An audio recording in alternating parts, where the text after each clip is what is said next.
Chat, welcome to the Necro 2.0, officially using the new key passive today. We've been leveling with it the whole time. Affliction, the man, the myth, the legend, the beauty. Your curses deal shadow damage now. Yes. And we're actually using the Blood Moon Breaches to have our minions apply said curse, while we're also leveling through the pit towards Torment 2. Torment 2 should be possible. Max level is level 60 now. Yes, that's what we achieved. And we're not spending our 200 Paragon points. Right?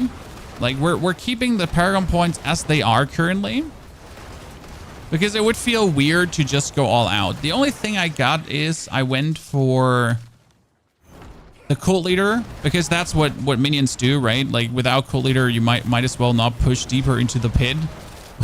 With minions, it would feel weird. And right now, the only thing I'm doing is I have my minions going on. I have my goleming around, and then I spam my curse. This is me spamming my curse. Me spamming the curse. You know what the best part is? The curse doesn't cost anything. It's free. And we don't actually have to spam the curse even, because our minions are already applying the curses automatically for consistent damage boost. Now the question is obviously only how do we boost that damage further without investing too much into it while we keep our golem also hitting. Are the Infernal Hordes in the game? Yes, but the Infernal Hordes are sadly an endgame activity now. So I think it's a mistake, because everyone loved leveling, right? We all loved leveling with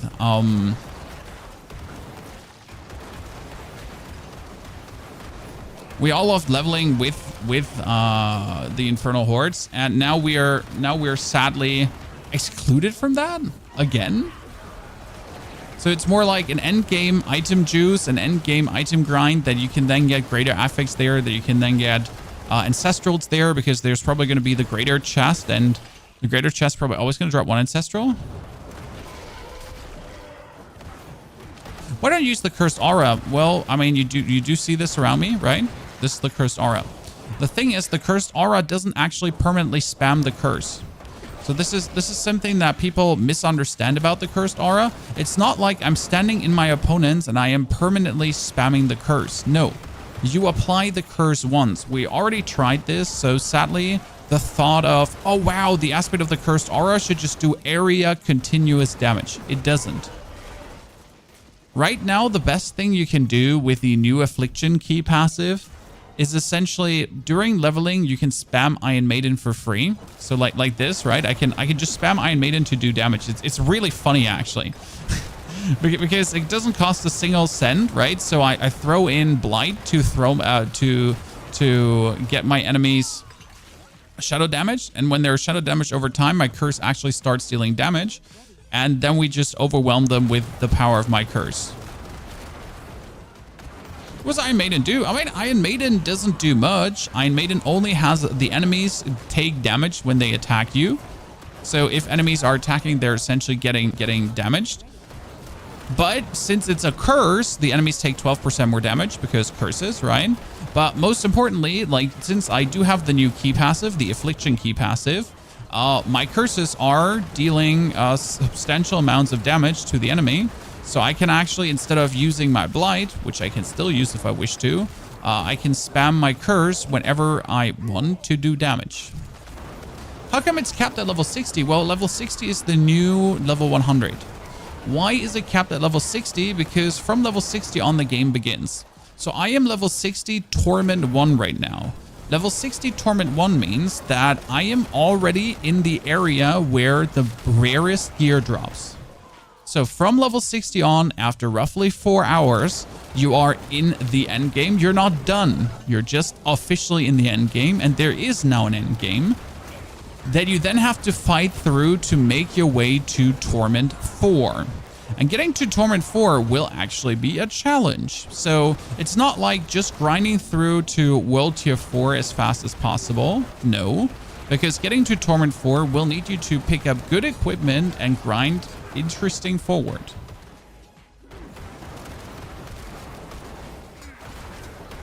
So yeah, that's literally how it works. Welcome to Diablo 3. I know a lot of people like say welcome to Diablo 3, but they make it sound like a bad thing. It's a good thing. I mean, the game literally feels better like this. As soon as you get to play it, which you can literally do yourself on the test server right now if you have the game on Battle.net, then you'll notice, you know what? The game actually feels better. Boop. Oh, I got a unique ring? Look at me, lucky man. But that is the X-Files Corroded Signet. That being said, though, they juiced... Wow, this is damage over time and vulnerable damage. You know what you have to say about the X-Files now? If I would put this up, so my key passive. The key passive gets multiplicative more damage for vulnerable, crowd control, and shadow damage over time. So if I actually pick this up, like just to show you, we're currently at a multiplier of 49%, and this is 50 and 75, right? So 50 and 75 is actually quite a lot. And we're sitting at a 90% multiplier. What? Yeah. Holy balls. Okay, let's get Scourge 2 up, but now, yeah, then let's get Eliminator 1 up, and then another 2 up. Because I get like 4 upgrade chances, right? And we're gonna make control. Yeah, control. It's like interesting catch-up mechanic. Where do you farm glyphs? In the pit. Or where do you farm glyphs, or do they drop them in nightmare dungeons? And you do actually want to do nightmare dungeons, because nightmare dungeons are fantastic now. Like they're like, I did a nightmare dungeon and I had fun doing it. And I'll give you a simple reason why it is fun to do nightmare dungeons. Because you are actually dropping Opticide everywhere. So a chest can drop Opticide. A elite can drop Opticide. I can turn to the left and get one of these random events with a cursed well. Opticide is dropping there. I mean, we're currently in with, let's see, we are in at 31 Opticide. The first nightmare dungeon I did gave me 100 Opticide. Okay, 100 plus. Now let's see how much this can give us. Okay. So every mob can actually drop Opticide. That's already 3 Opticide dropped. Cool. That's 6 Opticide dropped in total. So that's my first 6 Opticide for just playing, right, the Nightmare Dungeon. And this is only like in Torment 1, right? So you get Torment 2 coming, where essentially more drops automatically. Then you get Torment 3 coming, where even triple or quadruple drops. So if I get 100 Opticide to upgrade my gear from like a Torment 1, like what am I gonna get from a Torment 2, right? So there's another 16 Opticide, so that's 22 Opticide just dropped like that from elites. You're truly encouraged to actually investigate, right? So usually when you're playing Nightmare Dungeons, it's just like, oh yeah, let's get it done, right? Let's rush to the boss and let's ignore everything. Like let's not give a single flying fart about an opponent. But I'm actually gonna kill these guys here, because they're like, not only do they give me XP towards my 300 Paragon points, so right, I'm gonna do this event here. Yep, thank you. So not only do they give me XP towards my 300 Paragon points, also again every single elite masterwork materials. Pit's still more rewarding. Pit does not drop masterwork mats. I mean, you can level up your glyph in the pit. Congratulations, but that's it. That's another 6 Opticide actually. So you get the Infernal Hordes later. But honestly, like, finally being able to go in a Nightmare Dungeon and not waste your time, do you know how good that feels? But because like, I don't know, like, it's just about the feeling that you have to understand, right? I'm going into this, but whatever I kill could give me material. So it's not like maybe I'll get material, right? It's just like, I will get out more. If I actually explore the whole Nightmare Dungeon, I'll have more. I mean, that was just 16 materials from one single elite. But before, obviously, when you're level 100, like, that's a Paragon. Okay, so Paragon update. So not only did I get materials, right, I do actually get more Paragon points for doing this. That's another 5 Opticide. Oh, this is shaping up good so far. I like it. I did like Nightmare Dungeons too, but they just feel useless on level 100, respective level 60.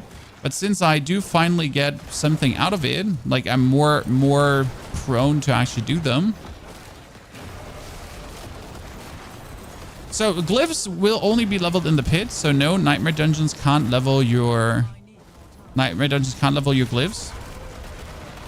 So glyphs level in the pit, but that's important. Why is leveling your glyphs in the pit important? It's actually very simple, because that's what you're gonna be doing. Like, you have to do the pit. That was Opticide, thank you. You have to do the pit to, and I'm even backtracking. You have to do the pit. Oh, the butcher! You have to do the pit to get into further world tiers. So if you want to get into world tier next, if you want to get into world tier 2, 3, and 4, you have to do the pit. You actually don't have a choice. But since you have to do the pit to get into further world tiers, you're automatically going to advance the cause. Did they replace the Shadowblight key passive? No, the Shadowblight key passive still exists. But the problem with the Shadowblight key passive is that it in itself does not do damage, right? I mean, it does some damage. But with the Affliction key passive, my minions and I do 15% multiplicative more damage. So if my Golem is doing 100,000 damage already per hit, with the key passive active, he just does 100,000 times 15%. Congratulations, right? That's useful, especially with all the other multipliers he's getting, especially when we're then doing the Golem ultimate. That one is also juiced up. And the whole thing happens without me needing to use an aspect, because for the Shadowblight key passive to actually give us something, we always have to play the Shadowblight key passive aspect, right? And if we're not playing the Shadowblight key passive aspect, damned, blighted, then we might as well not play the Shadowblight key passive.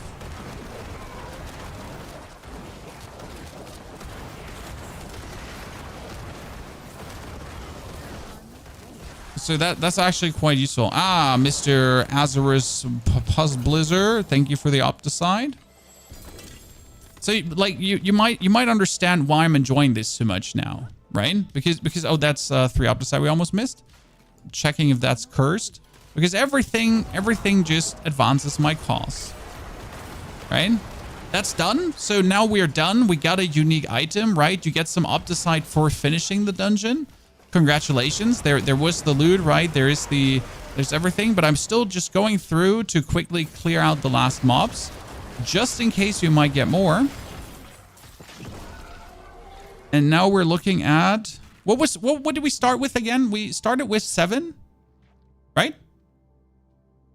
How much was it? I think we started with 7, and look at that. We're sitting at 127. So over 100 Opticide from just having fun in a nightmare dungeon. And I'm not annoyed, right? This was good. Gotta choose the nightmare dungeons with high enemy density. How's it? Very good. Thanks for asking, Victor.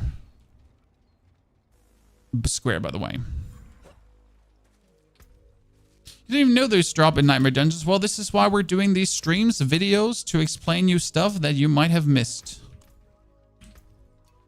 Okay, so helmet. We are having one with intelligence, maximum life, and thorns. We need maximum life. Lucky hit chance would be good too. Like, this is 5 life per second. I don't think this is correct. Like, 5 life per 5 seconds sounds sounds really bad. I'm just gonna say it. Right? 5 life per 5. Yeah, that sounds even bad in my head. Okay, new gloves. New helmet.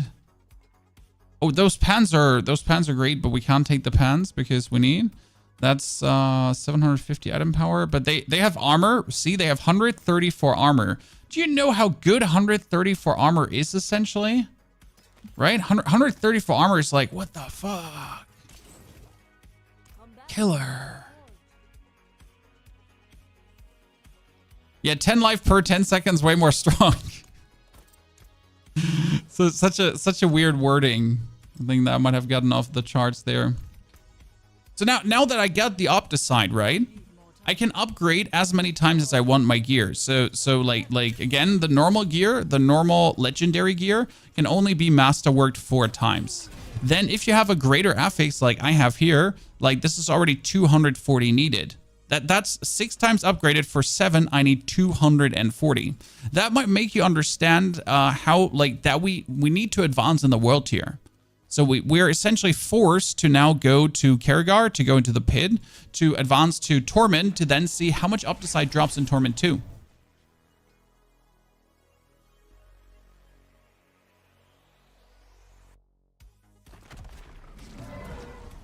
What does the 2 or 3 stand for? Team Girth? That's my Paragon points. So I got 203 Paragon points available. Currently, we're tier 31. We need to do 2 more pits, and then we're essentially going to go for Torment 2.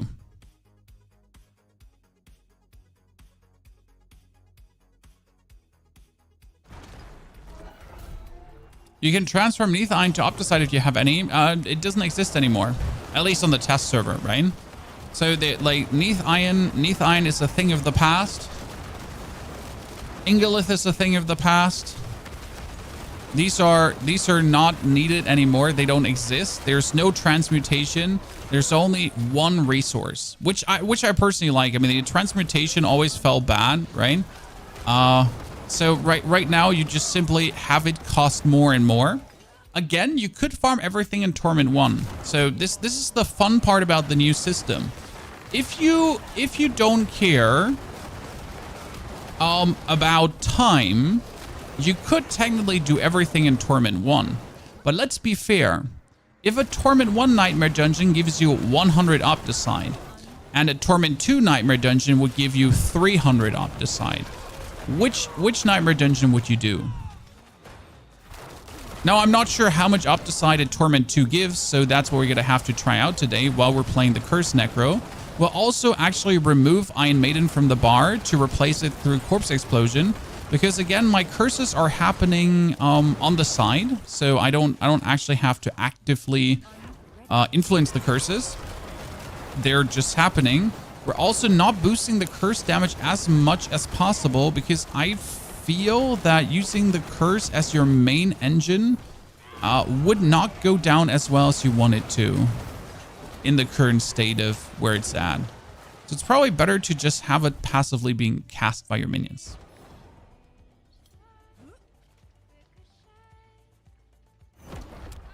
Does the Blood Surge Necro have issues with Essence? They nerfed the Starlight aspect. So the problem with the Starlight aspect was that you could overheal to make it work. Well, now in order to make it work, you have to overheal for 200% of your HP. That sounds a bit excessive, because it is. So yeah, we got an issue there, actually. And we will look into our Blood Surge Necro. Like we have all the gear to make the Blood Surge Necro, I think, if my gear didn't get deleted. But we might have to wait for Friday to make the perfect Blood Surge Necro, and then see if we can fix this otherwise. Right? So this is important, because with the nerf of the aspect, they really gutted every essence production machine a bit. So we now gotta find like new ways to produce essence. There is technically a new way to produce essence with the ultimate. So there's an ultimate there. Actually, the Shadow ultimate. So this is very funny. Look at the new Shadow ultimate, Soul Rift. Soul Rift makes essence. Yeah. Every 0.25 seconds of this duration, you absorb the souls of up to 3 enemies, gaining 2 essence and a barrier for 2% for maximum life. So technically, you could cast Soul Rift as the overpower to continuously produce barrier, to continuously produce essence as well. And you would just have to make sure that Soul Rift is like up enough for you to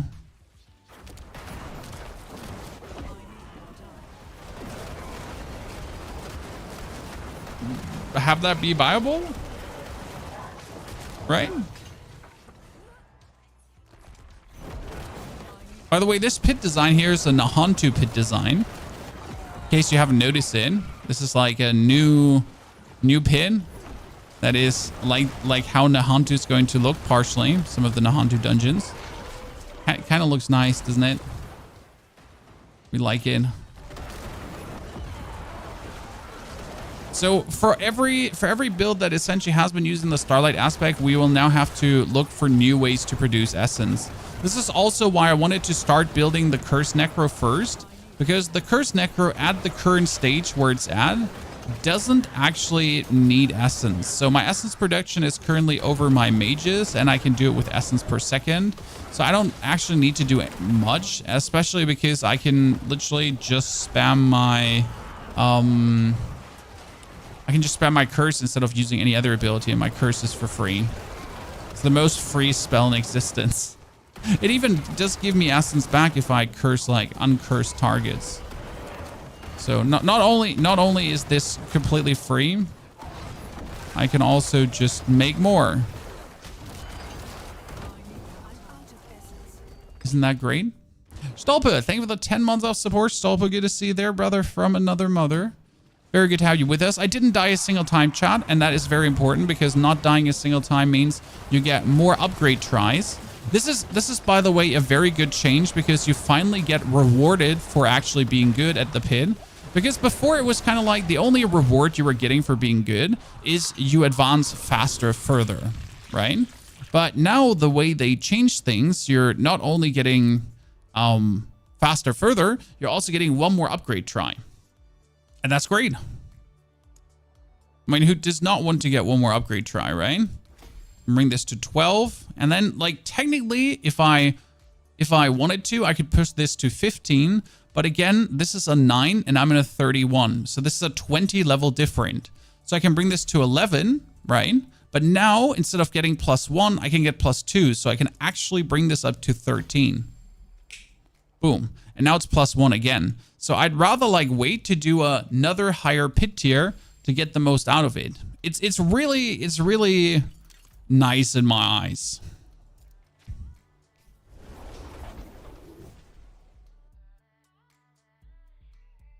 Any chance for regular corpse explosion to make a comeback this upcoming season? It depends on the scaling. Technically, it could. Yes, technically it could make a comeback. Also, have we tried even PSR? We are trying more different builds on Friday. Why on Friday, guys? Because what happens on Friday is actually crazy.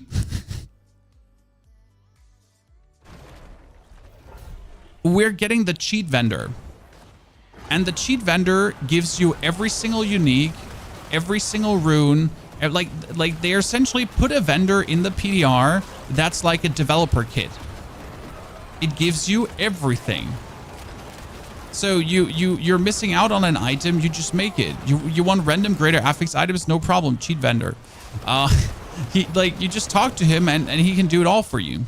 So they essentially have a developer console for us inside the game. And if we then want to try out builds, if it's like, hey Pony, could we try out Blood Surge? I'm like, give me a second. We can just make a character and cheat it up to have everything. And that, like, we can finally try out every possible combination. And if you ever ask yourself, hey, is Doombringer good in this build? Sure, we can just try this. We can just see if Doombringer is actually good in this build.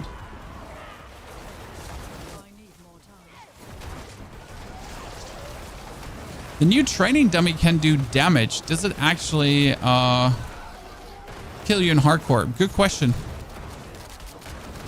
So, and we should be getting rune words on Friday because this is something that we haven't talked about yet, guys. So rune words are coming to test for everyone. So even if you don't have the game pre-ordered, and rune words are another layer in the game that changes things. Why? Because, for example, there's a rune word that just works with essence spent. So let's say for every 2% of your essence spent, you get offering. And that offering you can then use to get more crit chance, reduce ultimate skill cooldown. You can even reduce all skill cooldowns. So I can make a build like Blood Surge where I'm essentially just spamming away my Blood Surge. And then while I'm spamming away my Blood Surge, I use up my resource. And the resource I used up, which is infinite in the Blood Surge build, could then be used to cast a Druid's Petrify. So I can essentially play the same Blood Surge build that I have played before, only that I now can do the Druid's Petrify. What? Yeah. Ta-da! Sounds fun? Yeah, sounds fun.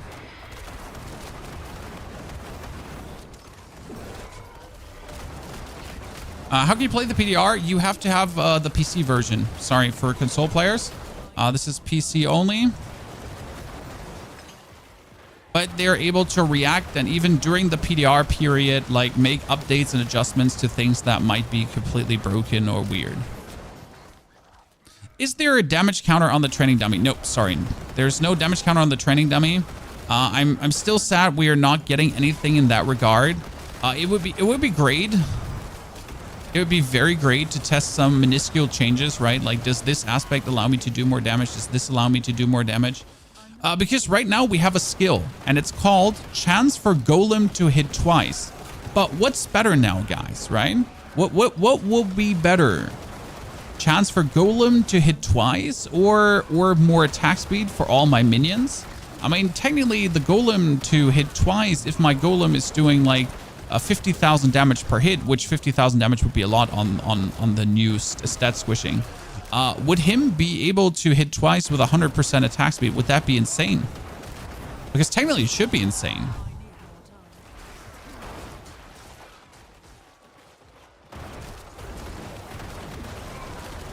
Could be that he's like, he turns out like you don't even need to use his ability anymore, right?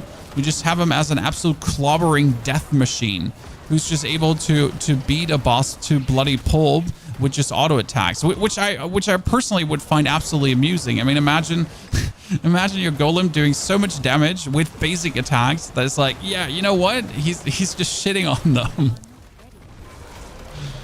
That's what I would like to see personally. Full DPS Golem build. Screw everything else. And then, you know, while the Golem is DPSing and everything else is helping him around him, you're essentially just going to be having the curses do bonus damage juiced up, right? While you throw in your blights to do bonus damage, while your minions essentially just get stronger with every hit because they juice up their attack speed. Ta-da! Yeah, on Steam, you can't do the public test realm. It is only Battle.net. Okay, now let's go into Torment 2. So we have to beat this, and then we can do Torment 2. Okay? I might actually be able to change the world tier. No, I think this is going to be interesting because technically I'm going to be eligible for 37, but I don't think I can actually straight away go into the world tier because I actually need to beat 37 to open it officially up, if that makes sense. Right? So my lads are just ladding around, right? Perfection. 204 Paragon points. Oh, that's a lot of items, but nothing good. So, like, if the item doesn't have a greater affix, we don't want it. So now here, again, you can see 34, 13. So I jumped to 15, not a single point wasted. That's 14, 34. So that's 14, boom, 15 as well. Greater radius. And that's also up to 9. And now the radius is already immensely increased. So I can actually join that point out. And he also has 64 intelligence in its radius, right?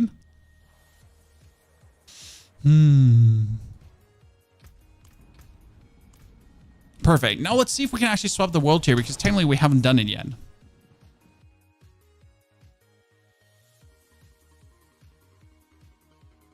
Golem is a tank. Yeah, we haven't even put points into the Golem key passive yet. So now we can't go for Torment 2 because we haven't beaten tier 35, even though we're eligible for tier 35. So I need to now go for 37. And now you have to keep in mind, this says Torment 2 37, right? If I go into this pit, my armor is essentially reduced by 500 and my resistance is by 50. Okay, so I'm not at 1,222 armor. I'm currently at 700 armor only as soon as I go in there. Because the pit is essentially that Torment tier. You cannot do a Torment 1 pit 37, right? Like, see, my armor went down. Not by the full value because of, I don't know, my percentages and how they work. Oh, because it's not 500 down, it's from 250 to 500, so it's 250 further down, right? Yeah, sorry. It's not 500 down. You're like losing another, like it's a total value that goes down, right? So right now I was 250 down, now I'm 500 down.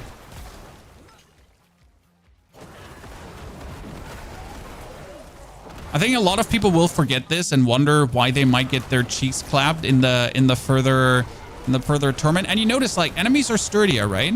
We just blasted through the last one. I mean, we're still not like, it's not like, oh no, we can't handle this. This is so difficult. Oh, what are we going to do now? It's still like, get shit on, nerds. But you're already like getting to the point where you're like, oh sure, like, so we need to now start investing more Paragon points, because at this point, I don't know how many Paragon points I would have, right? Because the early levels are supposed to be incredible fast. So like, let's say the first 100 Paragon points, you're just getting like this. And then afterwards, oh wait, the game is stuttering. We don't want that. Sorry. That's better. No. Don't you F, sir. We fixed it. Pit 50 is Torment 3. 35. Yeah, Pit 50 is Torment 3. But, like, it's not Pit 50, okay? So there's only 100 Pit tiers. So Pit 50 is like Pit... I think Pit 50 is like Pit 90, if I'm not mistaken. And Pit 100 is like Pit... I don't know what Pit 100 is meant to be like. So I think like Torment 4 is meant to be like... Either Torment 4 was meant to be like Pit 90 or like Pit 120. I'm not entirely sure, but that's what we're like kind of making our way towards to currently. Okay. So we only get 100 levels of the pit. So Pit 50 is obviously like harder than what you were used to, right? You're like, oh, Pit 50, that should be easy. Especially the way how the game works now with realistic damage numbers and everything. You gotta get used to a lot of things where you essentially get like 5 armor more. Like, right, I get a new armor piece and this is 21 armor more. And 21 armor more feels like, why would I bother? But 21 armor more is a lot. Pit is fun to do. I'm glad the progression is tied to it. Well, so the fun part is that, like, you're getting something out of doing the pit. Like, I don't know how to say this, right? So I do the pit to advance in the pit tiers, but I'm not just doing it to advance in the pit tiers. I get Nightmare Dungeon. I get Glyph XP. So step number 1, I do the pit to get Glyph XP. But at the same time, as I'm doing pits to get the Glyph XP, I am actually advancing in the world tiers, so I can get more experience, more Glyph XP, so I can get better items, right? So I can get more drops from the bosses, so I can do harder Infernal Hordes. I can get better loot from Hell Tides. So it's kind of like everything you do gives you so much more. And not just one thing. Before it was like, why are we even doing the pit? Oh yeah, we're doing the pit for the masterwork materials. But as soon as you found like the perfect level of the pit, you stopped doing it, right? In like, right now you want to do the highest level of the pit, but why? Why do you want to do the highest level of the pit? So you can keep upgrading your glyphs. Because your glyphs go up to level 100, chat. Yes, glyphs can go up 100 levels now. But in order to get this +2, +2, +2, +2 upgrade, you want to do the highest pit possible, right? I mean, if I have a glyph level 50 and I want to upgrade my glyph level 50 further, I need to do at least pit 75, so I still get +2 ranks for every upgrade, right? Because I need to do 20 levels of the pit higher. Now, if my glyph is already level 80, I essentially need to do level 100 pits to still maintain this 100% upgrade chance and be like, right? So it's kind of like you're incentivized, if you want to get stronger continuously, to actually do higher levels of the pit and not stagnate and just do lower levels of the pit.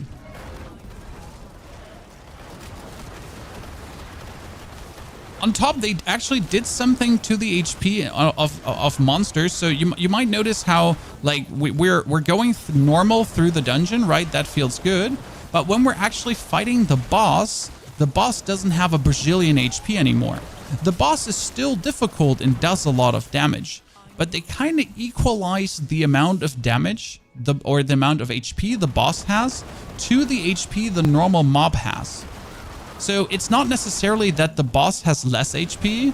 It's more that it's in line with the kill speed you have during your run. So you don't get to this point where it just feels absolutely atrocious because the boss fight is taking 10 minutes while the dungeon push took like 5. Which is a really nice change because there was a big disconnect that was feeling exceedingly weird, that you're like spending like hella time, right? Trying to get to things. Theobi didn't even hit 100 this one. Regizo, so season 5 doesn't get a mid-season update or anything. No, sorry. Season 5 is the shortest season in existence so far. It was always meant to be just a filler season, which you now really feel because there is no mid-season upgrade or anything. I feel like they made a mistake of not acknowledging this because we already knew that we're not getting one, right? We were aware that this is probably not happening, but they kind of like glossed it over by like, oh yeah, here's the Goblin event. And everyone was like, oh, cool, Goblin event. We're so happy, but where's the mid-season update? Yeah, you're not getting any. Biatch. Sorry. No mid-season update for you, Jeremiah. So yeah, like the boss is taking reasonable damage, right? Even like for the higher Torment tier that I just went up to. And it just doesn't feel like an absolute drag to do this fight right now. It feels like good. Now we obviously have to progress further to see if that keeps feeling good. Were they not planning to give us Hordes tier 10 mid-season? No. I don't know where you heard that or which streamer propagated that. But that was never on the table. Okay, that is 16. See, like my Glyph is now already level 16. And I could go, like, I can go up to level 45. This too. Further. Control. Further. My Blood Drinker is terrible. Even though this second damage bonus is kind of nice. We're going to start leveling up Dominate too. So I'll need that for overpower builds. I mean, first we're going to get everything to 15 at this point. So like four upgrades, 2 levels each. Ta-da. Now let's spend some points so we can make our character even stronger. Because we got a new board, chat. And the new board is called Frailty. What does Frailty do? Frailty is insane. So the Frailty board gives us max life. But it gives us a curse. Cursed enemies take 10% increased damage from you and your minions. This bonus is increased by 10% each second they're cursed up to 40%. What? Yeah, you heard it right. You heard it right.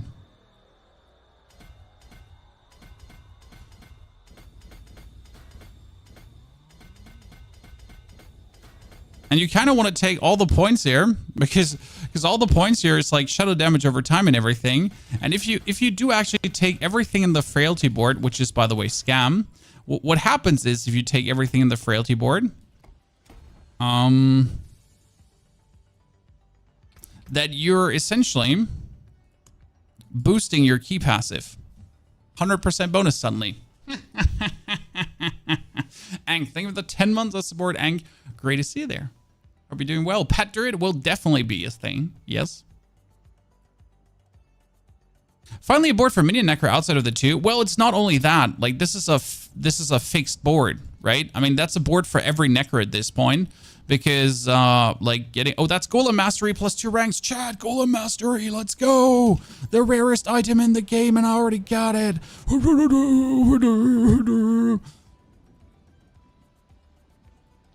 Killing it. So Druid has a wolf build with tons of wolves around it.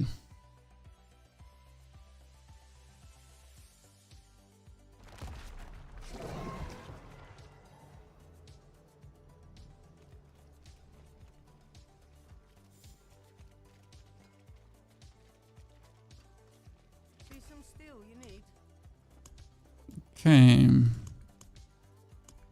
Let's destroy everything.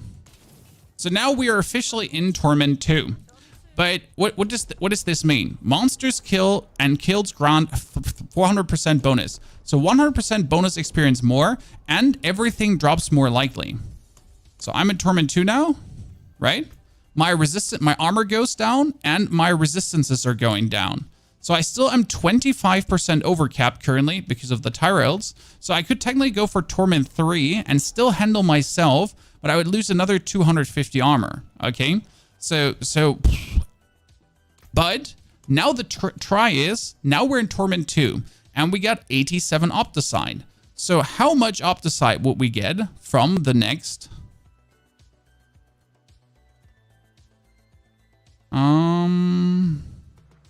I like Heathen Keep.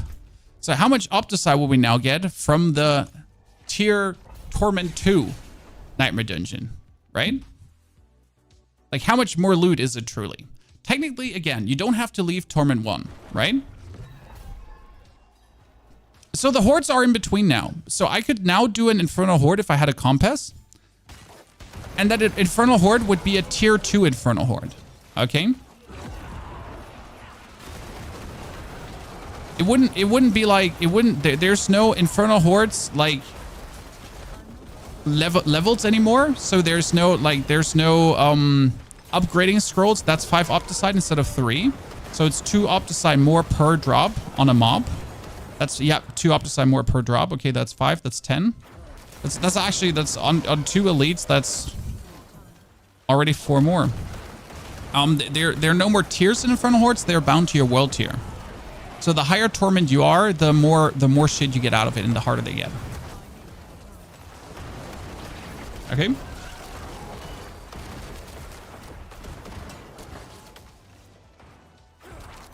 I mean, what I like about the item progression is that you're finally happy to actually find a greater affix item, because like you notice how I find a bunch of legendaries and I don't really look at them because they're just for aspects, right?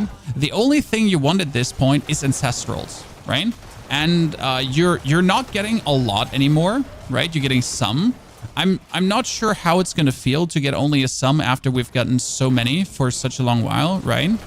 So that's gonna be having to be studied to see if that is still happy times for people, or people are gonna be mad because they're not getting squat anymore. That's the last thing, right? You don't want people to be like angry. I think I'm going in the wrong direction, but I literally don't mind because this is all Opticide for me. Right, so these lads here, see? That was 20 Opticide now from just killing those nerds. Am I mad going in the wrong direction? Nah. I'm just happy for getting all... Oh, that's an event. Yeah, let's do it. Whee! It's like they managed to make Nightmare Dungeons fun. I think this is a great achievement. Because Nightmare Dungeons were no fun. Like, everyone hates Nightmare Dungeons. Everyone. Especially since in Season 0 and Season 1, that was what we did, right? Season 1 and Season 0 was like Nightmare Dungeons.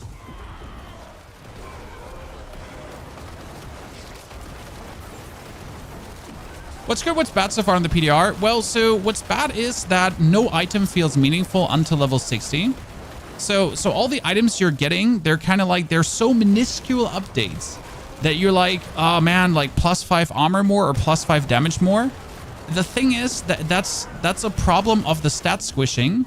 So I have a weapon that does 40 damage. And then I find a weapon that gives me 50 damage. And I'm like, that's +10 damage. That doesn't seem like a lot. But going from 40 to 50 is actually a lot, right? I mean, if your max damage is 40 and you're getting like 10 damage more, that's tons. And that's a bit of the issue, like, right, from your mind is telling you this is trash. Why would I pick this up? Or like you're getting an item that is 50 item power higher or 100 and it gives you 5 armor more. And you're like, 5 armor more, what the fuck? But with 1000 armor being the max, I mean, even 5 armor more is actually still a significant portion in the grand scheme of things. The same with my boots, giving me 134 more armor. It feels so... but 134 is already 10% of the armor you need to be maxed out.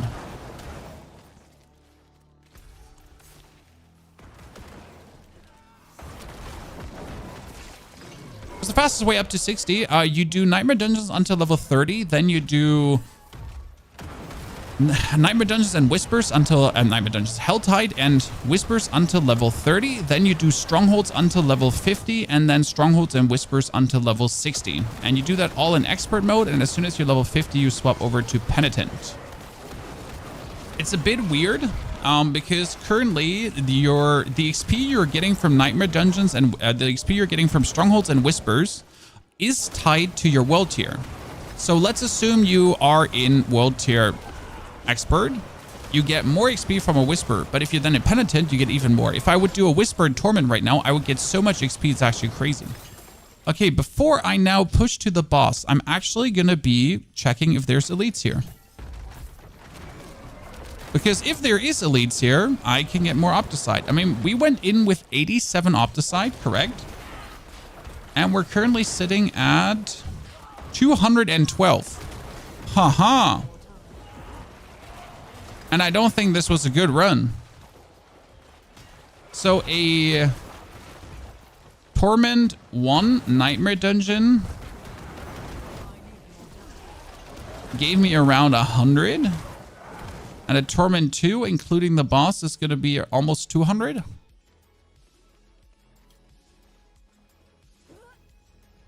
There's a bug with Strongholds. Piotr, it's not really a bug. It's just an exploit you can do. Or it's something that has been in the game from the beginning. But obviously, I wouldn't do that if you want to try to feel how the game actually feels, right? Have they announced the Season 6 mechanic? No, they have not announced the Season 6 mechanic, so we don't actually know what's going to be coming in Season 6. Okay, that's 56 for finishing this dungeon. Holy. Okay, so a total tally off. What was it now? Almost 200. Yeah, we started at 87. We're at 273. That's good. Fermange, thank you for your subscription on YouTube. Appreciate it. Howdy. Some people say you can pick everything in the Paragon system now. You can. The thing with the 300 points is that your first 200 points are going to be meaningful, okay? But with 300 Paragon points, I'll be later able to almost pick every single node, which is okay. But right now, I am barely this is already 16 million XP needed. So the progress is very slow. Getting to 300 will take a significant amount of time. Okay? Significant amount of time. You're not just going to get there overnight. It's diminishing returns in the end. It basically takes a day to get you from 1 to 60. How long is it going to take to get another 100 Paragon points? Kratos, I mean, right now you're going to take 4 to 5 hours to get to 60. Then you're technically in the end game. Then you're going to take some time to essentially pick together some Paragon points. The true end game is making it to pit 100. So you can actually be in Torment 4 and do everything in Torment 4. Be able to kill every single Torment 4 boss. Be able to beat a Torment 4 10-wave Infernal Horde. Kill a Torment 4 Uber Lilith, right? Kill a Torment 4 Mephisto probably later on, if there is a Mephisto. There should be. The reality is that Blizzard has numbers, right? And the numbers are telling them that most people, despite it being relatively simple, actually never make their way to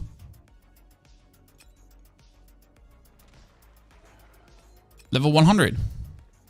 Surprise, right? So people are still taking, despite the ease to make it to 100, tons of time to get there.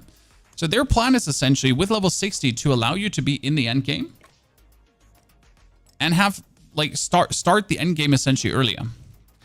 Even though Torment 1 is not really the end game, right? Torment 1 is just the end game, but it's not the end game. So we got Army of the Dead together with Minions do damage with Aspect of the Damned giving me 50% bonus damage to enemies inflicted by a curse. Then we got the Fell Gluttony. Fell Gluttony is Golem does another explosion. which scales with me. Minions have the Shade Mist aura. Yeah. Actually, we need to take this one off and put Occult Dominion on.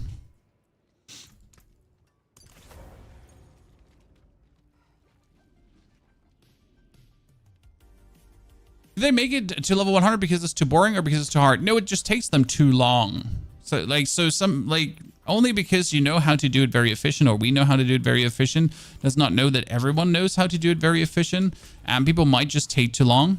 Like the average technically in season 5 was 6 to 8 hours to make it there. But the reality for the casual player is still looking more like 15 to 20 hours.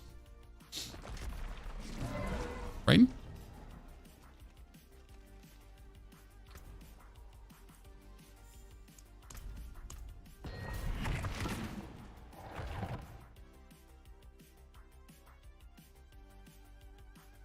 Is Minion Necro saved salvation? Minion Necro received many buffs. First, the key passive, the new key passive, actually allows Minion Necro to do 15% more damage. Done. Then the new lucky hit chances that we're having currently gives me a barrier. Look at that. I have a barrier, chat. I'm a Minion Necro and I have a barrier. I can't be damaged. Look, I can exist here, and if something shoots me, I actually have a barrier. Isn't that great? Oh my goodness, crazy. So yeah, I have a barrier. Then if I curse my enemies, they're actually taking 40% more bonus damage from me and my minions. Huh, crazy, right? So that too. So again, just simply cursing them is another 40% damage boost to your minions, plus the standard damage boost that your minions already always had. That means you can make your Golem, who was already an auto-attacking monster machine, an even more auto-attacking monster machine, especially as this exists. Chance for Golem to hit twice. What does hit twice mean? Hit twice doesn't mean attack twice. Hit twice literally means hit twice. So if your Golem is doing an auto-attack that does 1,000,000 damage, then he does 2,000,000 damage. so he just hits twice. He just goes, he hits you once, but he hits you so hard that it does damage twice. Cool, right? I mean, right now I play Minion Necro and I am not playing Blood Mist. Ta-da! I am not forced to play Blood Mist to have this illusion of any kind of tankiness going on. No. I can due to lucky hit, build up a barrier that gives me a feel good. Now, it still doesn't work completely the way it should, because technically the curse should have a lucky hit, which it doesn't have. I have a way to play around this by essentially replacing my Iron Maiden through a corpse explosion. Then my minions are still casting Iron Maiden with the Blood Moon Breaches to essentially juice out bonus damage for free. Like, it's literally free bonus damage that I don't have to do anything anymore for. While my Corpse Explosion and my Blight lucky hits will provide me with the respective barrier I'm looking for to continuously just be buried up. Right? So that's really helpful. Using Tyrells, that's why I feel tanky. Sir, I have not been using Tyrells for the 1 to 60. I've felt tanky the whole time. The bonus lucky hit just works wonders of adding this to you. So should not be underestimated in any way how useful that is. I mean, obviously you can't use Tyrells in this build because you'll need a Golem Mastery chest, right? When you're doing the Golem, you're going all out the way to have the maximum Golem damage happening. That's that. And the fun part, by the way, is for playing Iron Maiden now, that Iron Maiden heals. So I actually did put skill points into Iron Maiden, and that means whenever an enemy afflicted by Iron Maiden dies, that would heal me. Which is a surprisingly interesting thing, because it has kept me, like, during the leveling process, I've been in many situations where, like, no, damage, I'm about to die, and it's like, I made it. Resistances might be a problem without Tyrells. I don't think so. you just have to finally take resistances on gear. So instead of going for maximum life, armor, and then a damage stat or movement speed, you might actually be forced to take a resistance stat. Instead of going for maximum life, lucky hit chance, and healing received in this case, you might have to go for a resistance stat. So instead of just juicing up, you know, like your damage like crazy, surprise, you might finally be forced to go for resistance. Who would have guessed the consequences of my actions, that resistance is a thing? I need more time.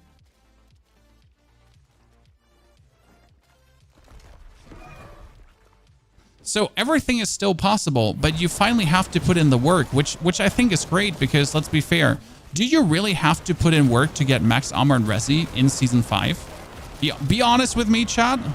Does it feel like you have to put in any effort to get these? And the answer is no. Like getting your resistances up in Season 5 is like the most effortless thing in the world. I mean, you're not even trying and you have it maxed out. You're literally like, Infernal Hordes, get me 8 times Masterwork materials, pick up a pants that has all resistance, just juice that up to the max, put in the 4 greater diamonds, done. I mean, like, my Necro with enough intelligence, has enough armor and resistances that I can't use gems anymore, right? My Druid doesn't need gems. My Mage does not need gems. Like, I literally couldn't put any armor gems in, or I couldn't put in any resistance gems. They wouldn't make it better.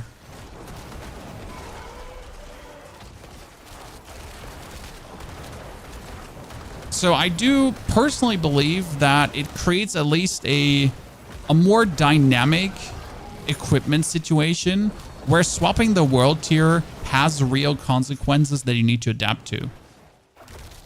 And the good thing, as always, is if you don't feel ready, you can always just dwell in the lower world tier and be happy about it, right?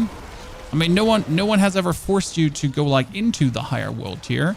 You could just stay in the lower one and be happy about being in the lower one. One thing they need to do is they need to drop Nightmare Dungeon sigils in the pit. What do you think, guys? Because right now I do not have every, like, I'm in the pit. I can level up my Nightmare sigil. I can level up my glyphs, not Nightmare sigil. I can level up my glyphs in the pit, but I'm not getting glyphs in the pit. So should I maybe finally get glyphs in the pit?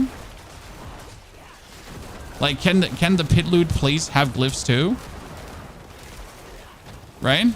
Because I essentially, like, I have to do now Hell Tides. I have to do Nightmare Dungeons to actually pick up my glyphs. You get several from completion. I have not seen a single one, so that's good to know. Thank you for sharing this. I have not been fortunate enough to see a single one, so that reassures me that at least that is correctly working as it should. Because I feel it's kind of bad to have this as the main mechanic for it and then not drop. Look how we're pooping on him, Chan.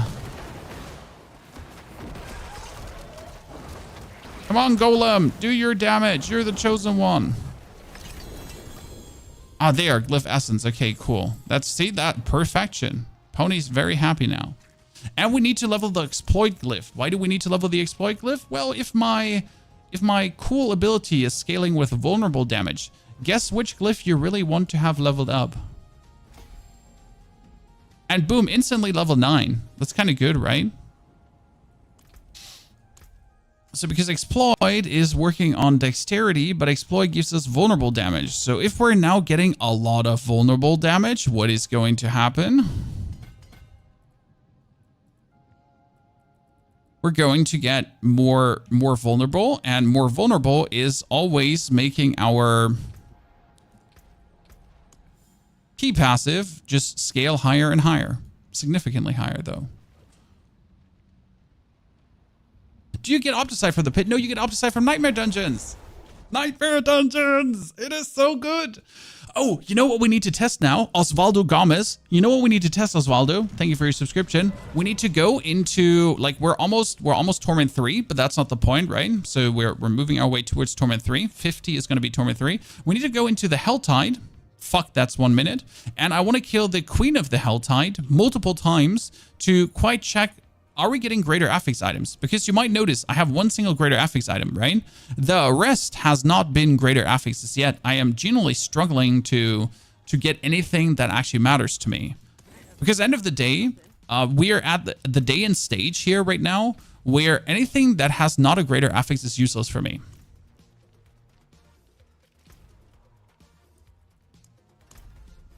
Why don't you use your 97 points left? Because I wouldn't have the 97 points right now. I'm advancing a little bit through the pit, and whenever, like, you know, whenever I feel like I made some levels, then I'm putting some points in to make more progression. Have you tried using obolts? We have a lot of obolts. I haven't gambled at all with them, so after this run, we can actually gamble further obolts. I mean, I kind of really want to make myself to Torment 3, because I want to see how much more damage would I need for Torment 3 to stay relevant. Because it's not only a question of survival, right? Minions are actually getting, enemies are getting tougher as well. So what would it take to continue being like Torment 3 viable? What would I have to do? But yeah, we should use obolts. I don't think we're gonna get a greater affix item with obolts. They're really rare. But maybe obolt gambling is bugged and we can get a ton, and that would be kind of cheaty. So we're slowly getting to the point where enemies are actually getting sturdy. It's nice to see. Might also be that Minion Necro just stings, right? Might also be that Minion Necro just stings. I mean, we do need a Hellbent Commander Amulet, that's true. Still need a Hellbent Commander Amulet, right? Because that one hasn't changed no matter how much you have played already. Ain't got no Hellbent Commander, definitely missing out. 15 times without greater affix item. Which world tier though?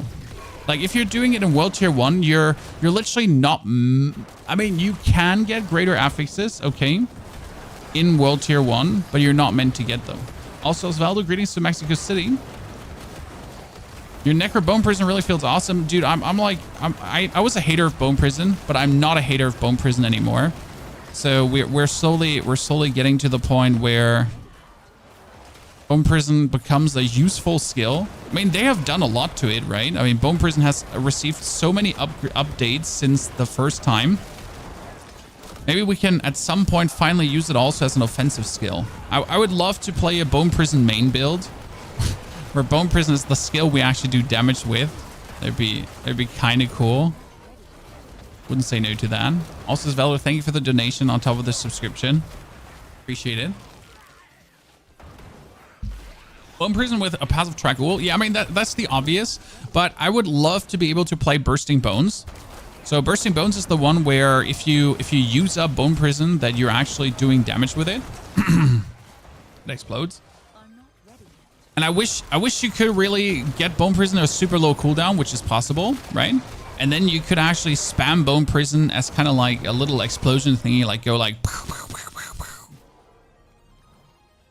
I'm not ready yet. Rob got tons of GAs in later world tiers, as you're supposed to do. I mean, in world tier 4, in Torment 4, you're supposed to get a lot of greater affix items because then you are in Torment 4. The thing is, like, you could never exist in Torment 4 solo unless you actually have the equipment to exist in there, right? You could say now, well, if Torment 4 is the world tier that drops so many greater affix items, right? Like, hey, why don't I just have a friend push me into Torment 4? Which will happen, right? People will literally ask for a Torment 4 carry. But the thing is that unless you're able to hold your own, you're just going to get slaughtered in Torment 4, right? Like, you won't have the resistance, you won't have the armor, everything will just look at you and you'll fall over and die. Nor will you actually have the damage to kill anything yourself. So unless you have someone who takes you into their backpack and carries you around 24/7, there's no carrying into later Torment tiers.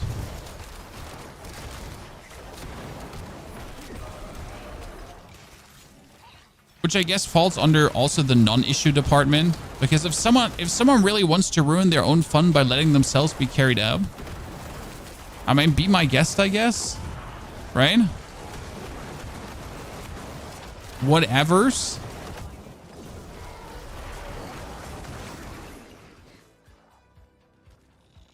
Why does it go past 100? Well, because level 60 is the max level, not 100 is the max level. So as soon as you get level 60, that is the new max. You can't go further than that. And then you're leveling up Paragon points from that point on, up to 300 Paragon points. So technically, I am missing out on 95 more Paragon points. Yes, that is possible. 95 more Paragon points, which is kind of significant, actually. And with 300 Paragon points, you can only serve 5 boards, though. So this is very important. There's a board limit of 5 you can't exceed. When you would think now, wow, 300 Paragon points, I can activate 10 boards. No. No, you can't. The new difficulty system is very well done, Immo. Well, tell them. Tell them. Now give them feedback. This is the feedback they're looking for. If you enjoy it, tell them. If you don't enjoy it, tell them why. You know, like, I mean, us creators, we're obviously giving them feedback. Like, we were asked to write a one-pager on our feedback from day one, right? To the devs. We did that. I wrote my one-pager talking about, like, how I felt, how the leveling was, what my issues were.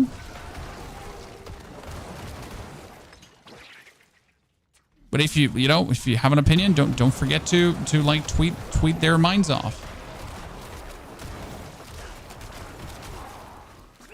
I know a lot of people always keep test servers as I can play, right? I can play new content early servers. That's how a lot of people actually treat test servers. But it's like, you know, they're called test servers for a reason. It's like when people play a beta test, right? When a beta test to their favorite, most anticipated game is out, and the only thing they do is play. No, nothing wrong about it, but that's not why you're doing a beta test, sir. You're actually, you know, you're trying to help to shape the game.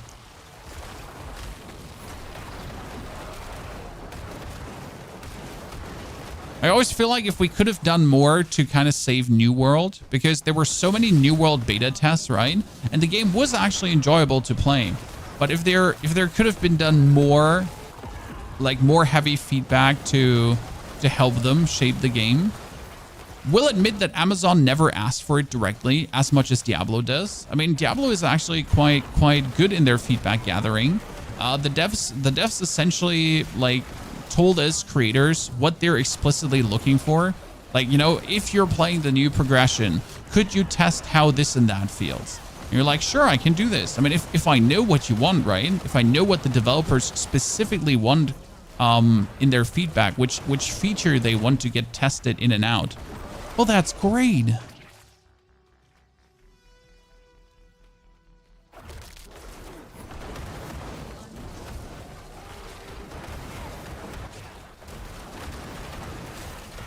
New World does never listen to what the people want. I mean, I do actually know the person in charge, like personally, met him at Gamescom. So let me assure you, they do actually listen, right? But not everything is always possible, and they still do have their own vision and guidelines and everything to kind of stick to. It's not always as easy as you think it is. Like when people say the devs don't listen, the community is being ignored. No, it's just not always as easy as people think it is, want it to be. I mean, Diablo team, since they got bought by Activision and actually the past 6 months, it's not the Diablo team we had last year. There's definitely some people that got fired. That's true. I mean, we're missing Joey Shelley, guys. Remember Joey Shelley? He did a big oopsie in one stream. He went essentially on a 20-minute long rant telling us that Diablo is not an ARPG, that it's an SARPG, and that's why Diablo is different, and that's why we should accept, like I don't know what he was actually trying to do. It was really weird. It was like the weirdest thing in a campfire ever. He's like why are you spending time on this? You're just wasting everyone's time. And after that stream, we never saw Joey again. Right? It's like, okay, Joey. Appreciate your feedback. Good riddance. Get fucked. I mean, obviously, you should never celebrate someone losing their job because there's no fun in that, right? It seems like someone dug his own grave there. Quite significant. Okay, double upgrade, double upgrade, double upgrade. Look at that. I pushed it to 15 with a few upgrades. Boom chakalaka. We're gonna get essence up as well.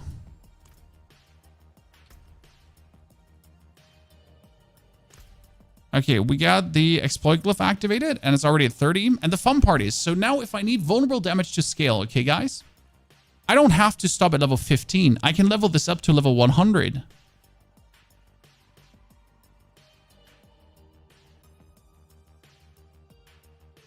We're playing Shadow Minions with Maiden and the aspect, so it does shadow damage. We're playing Shadement aspect to have our minions do a shadow aura around them. We got more curse damage or more shadow damage after cursing. Then my Golem does a bonus explosion, plus minions attack faster with Army of the Dead giving us a multiplier. It's a multiplier now, I think, not an additive bonus. We get the minions doing more damage, and we're essentially using the key passive that makes our curse deal damage together with our Blood Moon Breaches to do full.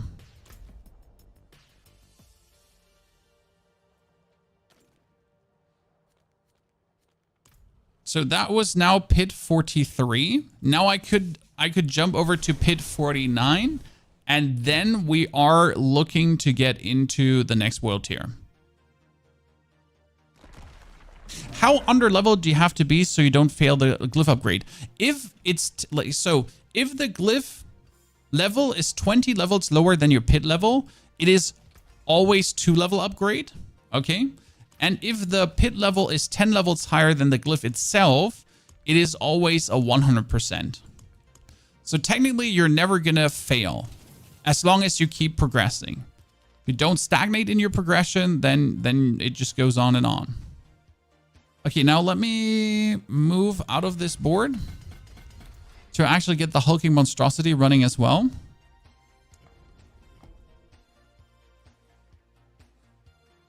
They changed one of the golem glyphs. Interesting. So this used to be golem armor. This is summon damage now. That's kind of really cool. That is still golem damage. This is damage. Well, now that's still damage while golem is active, and this is still golem armor. So these two haven't been fixed, sadly. We can't be mad about everything. So we're taking the bonus damage. So if my golem now does bonus damage, right? So right now, golem does 40% bonus damage. Golem does 150% bonus damage, and then Golem does another 40% bonus damage from Frailty, plus Golem does another 15% bonus damage because we're having Affliction running.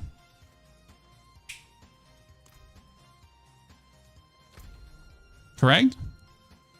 So Golem super juiced. Let's upgrade my offense further. See, that was 240 Opticide. I didn't have more. I mean, getting everything +4 will definitely be... So I would say, like, Torment 1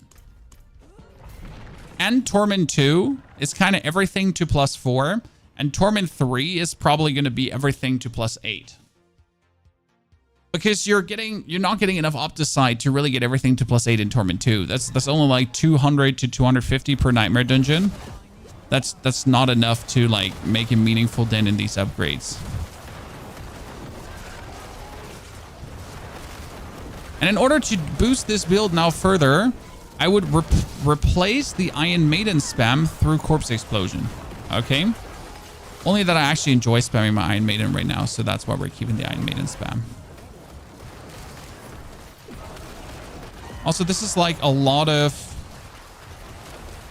weird ass separated elites here. Boom. Yeah, you ate that one. Oh, Jesus. There's a door. Be locked in. Paragon points are like a level up reward. I mean, yeah, sure. I'm at 205 Paragon points, but I also need 16 million XP to get further, right? 16 million XP is significant, especially since, like, I don't know if it shows how much XP they're giving. Like, they're not giving me tons of XP, right? I'm getting, like, some here. But I am far from getting tons of XP for my level up.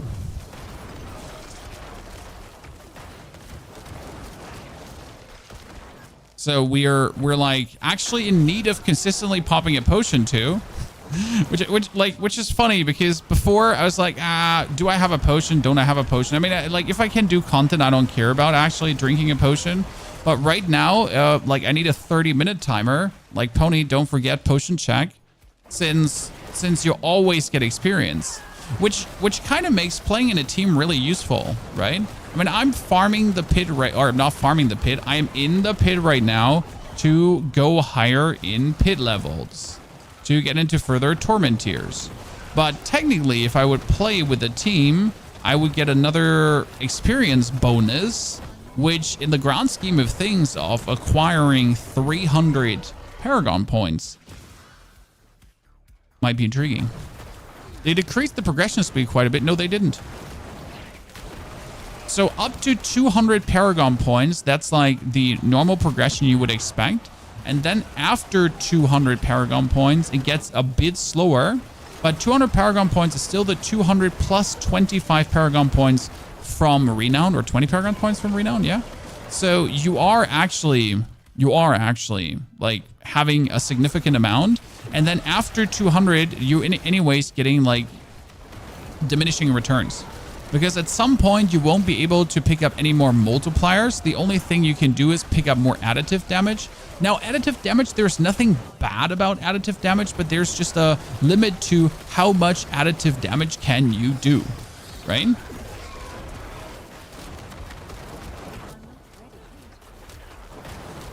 Like, it's not going to make you tons stronger anymore. It's only like minuscule increases.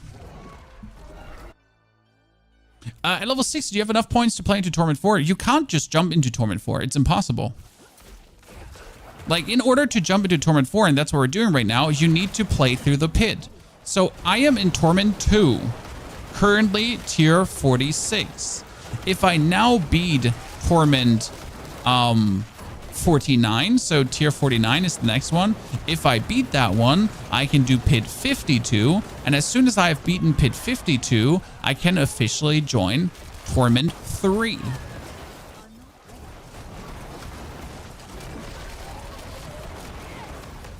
You're saying you don't need those 12 points? Well, you're saying you don't need them, but you still have them and you can use them, and every more point in for me is more damage.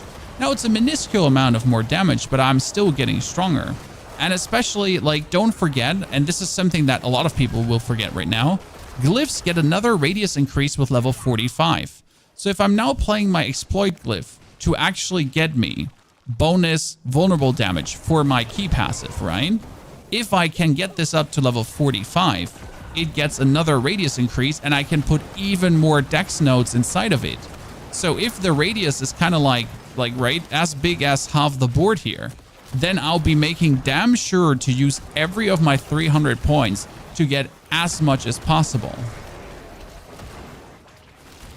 Right? So, Dank Honey, sorry. Yes, the progression ain't slowed. As you said, like you can get Torment 4 with essentially 200 Paragon points. The 300 is just like more. It's like a chase, like a reasonable chase for people that are looking for it, but it's by no means mandatory to get the maximum power. It might be even better to like simply get a glyph to 45 because of the legendary bonus, because the legendary bonus on glyphs is actually insane. I mean, look at what we have here. The vulnerable glyph gives us a 10% more damage multiplicative to vulnerable targets with its base effect, and if I make it legendary, I get another 10% multiplier against vulnerable targets. That's actually huge. Getting a cool level of just bonus damage.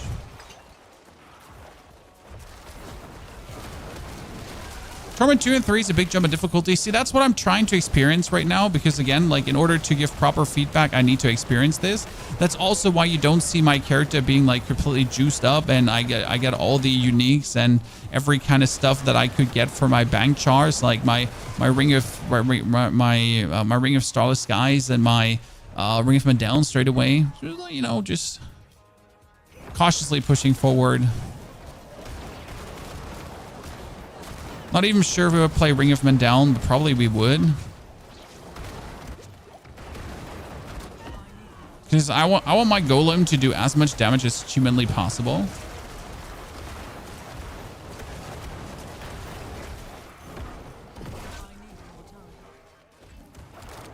I mean, we're already noticing how we are slowing down significant, right?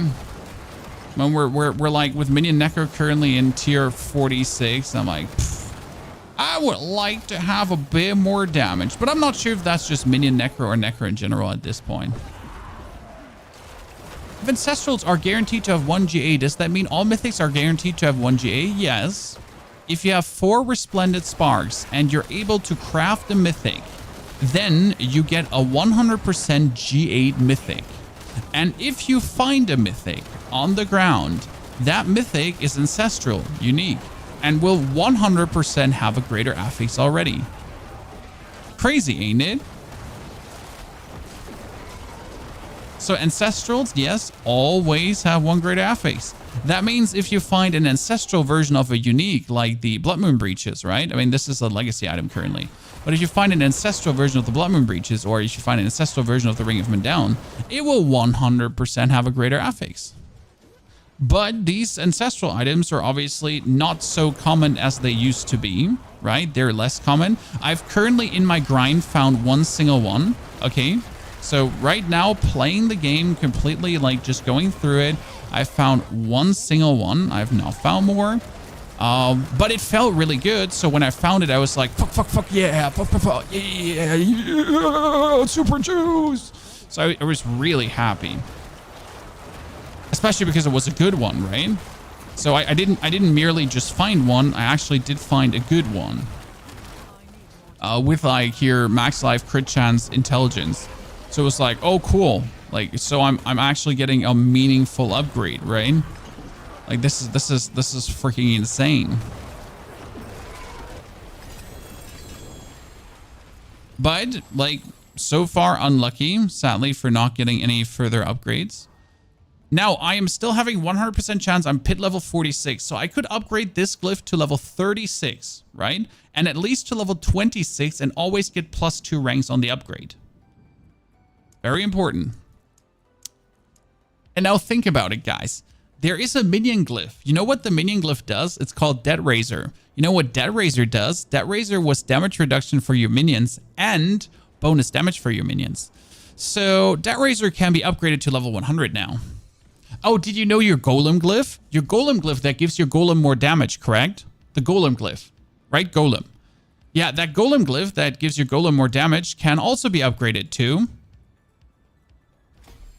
1 billion damage. Huh. Who would have guessed? Funny times ahead.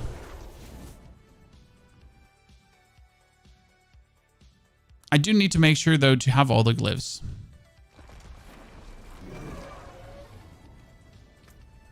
So yeah, ancestral items are like goddamn rare. I mean, I'm getting all these legendaries. I'm essentially not looking at them. The only thing I'm looking at is new rings and so on. But here, chat was asking for the Purveyor of Curiosities. Where is he? There he goes. So no, where's there? So let's do some gambles, and we're gonna gamble.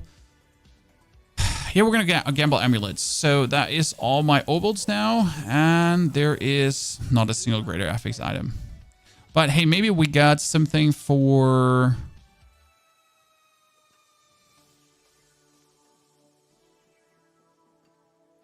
This one I'm gonna keep. Maybe we get the Hellbent Commander. Got a unique from Obolds. Oh. Intriguing. Good. So we're almost in Torment 3. And why are we going for Torment today? Because we really need to see how well this is working out. Also, let me pluck out that was Exploit. That was Scourge. We need to replace Scourge through Essence currently. I don't think I have enough dexterity here to activate you. I don't have enough dexterity to activate you till Scourge comes back in until you're leveled up. Probably have enough dex to activate it here, right?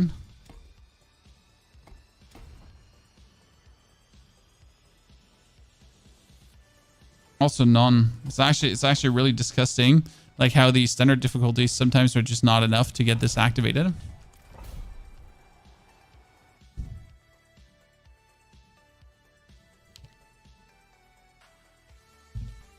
Do you think Essence will be a must-have due to the new Glyph leveling and everything? I mean, Essence has been a must-have for almost every single build. I mean, tell me a single Necro build that is not in any way crit reliant. And yeah. There are just like very few who are not profiting from crit heavily. So it's kind of like, why would you not juice up Essence? This is also what might halt your pit progression at some point a little bit, that you actually need to get Glyphs up, right? So I am trying to obviously now make my way to Torment 3 because I want to test out the Torment 3 dungeons. So without actually upgrading my character further, because right now we haven't gotten any meaningful upgrades in a while, right? We're just essentially pushing higher with a few levels of our glyph. I mean, that's just 8 levels per glyph more, and we're not really putting more out. Now again, my main issue is that I don't know how many Paragon points should you have here. So should I at this level have 200 Paragon points already, or are we looking more at 150 Paragon points spent? What's like the thing? Because I could obviously activate another legendary node, which in my case would be Flesh Eater. So Flesh Eater would give me another 40% damage boost if I'm eating up corpses, and I am eating up the corpses that we're making. So there is enough juice going on that Flesh Eater would be worth it.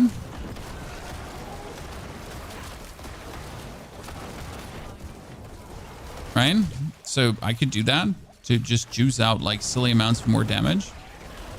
Because there's like no other minion node that you could be going for in this case. And Flesh Eater would also give us more elemental resistance. So I'm anyways like keen to actually put points into that board. If all the nodes are the same. Do we still get bonuses from the renown system? I mean, yes, if you do have the renown system activated from the beginning of the game on, as you should have, then the standard bonuses still apply, the bonus skill points and everything. So for people that don't have the renown system, they are officially cooked, as they have always been, because they are tremendously missing out on power that you can get there. The same goes for the Altars of Lilith. I think the Altars of Lilith with what, 5 Paragon points too? Yeah, it was the renown plus the Altars of Lilith. So that was another 5, that's 25 Paragon points in total that you're essentially going to be missing out on. And then we're getting a new region, and the new region might give us actually another, like, I mean, imagine that would be kind of mean. What if Nahantu gives us another 2 skill points, 3 skill points? How many skill points does a region normally give? So yeah, what if Nahantu gives us more skill points? That would be really bad for people that don't have the expansion.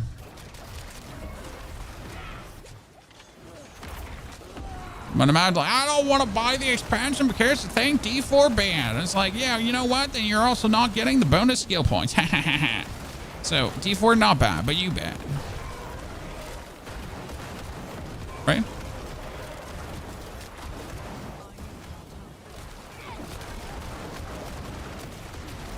Still the Minion Necro from D2 isn't with a dislike anymore. I mean, the Minion Necro or minions in general need a complete rework, and there's no way around this. There's no way than saying this. I mean, for example, the Skeletal Priest that you can raise by raising 1 corpse is an absolute outdated concept, and this has never been a good concept. I mean, if you're playing minions, you're essentially forced every 8 seconds to raise a corpse. And if you're not raising a corpse every 8 seconds, you're essentially like your minions are doing 30% less damage. That just does not feel like a good game mechanic. It just feels absolutely tedious to play this, right? I'm literally like, just need to raise that random skeletal. And the only thing it does, give us the weird priest that heals your minions. And the heal is also completely outdated and useless because your minions are not actually dying anymore, right? I mean, minions used to die and need the heal because of the way how the game was made, but the game ain't made that way anymore. So by the way, the barrier is keeping up, guys. So I'm lucky hitting all of these guys in the middle, and I'm actually maintaining a healthy amount of barrier that's keeping me away from like dying to damages. So that's kind of cool. So yeah. First time I've done PTR, if I salvage all my mythics and eternal stash to craft Uber Uniques, would they be there still for the next PTR? So the way how PTR happens alpha, it takes a snapshot of your current account. The snapshot was actually taken like 2 weeks ago or 3 weeks ago, because I have characters currently on the PTR with builds that I did like roughly 2 weeks ago, I think. Yeah. So the snapshot is a bit outdated, but essentially like that's what it takes. And then for the next PTR, it's going to take a snapshot of your again existing account, right? Like your current one. So like this is just in a vacuum. So if you have tons of mythics on Eternal Realm, these tons of mythics won't go away after the PTR. They're still going to be there. Because you never salvaged them in the first place. You only salvage them in the vacuum that is the PTR. Yeah, does that make sense?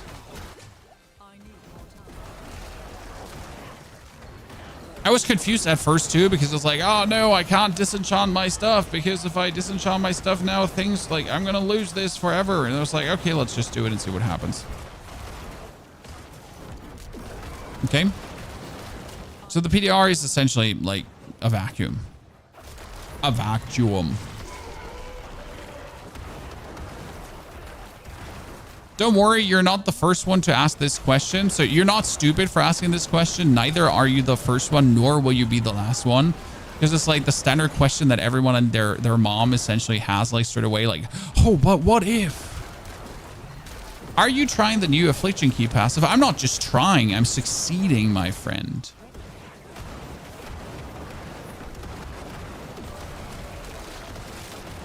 I mean, there's only one way to essentially use it as bonus DPS, and that is having your minions continuously apply curses. That's the best way to do it. Otherwise, we still don't have enough interactions to sadly make good use of it. So, I mean, like, that being said, the new Affliction Key passive is a no-brainer to take. It's better. So the new Affliction Key passive is better than anything else, because it's a 15% damage multiplier. I mean, like sure, our overpower gives us a free overpower, but that's it. Our more essence casting thingy gives us more essence casting, right? So if you have a lot of essence, it might actually work. But technically speaking, the most damage we're gaining with the Affliction Key passive, it's like 15% more. And if you're playing minions, they're getting 15% more as well. And it's like especially permanent. So as long as the opponent is crowd controlled or vulnerable, and getting enemies crowd controlled or vulnerable, depending on which build you're playing, is so easy permanently, right?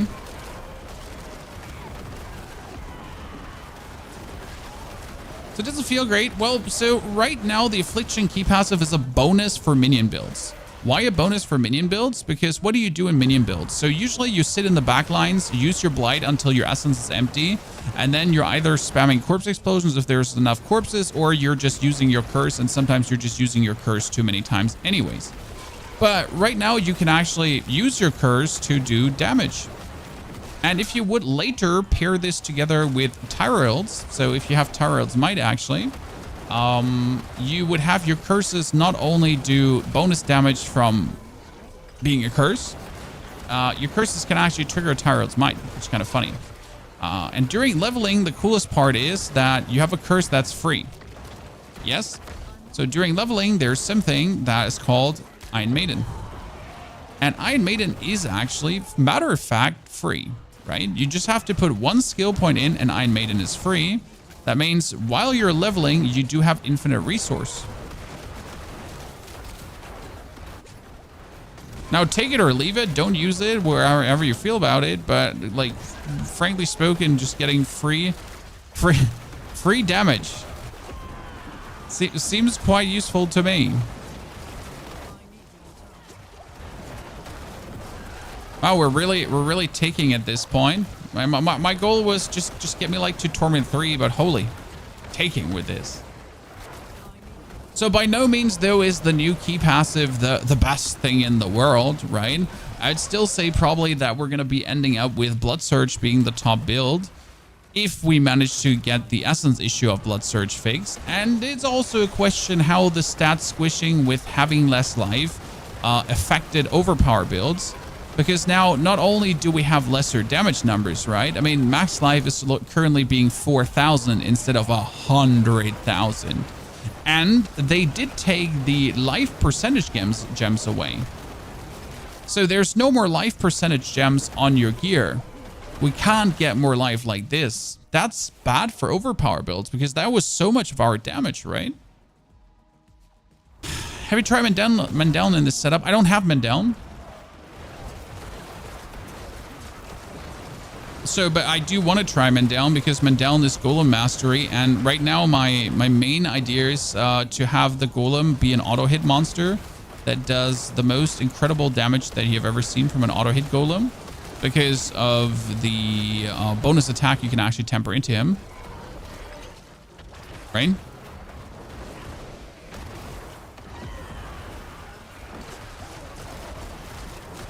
I mean, this does still feel like it obviously gets slower, right? So we're obviously in the slower end right now, but we're by no means at a point where I'm like, oh no, my build is at the end already. No, we're doomed. So I would say Minions definitely feel decent, better than in Season 4, because let's be fair, Minions felt horrible in Season 4. Minions did feel horrible in Season 4. Uh-oh. They got the double choke, guys. He choked me and his friend actually peed on me. We're still playing Diablo, by the way.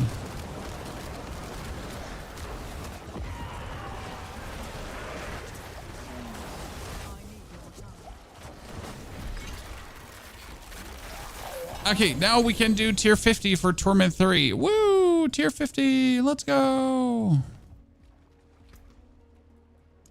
We get the Essence Glyph up to 15. We get the Dominate Glyph up in case we want to play an overpower build. I think the new passive can be great at Darkness Blight build. I like the damage over time build, so we'll try this. The thing is, if you're playing a Darkness Blight build, okay? If you're playing a Darkness Blight build, what you're doing is you're doing Darkness and Blight. You're not actually using Affliction, right? So you're essentially like, hey, so you're using Blight to do damage? Ha ha ha. Now you're not using Affliction. The only way to consistently get damage out of Affliction is just going to be this. You're tier 49 with 206 Paragon points. Well, not like haven't even used the 59 Paragon points, right? So we haven't even used 59. So what we're missing is now we can do one more Paragon board. Okay, we got 1, 2, 3. 4 Paragon boards, and I can add one more. And now is obviously the question, which one are we adding? Are we adding Scent of Death for the bonus damage reduction? Is it Bone Graft? No. Is it Blood Baguettes? No. Actually, we could do the Blood Orbs, but no. Is it Bloodbath? No. Is it Wither?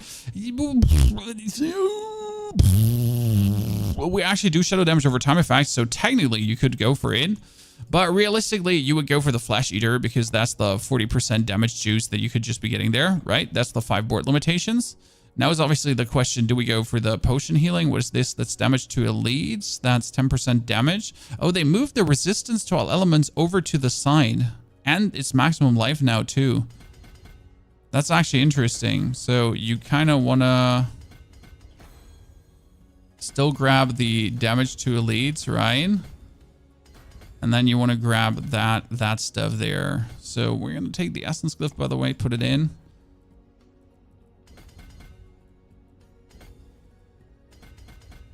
Like you want to take that max life. So we get Essence Glyph now. Cool.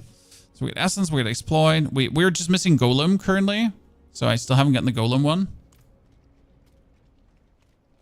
The new Ultimate. Oh, the new Ultimate is fantastic. So generally speaking, Ultimate is definitely 10 out of 10. So let's now go for World Tier 3. Okay. Let's knock that out. Let's see if we're doing more damage.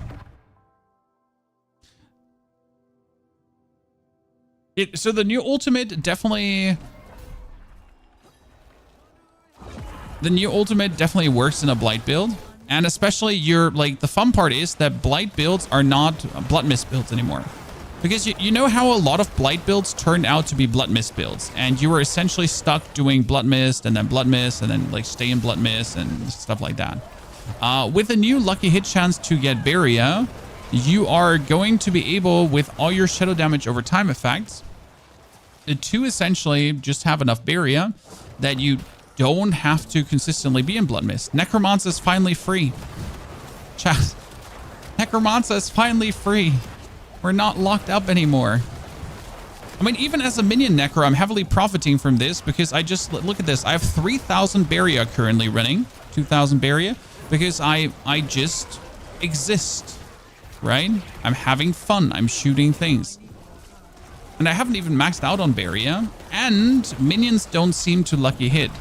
But if minions could now lucky hit, oh boy.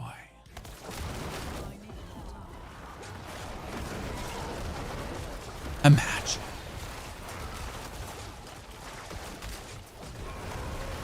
I wonder if Blizzard knows that minions can't lucky hit. You would think that they know, right?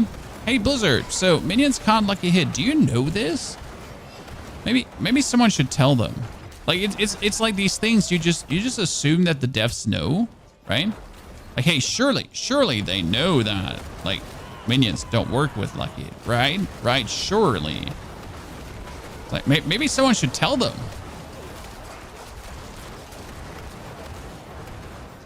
Oh, we're doing, by the way, so much more damage with a Flesh Eater activated now and the bonus crit, actually. Mr. Lollinger, good to see you there. So, funny story, guys. With the new Golem ability, the Golem is actually eating corpses around him. So, like, do you see my Flesh Eater being up? I didn't raise a single corpse to do that. My Golem is doing this. He's just going around. He's like, eating corpses. Don't even have to play Corpse Explosion to essentially eat corpses, right? Getting the new ultimate helmet is going to be great. Yes, I mean, like the ultimate with the Unmaker's the new ultimate helmet is going to be incredible, but we have to wait for Friday because on Friday I can just go to the vendor, to the cheat vendor, and I can ask the cheat vendor to give me an Unmaker, and then we're good to go. So like on Friday, you're going to see all the different builds. Right now, we're essentially just experimenting with what is there, what is easy to achieve, what do you not need much for. I mean, right now for this, I essentially just needed the Blood Moon Breaches, and the Blood Moon Breaches I just had flying around, right? So that was relatively simple endeavor to pick up. There's no issues. But for the Unmaker build, or for the new Shadow thingy, you probably will need Ixfeld's Corroded Signet. You want to have Blight already. You want to have the new ultimate, like with the Unmaker then, to have the maximum staying power for the new ultimate. So I think there's tons needed to truly get this build to the lift-off point, to have the build feel like extraordinary and not just good. So that's going to be intriguing. Cheat vendor. Yes, the PTR has a cheat vendor, and it's called the cheat vendor. And why is it called the cheat vendor? Because he can give you everything. So the PTR or the developers included a dev toolkit without calling it a dev toolkit. You can go to him and can be like, max all runes, max all aspects, send me pictures of Chad's mom, like whatever you essentially want. And the cheat vendor will be like, sure, bruv, get your back.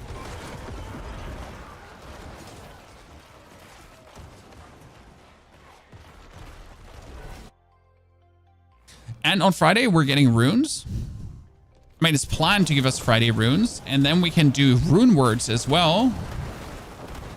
And that's going to obviously make every build better because why are rune words making every build better? Because they're passively existing. You can take different triggers from standing still to 3 times the same skill cast, using cooldowns, like whatever. So there's tons of triggers that essentially work, right? And each of these trigger makes an offering, and that offering can then be used to trigger certain effect. AKA more crit chance, more life, more armor, shooting a fireball, meteor actually, to be precise. There's tons of potential abilities. And that's going to be interesting on top. It's kind of like a little bit like having your so the concept of runes is a little bit like the robot from season 3, because you're getting bonuses for just existing, if that makes sense, right? I exist, so I am. which I do actually like, so that you're getting these bonuses for simply existing. Like you don't have to do much, right? You just do your play style, you just play your game, right? You play your build, and your build essentially just does more. When will the vendor be there? The vendor is already there. It just doesn't function. So Friday it will be there. The time is yet unknown. They're actually doing everything relatively spontaneous. I mean, we didn't even have a release time for the PTR. We literally just had a day for the PTR, right? And it was like, technically it's going to be coming around this time. It actually came like 1 hour earlier than expected.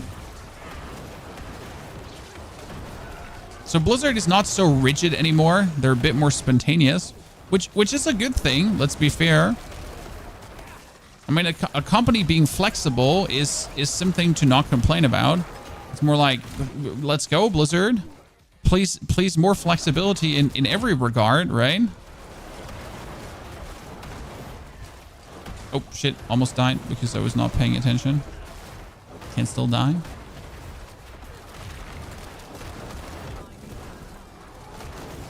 So probably be doing more damage with the Shadow build here right now. But I'm happy that minions are at least feeling good for the pit. And since pit is the standard progression, I guess we're fine.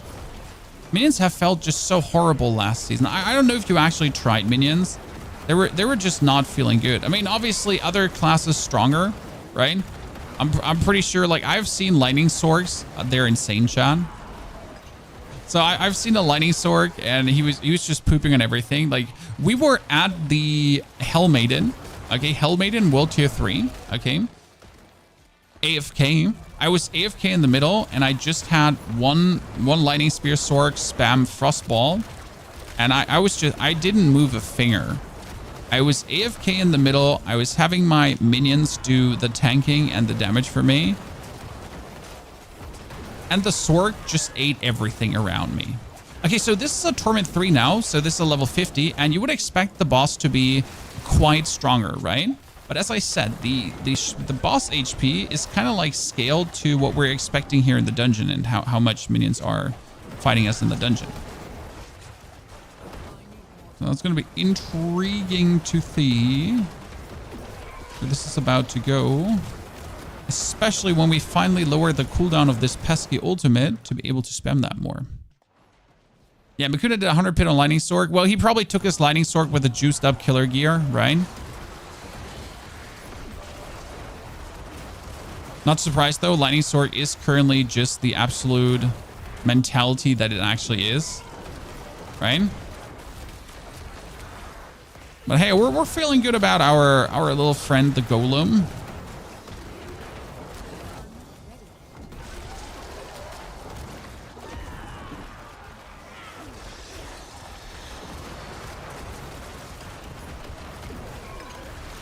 I mean, look, we're like this is a reasonable fight. He's half health down in, like, what was that now, 30 seconds. So we took 8 minutes to go through the dungeon. 8 minutes, which, yeah, roughly 8 minutes to go through the dungeon. And now the boss fight is going to take another 2. That's actually feels like an okay progression, right? I mean, they're coming from like not the ultra S tier super minion build progression with all the upgrades you'd be hoping for. Feeling reasonably good.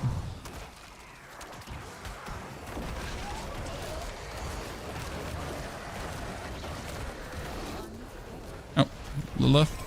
So, ladies and gentlemen, still, even from a Torment 3, not a single greater affix item. It's getting a bit sad, because I was obviously hoping, like, can we finally get a greater affix? Nope, still not. But we're coming to the interesting point where I'm still missing my Debt Razor glyph, right? But, like, right now, I want more crit. I could level up my Essence glyph, right? It's still 1.58 per level up. Or I want more vulnerable damage. Hey, right? I can use my upgrades now to gradually get more damage and just keep that up until level 45 at least. You want to play the new class upon release? We'll definitely try the new class, check the new class to give you feedback on the new class as well and to give you quality builds. We will probably focus on Gorilla a bit because I have been a fan of the Gorilla builds and they do seem quite interesting. So yeah, you're most likely going to see me play Gorilla.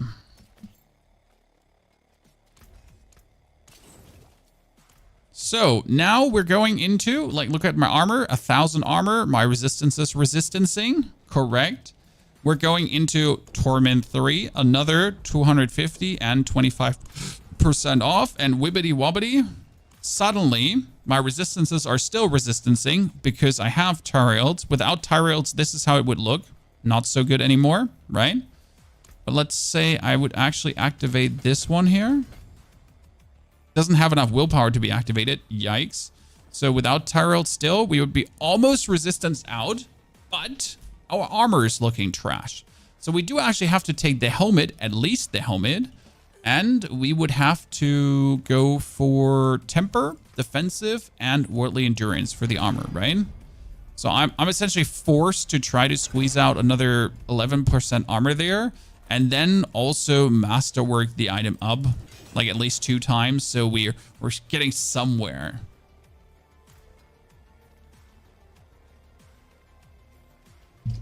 But now that we're in World Tier 3, guys, what do you think?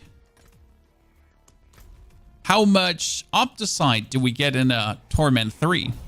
So again, like to give you a picture, a Torment 2 Nightmare Dungeon was 250 Opticide. What do you think? What do you think is this one, Torment 3? Is there new spells? Yep, new ultimate, new key passive. New ultimate is only good for specific builds with specific items.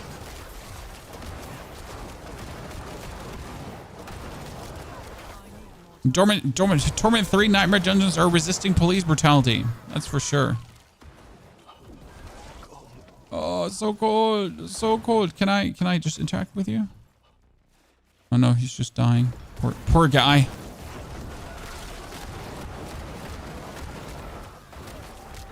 The fun part is, like, killing these lads is not useless. Because you know what killing these lads accomplishes right now? It gives me experience towards my next Paragon points.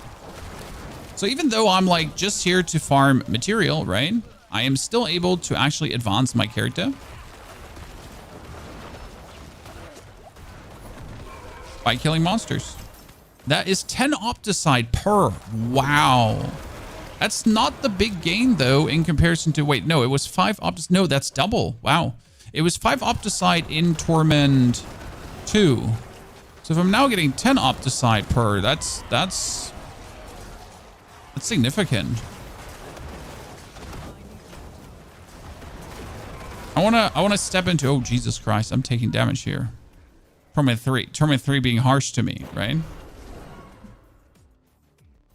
Rogue has a new skill called Dancing Blades Knives, where you essentially flit over the screen dancing, like you are actually dancing, matter of fact, right? It's a cool skill. Oh Jesus, I thought I wasn't standing in there. It's an actual cool skill that looks cool too, because you're just going around and like slice and dice, baby. So yes, high recommendation. The Rogue creators seem to be enjoying it, especially because it is a levelable skill, so you can use it for leveling and have fun with it. It's not just something for endgame. I mean, again, as much fun as the new Necro ultimate is, the new Necro ultimate is just not useful for leveling. It is not useful for even intermediate at some point. Like it's really like if you are in the end game and you're playing that new Necro skill, then you, oh my goodness, the amount of danger high voltage here. Holy.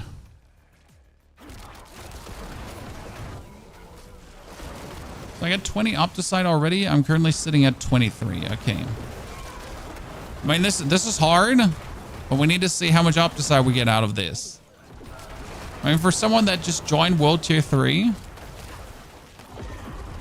Minions are feeling weaker. I think it's mostly to not having the Debt Razor. If I had the Debt Razor, it would feel better. Or the Golem Glyph even.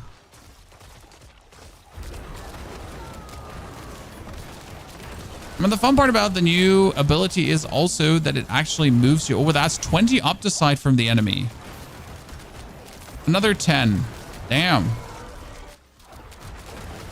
Yeah, I guess World Tier 3 is probably going to be the sweet spot right now. I mean, like, I was really contemplating, should you farm in World Tier 2 to get stronger? But nah.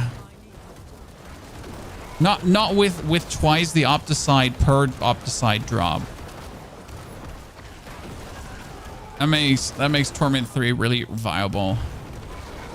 I wonder, would they double it again in Torment 4, guys? Would they double it again in Torment 4?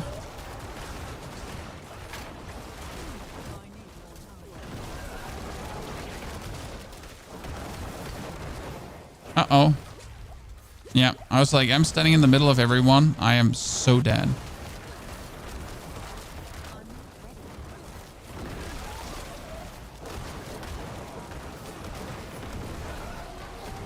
I'm about to test a tier 4 nightmare dungeon now. Then do that, Dank, and tell me. Like, I just want to know how much is it per drop. So that's the most important metric. Like that you're getting more throughout the dungeon. Not surprised, but how much is it per drop? Like, because this is obviously 10 per drop, right? This was again another 20. Jesus Christ, in total 30. So quite significant already. I mean, we're just at 23 a second ago. Now we're sitting at 83 already.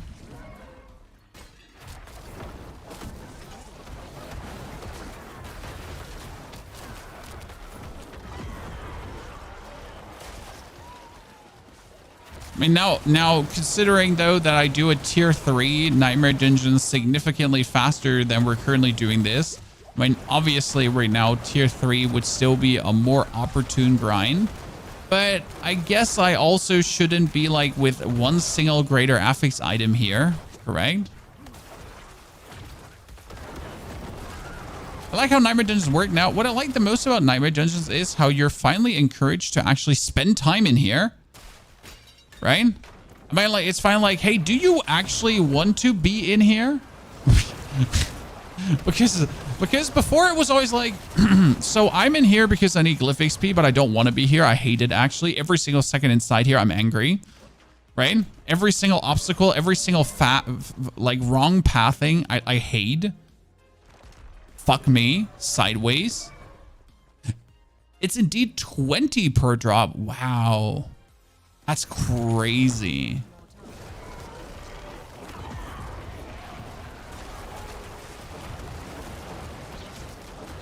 I mean, if you're later than having like good gear, that means that every elite opponent could essentially drop 20 Opticide, and sometimes they even double drop, so like 40. Yeah? Wait.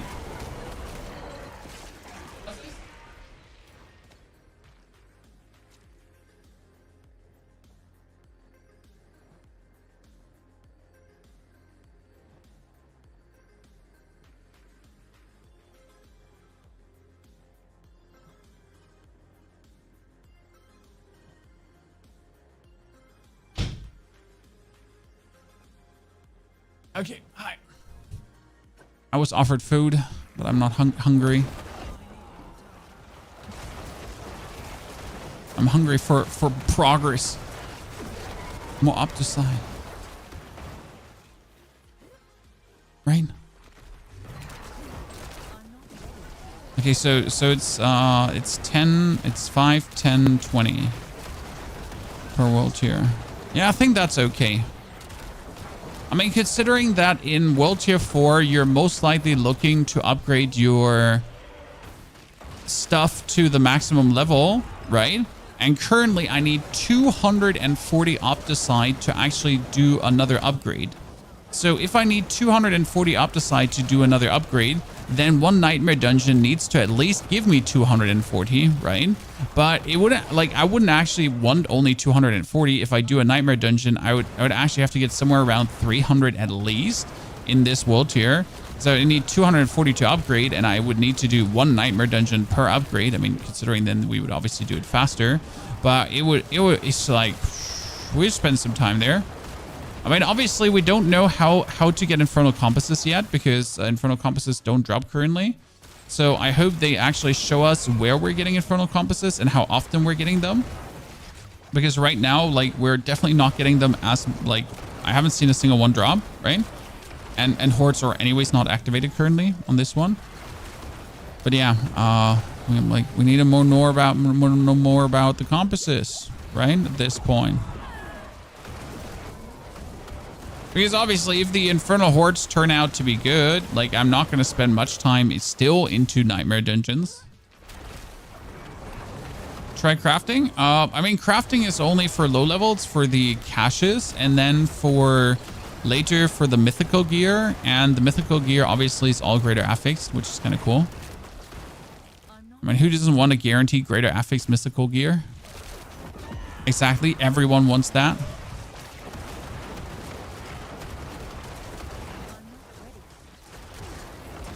Would there be gold? I assume that the cheat chest will also have gold, my friend. A Sever Necro with sacrifices will be OP. Well, we'll test on Friday. I mean, with the cheat vendor being in, like, it's going to be so easy to test things. So we can just give us the best equipment, the maximum amount of obolts. We can masterwork stuff. We can see, like, how powerful are certain things. I mean, like, with Sever, you'll definitely be needing the Sever boots because the Sever boots are actually giving, like, you the chance to cast Sever twice. So highly super powered that, like, you can just do that. And yes, the new Sever aspect is crazy. I mean, Sever just dealing 120% more damage is nuts. Just like that. Hey, Sever deals 120% bonus damage. You're like, okay, I mean, cool. Like fucking cool. Like, actually. They're really fucking cool. Jesus Christ, if this Nightmare Dungeon feels like this in Torment 3, how does the Helltide feel, right? This is the funny part right now. We're currently in Torment 3, right? And in Torment 3, everything kind of like feels quite something. And in Torment 3, you could also only meet people in Torment 3, right? I mean, with World Tier 4, at some point you would meet everyone, right? So you would meet low levels, 60s, 70s, 80s, 90s, 100s.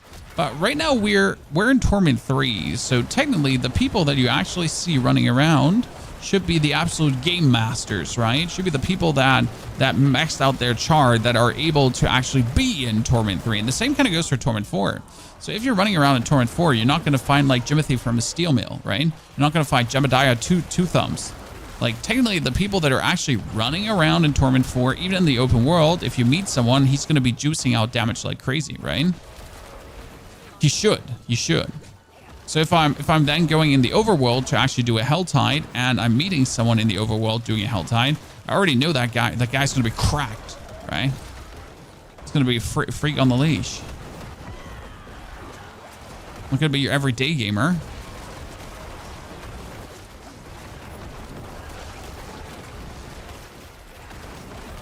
In theory. Do you know where we get sparks for the mythic crafting? I mean, we're probably going to get still sparks in the normal way. So for killing Uber Lilith, Seasonal Journey, Seasonal Reputation, Tormented bosses, or then probably Torment 1, 2, 3, 4 boss. So that's probably where we're going. Okay, so Opticide, we only got, in this case, 143. Yeah, we only get like 130 from this one. So we actually get less than our... We get less than our tier 2 dungeon. Wow, what happened to the poor Scorch of the Land guys? Did my Golem just absolutely explode him? Holy Christ. He just took his life, Chad. And his license, and he just took it all. Just made him look like a fool. Jesus, rough. You can't do that. Man has a family. Okay, still not a single greater affix item though. So these are all, like, every single item I get is actually sad and shit.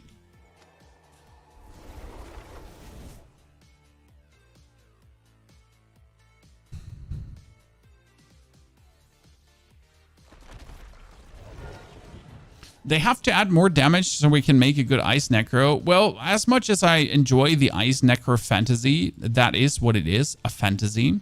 Oh, how many people do you think are going to be at a World Tier 3 boss now at this level of the test server? Not many, right?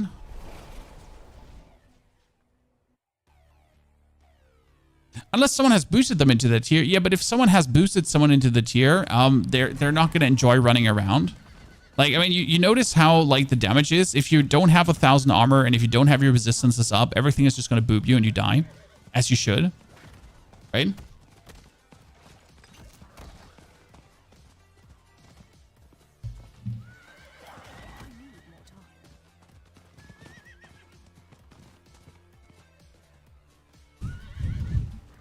Party Finder's okay. I mean, Party Finder's nice. You can essentially just make a party and that's it.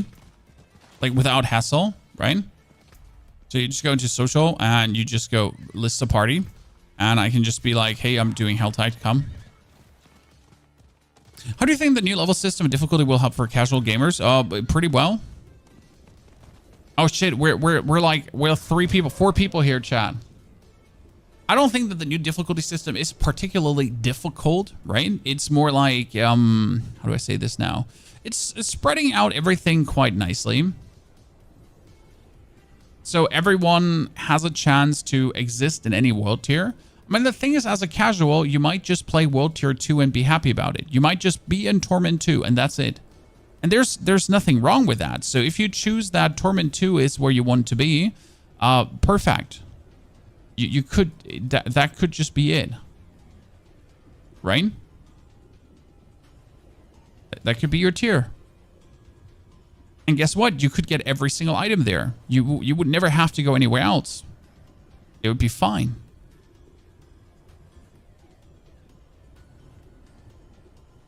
No. So like, from Torment 1 on. Okay, listen, guys. From Torment 1 on, Ancestral items can drop. Unique, mythic, every single item can drop from Torment 1 on. Masterwork material, everything. So you're not missing out on anything. The only thing you're missing out on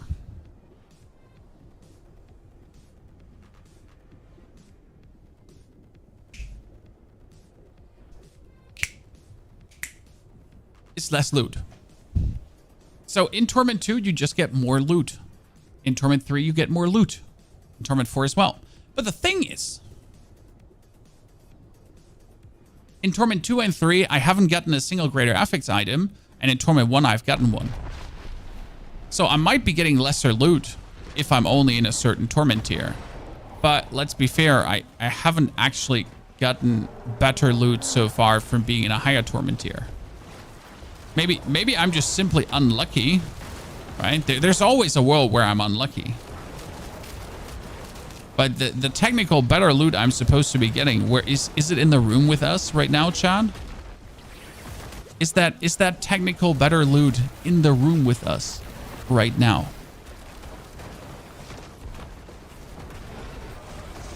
So I haven't seen it yet.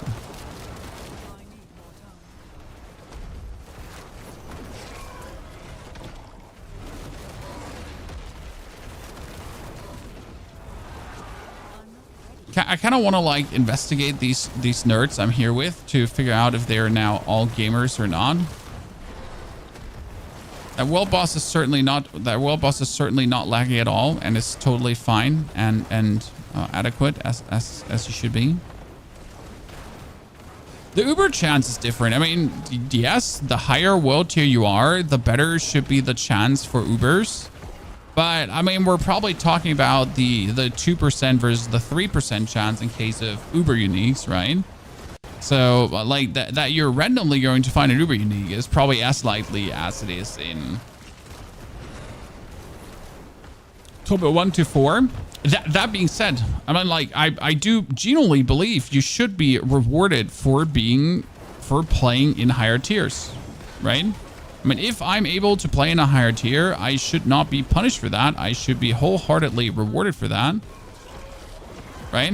I mean, if someone again sucks and he can't advance to Torment 4, like, that's not a me issue, right? For me, the person that actually made it to Torment 4, I should be getting rewarded for it.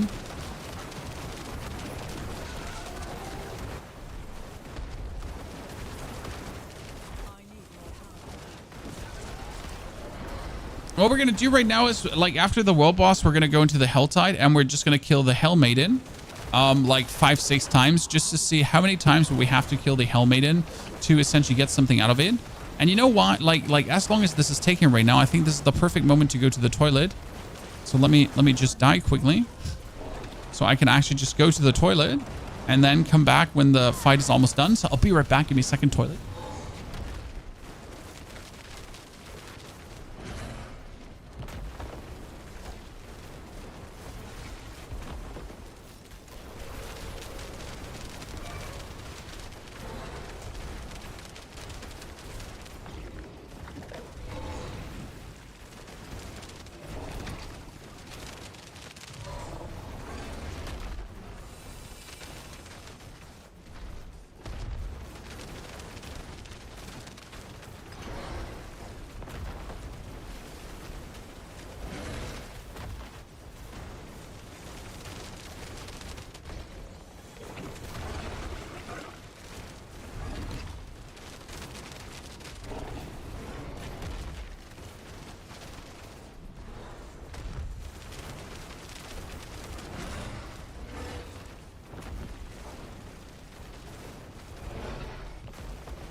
Okay, are we there? Are we there yet?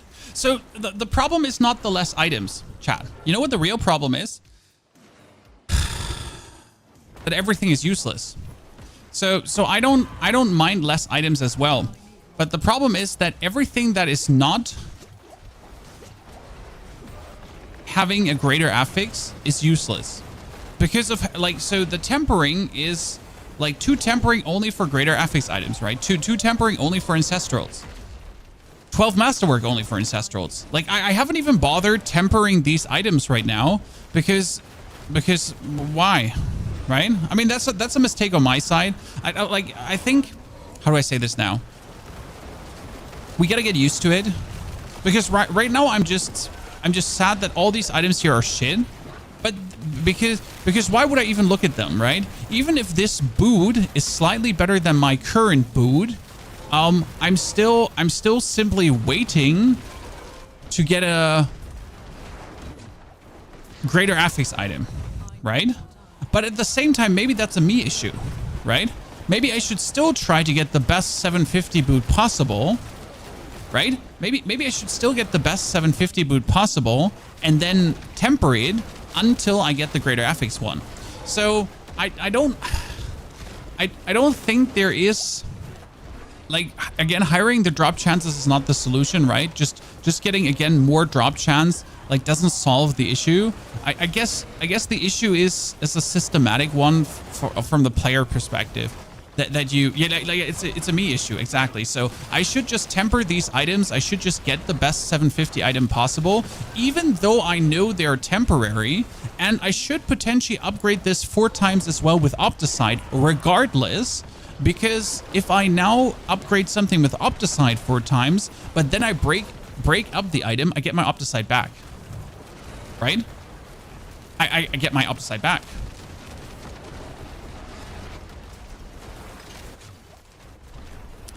For alts, there's no way to speed it up. No, for alts, there's actually no way for super quick fast leveling. That is true. So you can't now kill higher level monsters or whatsoever. I think that's fine though, because right now to get to level 60 is 4 hours, and that's okay. But as soon as your alt character is then level 60, he gets all the Paragon points. I mean, that's insane. Like I'm gonna be leveling a Sork as a Necro, and my sword gets level 60, and my sword instantly has 200 Paragon points. Boom. Or 300 if I have 300 Paragon points already. So my sword is instantly cooking then, right? Like, because let's be fair, like Paragon points or legendary nodes is where the juice is at.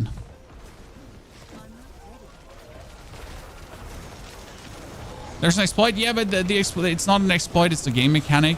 And that one is going to get fixed anyway, so you're not going to be able to do this on the release of the season. That's already confirmed, don't worry. The devs already know.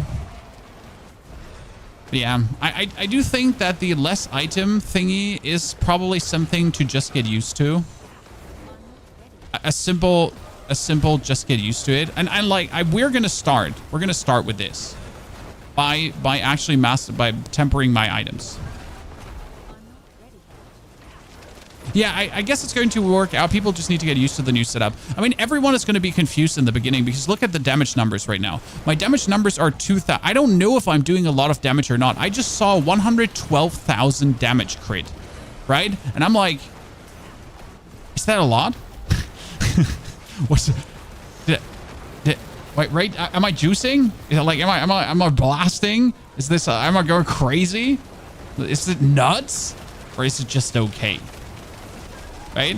Because you just don't know what is a lot of damage right now. It's quite a funny world to live in currently. Unless until we figure out new normals again. So what's the new normal? What's a killer damage number right now? Is 1 million going to be a killer damage number? I think the devs said that they want 1 million to be like a pinnacle number. So if your build does 1 million damage with a certain hit, then you're like, you're fucking cracked, right? You're insane. So I guess that's a ballpark. Like, I think 1 million is meant to be like the new billion damage. So if you already do 100,000 with a crit, you're actually really doing well.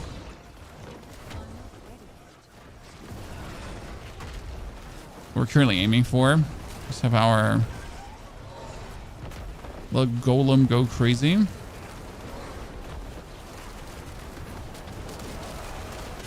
So, what do you think about the 60 max level? 60 max level is really cool. Because again, like 60 max level, you get over to Torment 1, and then you can start getting greater affix items. Because what happens currently, guys? What happens in the current server when you're level 60? In the current server, when you're level 60, you get into World Tier 4, and you start getting greater affix items. And what level are they? 863, 872, 888. So these greater affix items you're getting are shit because you're going to throw them away. So if I'm level 60 and I find a greater affix item, I'm like, yay. Fucking fuck, right? But currently, if you're level 60 and you actually find a greater affix item, what happens? That greater affix items you just found is 100% going to be 800 item power and one of the best items in the whole goddamn fucking game. Right? Let's see if that Grand Cache has a greater app. Oh, that has a unique for me. That's actually interesting. Godslayer Crown. Nice. But 634 item power from a world boss in Torment 3. Okay, let's write that in the notes because this shouldn't happen. Torment. I'm going to make a screenshot. I'm going to post this in the creator Discord. Give me a second.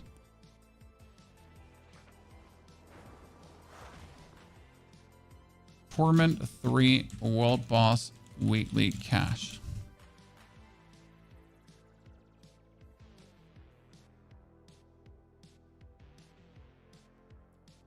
Yeah, straight up going in there. Okay, let's kill her now like 5 times to see. Like, if I kill her 5 times, I would expect at least 1 greater affix items, right?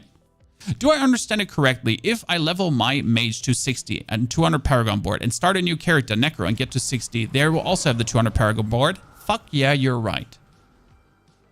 The way it happens is you play your character, you level your character up, and then your Paragon progress is shared between all your characters.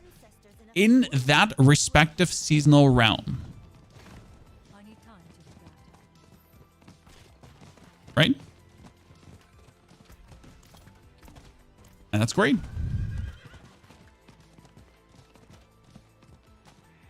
Say that Necro is not the most amazing. You don't have to talk it nice. I mean, sir, if you don't like Necro, that's good for you, brother. I love my Necro. I mean, I don't know if you've seen Blood Surge Necro last season, which was incredible. And Minion Necro is now currently better than it has ever been. In comparison, definitely to season 5. Now, though, like, the question obviously is, like, where can we get more power? Like, right? What are we looking at, and how could I get more power for the build? And the biggest problem is right now attack speed, because we're sitting at minion attack speed and attack speed bonus at currently 28%. Together with the frenzied aspect, that is not even 100%. I am missing out so much damage for not having this maxed out. I mean, in maxed out, it would be 150% multiplicative damage bonus that we're missing out on.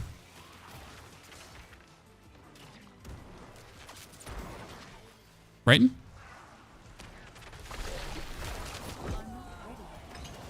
The lack of interest in the expansion should be a concern for Blizzard. I don't know where you get your intel from that there's a lack of interest in the expansion.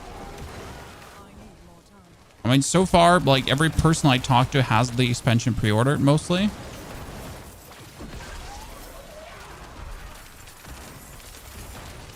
And I'm plenty sure that as someone is breaking the, I think the source of breaking the server chat, I am pretty sure that as soon as the expansion actually drops and people do see the rune words and the runeborn, the spiritborn, and the dark citadel and the undercity, that they're just gonna like get themselves the game too. Okay, so this is like Blood Maiden in World Tier 3 Torment. Servers breaking because Sorks are mean. Greater affix item. Chat, look. Super juice. Let me put a heart in. Fast, heart. Let's do it. Oh, no, heart. Yes. Let's do it again. Another time. Let's go. Greater affix item. Go places. I mean, it's actually a good one even. Wow. I mean, like, look at this. That's good. That would be 270% overpower from this. Holy. That's actually a good item. And it's called the Tidal Bloodsucker. I love it. One thing I'm missing, though, is mine cages. Do mine cages still exist, guys? Has any one of you actually dropped the mine cage? I don't know if they actually exist and you can get more cinders with them. Because obviously you couldn't higher the level of your enemies anymore, but you could make them more dangerous and get more cinders still. Right?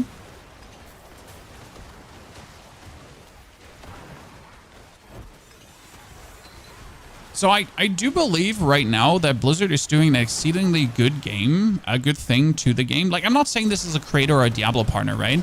I mean, at the end of the day, like, this is what I make money with. So if this update is shit, I'm fucked, right? So I'm actually happy the way it's progressing. Like, this is coming from someone who's just content that, like, I know I want to create another year of content for this, right? And I'm actually happy how they're progressing because it looks like worthwhile, right? It looks like I'm going to enjoy making content for this and not, oh, that's another greater affix item. Let's go. So I'm going to enjoy making content for this and not hate myself. Okay, so that's 2 greater affix items so far in Torment. I guess I'm just lucky because that, yeah, it can't be guaranteed greater affix every time. I wouldn't mind if it was. Like, wouldn't mind if it was. Did I say that I wouldn't? Oh, Jesus. Like, dude is... Holy. That Hellborn, the Hellborn was dishing out. Torment 3 Hellborn is like something. It was tearing me a new one. Could you not focus on me? No. I mean, Torment 3 is like, it definitely feels like something. I'll tell you that much for free.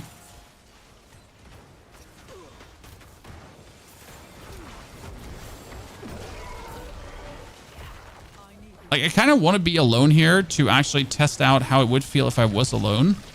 Okay, so which boots did we get? We got Rakanoth Awake. 112% non-physical damage plus. Cool. Oh my goodness. I wasn't paying attention, sorry.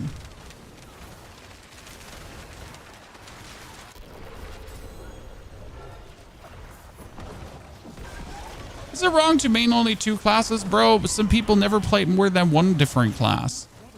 Like, you do you, what you enjoy. I mean, I think every class has at least 1 build to offer that is quite fun to play, right? There's fun builds out there, left, right, and center. By the way, I need to open a steel chest because I want to see how much steel would you get. Like, I would assume that living steel for Gregoire the Galvanic Saint with further world tiers should also be more. Correct? Or am I crazy? Like, I mean, if I clear a, like, if I'm in Torment 3 and I open a living steel chest, I should be getting more. Correct? Then if I would open it in Torment 2, because I might not like higher risk, higher reward. I wonder if I could kill this thing alone without these players around. Because these are a bunch of Lightning Sorks, and we know Lightning Sork OP, right?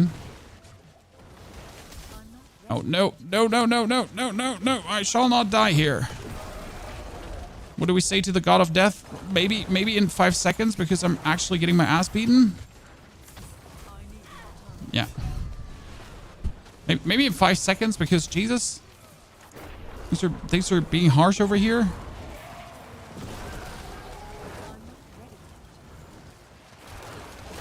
I mean, consider, like, right, I'm fully resistanced out and everything. I have my armor going. I have tons of life, right? I'm good. I'm not making as much barrier as I could. I could definitely make more barrier. Okay, so this time wasn't a greater affix. But tons of loot. Oh god, there's multiple Hellborns, so that's the problem. This is the problem. The amount of Hellborn that we're just facing.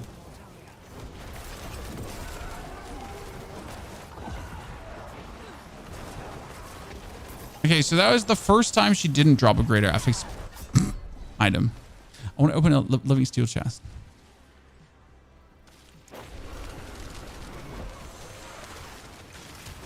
Okay, let's do one more. And then let's try to get enough to open the living steel chest so we just see how much living steel we're getting, okay? Get bored of D4, so I bought Elden Ring. I'm going to play the next couple of days. Any advice to the new Souls player? We have tons of guides on the channel, my friend. Everything, like. Generally, enjoy the game. Try it yourself. See how far you get. And if you start struggling, there's help out there. Right?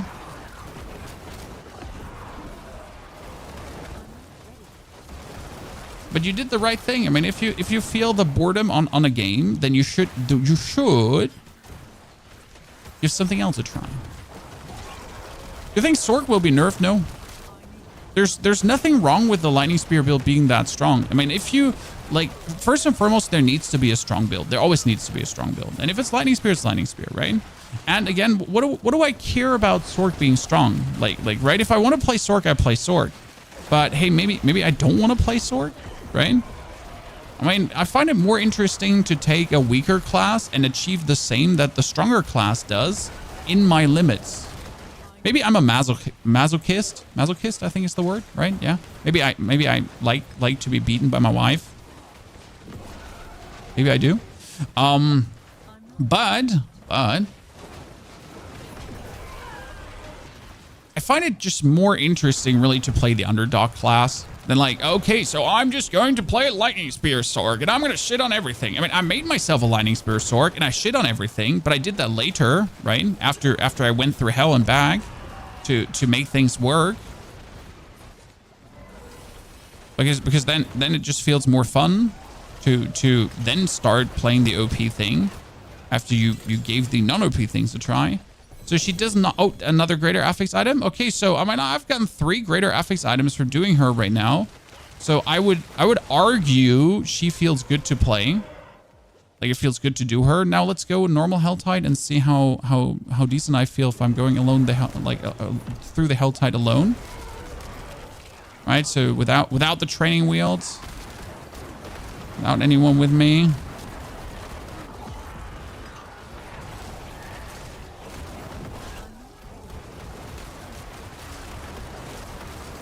How does the Necro feel? And we should probably also try the Blood Surge today to see how well it does. I mean, this is Curse Necro right now in Torment 3. Also have the Blood Surge Necro. I did 5 Torment 4 Maidens, 0 greater affix. Either you got lucky or I got unlucky. We'll see. Like, get fucked, nerd.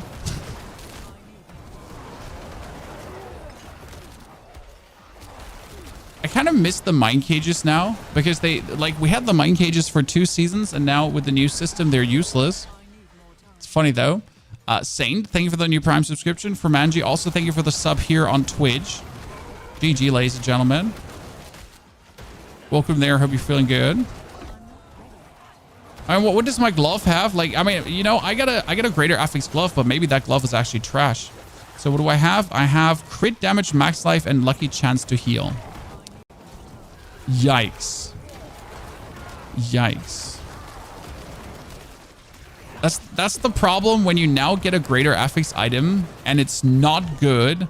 You're like, oh shit. Right? That's bad. Also, by the way, Torment 3 Helltide kind of feels like something. Right? I'm fighting demons here. Where's my living steel chest? Wait, is there no more living steel chest? Is there only the tortured chest of mysteries? Huh?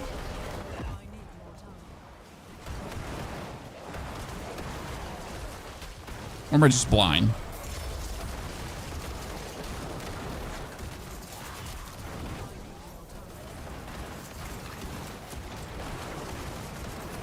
Well, we have to look into that.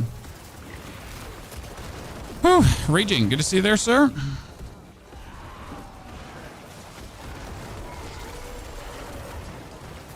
I don't see the difference though, because now in the current game I get greater affix items that aren't good. Yeah, but in like in the current game, you're getting, let's say, 20 greater affix items every 15 minutes. Depending on how you play. So the amount of greater affix items you get is vast. Now let's say now I'm getting like 5 greater affix items per hour instead of like 30 per hour or 40 per hour. So if 1 or 2 or 3 or 5 greater affix items from 40 per hour are bad, that's okay. If I get 5 per hour and 3 of them are bad, well, or let's say not even bad, like just useless, right? Well, it feels bad, man. I got the Golem Glyph finally. Hail Mary, chat. Now we can juice up the damage into Oblivion. We can see how much damage our Golem can do.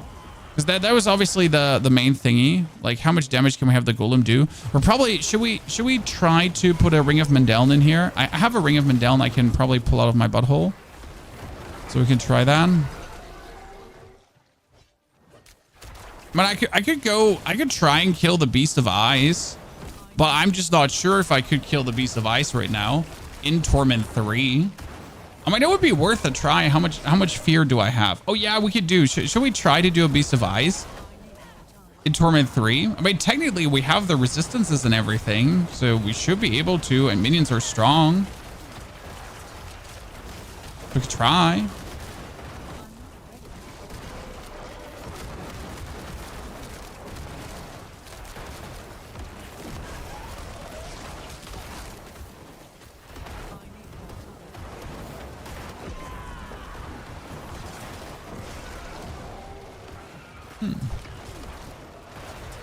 Okay, we need to still find out if there's a tortured steel chest. Okay, there is the tortured gift of mysteries. But where's the steel chest? Is there no more steel chests, or am I just blind? Let's go to the other Helltide area and see if I'm just unlucky. Right? Other Helltide area. Oh no, save the injured Iron Wolf. Can't have him die. The overworld does feel a bit laggy. Holy. And with a bit laggy, I mean like holy. I'm just trying to escape here, but there's no escapism. There's only me being stuck. Okay, I'm running. There's too many opponents here. Bad. Minions, come save me.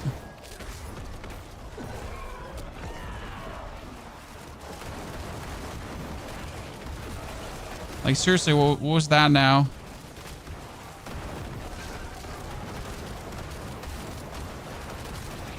Could you pull the man in that does the damage reduction thingy? Thank you very much.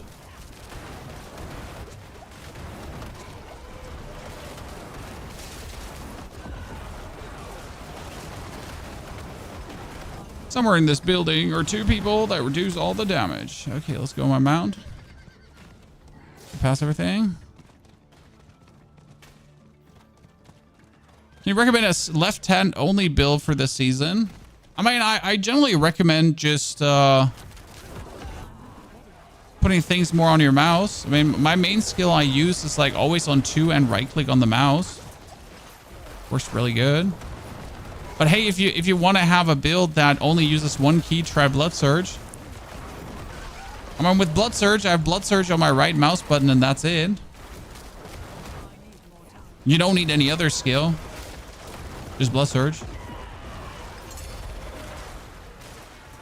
Okay, so there does not seem to be a steel chest anymore. So the steel chest is gone. Or it's Torment 4. Hey, Torment 4 players, anyone Torment 4 here that can confirm or unconfirm? Is there a living steel chest in World Tier 4?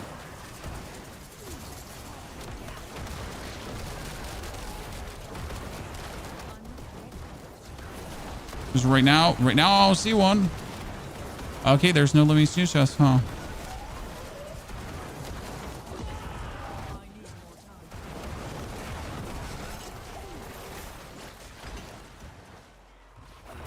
Why? Why is the living steel chest gone? Maybe it would be too good with the torment tiers and that's why they made it go away. Right? They're like, oh, you know what? If a living steel chest and the torment tiers would exist, maybe that would be too powerful. That seems kind of like weird to do that.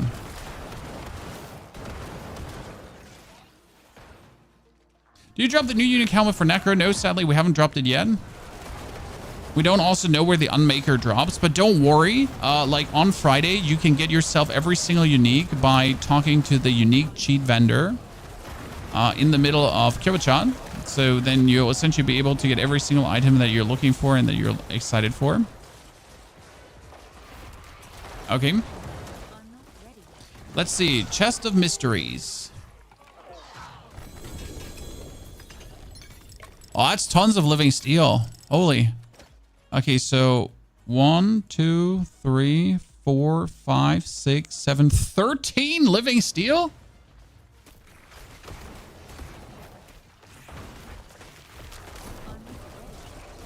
Well, don't mind if I do. Right? And I got a 2-handed axe. It's gonna be put on, right? Screw that. Maximum item power. Super damage. Let's see if I can get the things I need on the item. And then let's go for the Beast of Ice, okay? Whew.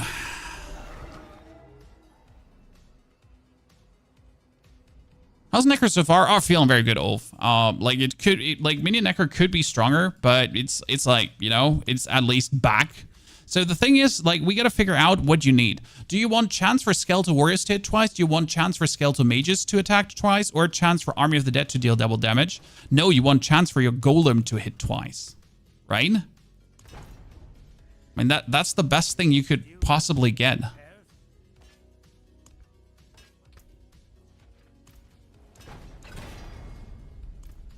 But you also need to get that, right? So you need to essentially chance for your Golem to hit twice. And then on top of chance for your Golem to hit twice, you would need to get Golem damage. So that's chance for your Golem to hit twice. And now you need summoning and we would need Golem damage. Thank you. I'm insane. You would upgrade that weapon. 460 in. That's a lot. Not gonna lie. Give it 2 sockets.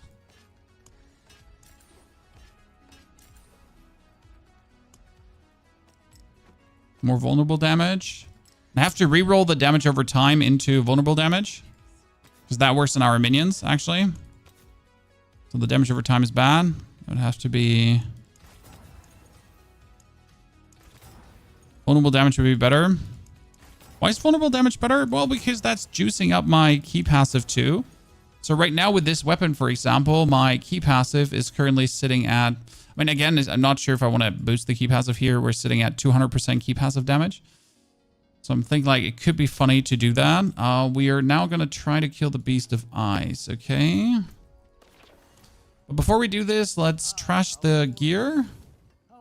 And let's try to at least temper the hero offensive. So let's try to get more golem damage. I mean, if we're already want to have our golem be like the craziest mother trucker possible, we might as well.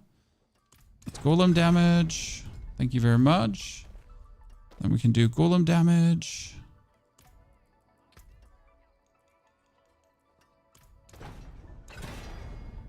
Ta-da. Good. What we now need is also the Golem Glyph activated because we finally have the Golem Glyph after all this time. Thank you very much. And it is here. Now, the fun part is that Golem Glyph is very low level, which kind of stinks, right? But that should not be an issue because we just have to do a Nightmare Dungeon and we could get it up really quick.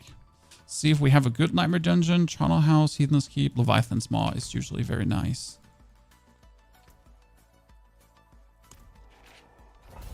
We're not using your gems? No, I'm using the big gems. I'm using the big gems, don't worry.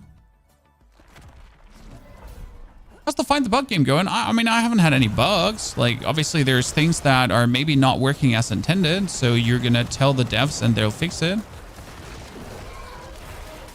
I mean, there was a bug, for example, for the Necromancer quest where minions were not spawning or like very delayed spawning. There was plenty weird, so you were kind of like stuck waiting for those minions to respawn so you could get your golem. Why am I doing a Nightmare Dungeon right now? I'm weird. I was like, I need to upgrade my glyph. Why am I doing a Nightmare Dungeon? Yeah, I was like, wait, hold on, wait a minute. Hold on, wait a minute. So here comes something very important now. So in order to get my glyph upgraded, okay, the best way upgraded, I needed to always get +2. In order for my glyph to get +2, the Nightmare Dungeon needs to be 20 levels higher than the glyph. So you can actually think about which level of the pit would I have to do right now. So like currently for me, I could do a pit 50 Torment 3, right? But if I do actually a pit level 30, I have 4 upgrade chances. Each upgrade chance is +2, and since my glyph is level 1, I don't have to do anything over a pit 30.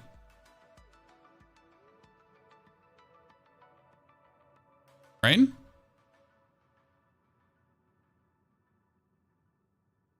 Yeah, I know, right? Like, it sounds crazy, but that's how it works. Put aspect on axe. Oops, yep, we're missing out the aspect on the axe. It should be fine. It's only 90% less damage from our minions.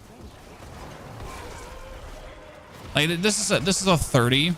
Like, a 30 we're just gonna tear up. I mean, as you notice, like 30 is 30. Like, it's funny like how much more damage you're dealing in a 30. All right, my golem just goes in and everything just falls over. It's like, oh no, my golem came. He just splurted all over them. But again, like since I'm not doing this for masterwork mats, right? Since I'm only doing this for glyph XP, I can essentially tailor my Nightmare Dungeon to like really fit their perfect. So there, my pit. So there's no more Nightmare Dungeon tiers. No, the Nightmare Dungeon difficulty is bound to your world tier. So I am in Torment 3. That means my Nightmare Dungeon is a Torment 3 Nightmare Dungeon. And it also gives me Torment 3 loot, and the enemies are Torment 3 hard. It's actually very simple now. No more different keys. No more like tier 90, tier 100, tier whatever Nightmare Dungeons. Nah. I'm in Torment 3. It's a Torment 3 Infernal Horde. It's a Torment 3 Nightmare Dungeon. It like everything is Torment 3.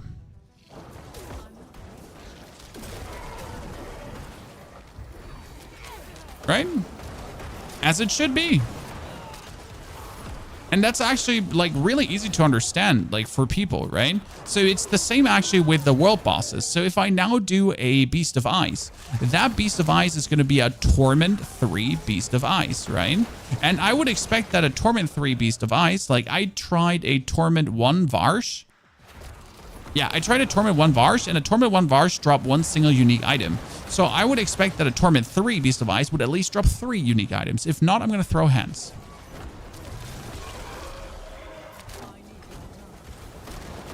Well, the changes made, I think the changes are to the better of the game. So I don't think like the changes were just made to make changes, right? So sometimes you feel like, why are you doing all of this? I mean, I've seen some people say like, this is unnecessary. No, it's not. No, it's actually not. Like the changes are good and they're to the better of the game. They're also allowed to scale more. So we currently have like these 4 world tiers. Technically, we could add more world tiers, but we could also adjust the world tiers to be even harsher. We can add bonus pit levels at the end. So you could add to the 100 pit levels that we currently have even more pit levels if you then feel like it for the bonus chell or not.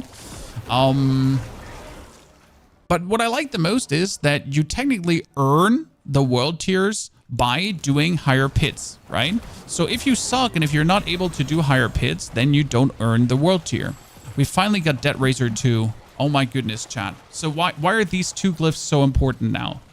So we got we got Golem. Golem is Golem damage. And I could level this up all the way to you could level Golem up all the way to level 45 now, right? But we also have Debt Razor. So what does Debt Razor do, right? Debt Razor is also insane because Debt Razor is now officially, where's Debt Razor? Why is it not showing? I just picked it up. I just probably have to do this again to have it show up. But yeah, Debt Razor is essentially also able to go all the way to level 40, giving my minions insane damage reduction. Right? I mean, right now I just want to activate the Golem. So we leveled this up. Now my Glyph is level 9. Okay, you skipped it twice. My Glyph is level 9. Level 9 means I need to do pit level 40 to keep the double upgrades, right? Wait, let me think about it. Level 9, I want to have another 8 more ranks, 17. So we need to do at least 37. Yeah. Yeah. Level 9, 8 more ranks, 4 upgrades. Yeah. Right?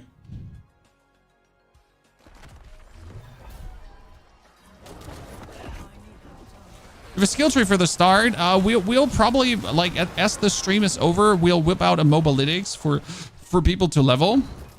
So to try out the new Curse Necro. We'll probably also soon change the Curse Necro to, like, include the Corpse Explosion, because right now I don't have the Corpse Explosion included as I'm experimenting.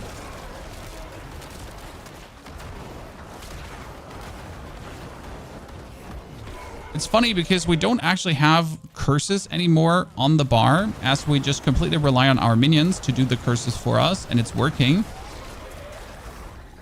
So we finally can remove it from the bar.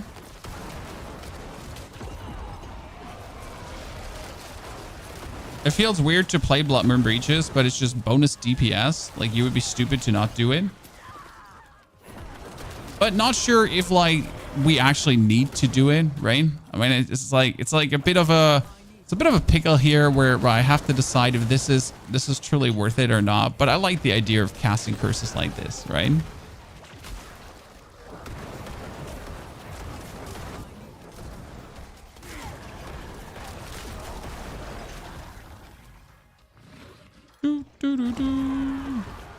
Just get a new mythic, a chest as drop from Gregor in tier 4. Oh, you get the new mythic. Okay. I was confused, like you get a chest, like a chest or a chest. You get a chest. Got it. Got it. Confusion momentarily arrived. So, like, the thing about the Golem Necro is right now, correct? I could sit down, and in order to get the Golem do the most damage ever, I could just simply level the Golem glyph up to level 100. right? Like, I want to see how much damage could the Golem do. And I hope the cheat vendor tomorrow allows me to max level Glyphs, because then I'm just going to max level the Glyph to insanity. Thank you, Carl, for the subscription. Thank you for the tier 1. Appreciate it, brother. Also, if tomorrow I need to ask actually the devs if they have a time already on Friday for the cheat vendor to activate, because then I might have to stream in the evening again, right?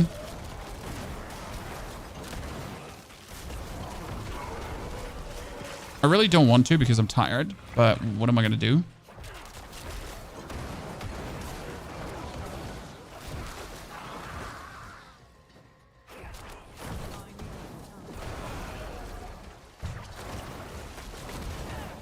And I want to play around with the cheat vendor.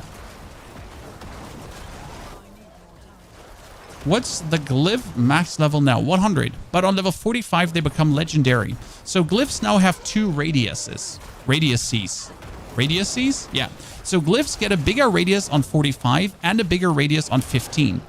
Like, think about it now. My Glyph, my Golem Glyph, needs willpower around it to do more damage. Usually you only take 25 willpower and you don't completely juice it out. But I now have 300 Paragon points. So I don't care, right? I don't actually care about only putting 25 in, right? So like you're gonna make it count as hard as possible. And yes, the upgrade is at 46. That's true. So 45, it's not legendary, and the jump to 46, it becomes legendary.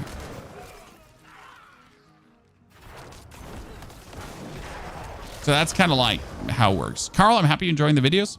I plan on keep making them. Don't worry. I'm not planning to stop. I mean, this is too much fun. I have reached a very nice state of not being anywhere near to a burnout, you know. Happens actually a lot to content creators by doing too much content, playing too many games, forgetting about their life. I found a very nice work-life balance where I can just keep on going into infinity and beyond.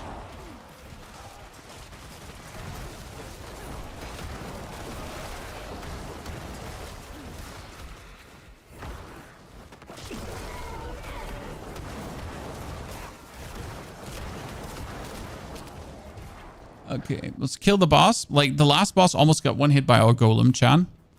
Let's see what we can do here now. So we're going to shoot her to get the curse up. Boop. This just feels good, right? So again, like, we are now sitting at... We're now sitting at level 9. So it's +2, right? Then it's, again, +2, 100%, because we're 20 levels higher. That's level 15 and +2. Boom, radius increase. Now it would still be +2, but we actually need to start taking Debt Razor. So Debt Razor, which gives us Paragon nodes within range, 200% to their minion damage and damage reduction modifiers, right? You know what the interesting part is, chat? Come closer, come closer, come closer. You want to know what the really interesting part is? Closer. The Golem board has a new glyph, has a new node. So this is still Golem damage, right? Well, this is summoning damage right now. Hehe.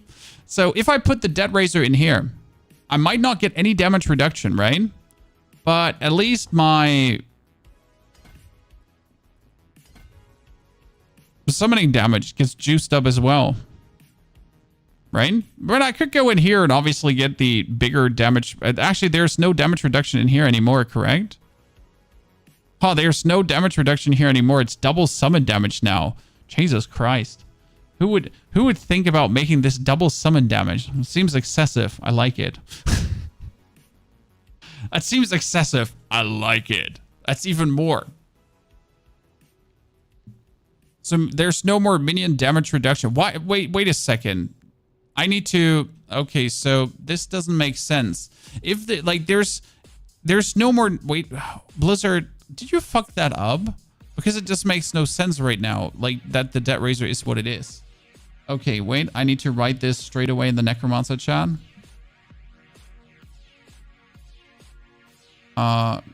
Cold Leader Paragon board.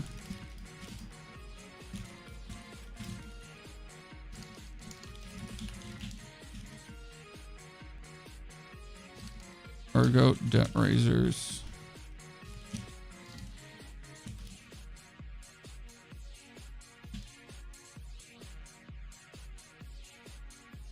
So you're saying Minion Necro is OP? I mean, Minion Necro is right now feeling exceedingly awesome. Like, it does not feel bad in any capacity. I mean, let's actually go to the Beast of Ice. Okay. Slay the Beast. Wait, the slaying the Beast of Ice is a whisper currently? What?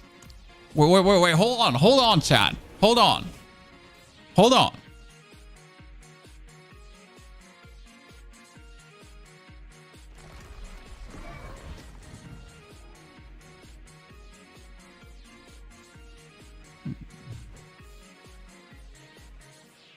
That's interesting.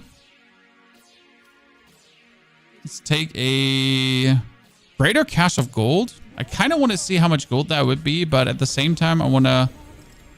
Oh, the greater cache had a unique in it. Well, okay. Don't mind if I do. It's a 639 item power. Okay.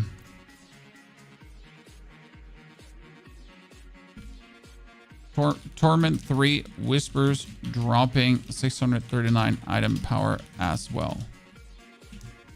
So this needs to get fixed, right? This is not like, this can't be. You can't be getting this low item power from like if I'm doing a Torment 3 Whisper and I'm not getting 750 item power, am I a joke to you? Right? Why do I exist? Okay, so that's actually the Beast of Ice. Cool.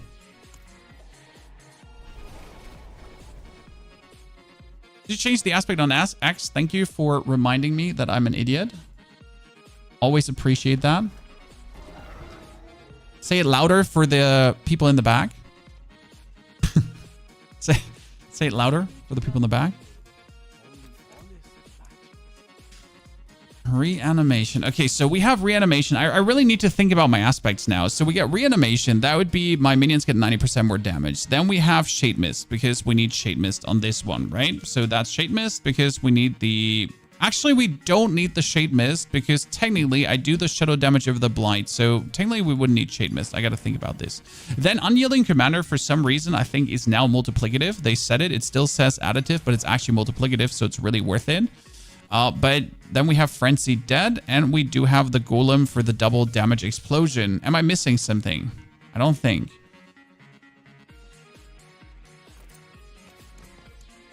But obviously play Hardened Bones.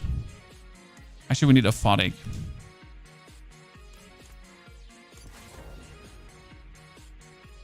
No, not a Photic. We need blood.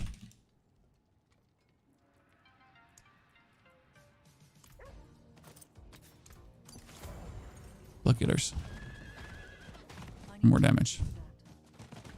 Go to the Beast of Ice. So this is a Torment 3 Beast of Ice. And we would like to have the Ring of Mendel. I mean, I was thinking about the Shade Mist aspect, but since we're actually not playing the Shadow Blight Key passive, we technically don't need the Shade Mist aspect because we're not triggering the Shadow Blight Key passive. We were only using the Shadow Blight Key passive to essentially have our enemies be affected by shadow damage over time to get them cursed, but if we have Blight, we have them affected by shadow damage over time.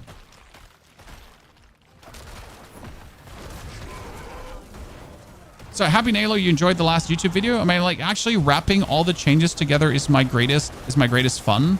Like, I don't like, as much as I like making build videos, right? Oh, Jesus Christ, they're hard. As much as I like making build videos, like the real thing I do enjoy making is like videos that actually explain meta stuff about games, right? Build videos are fun, but it gets kind of like tiring at some point to make though. Okay, Frozen Altar. I am missing one single Distilled Fear. This description needs to be changed.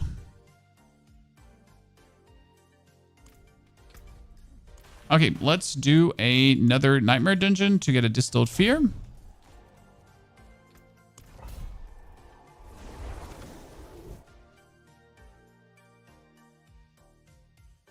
The more I think about it, I really like being able to push harder content at lower level by tweaking gear, pushing myself, all that has been taken away.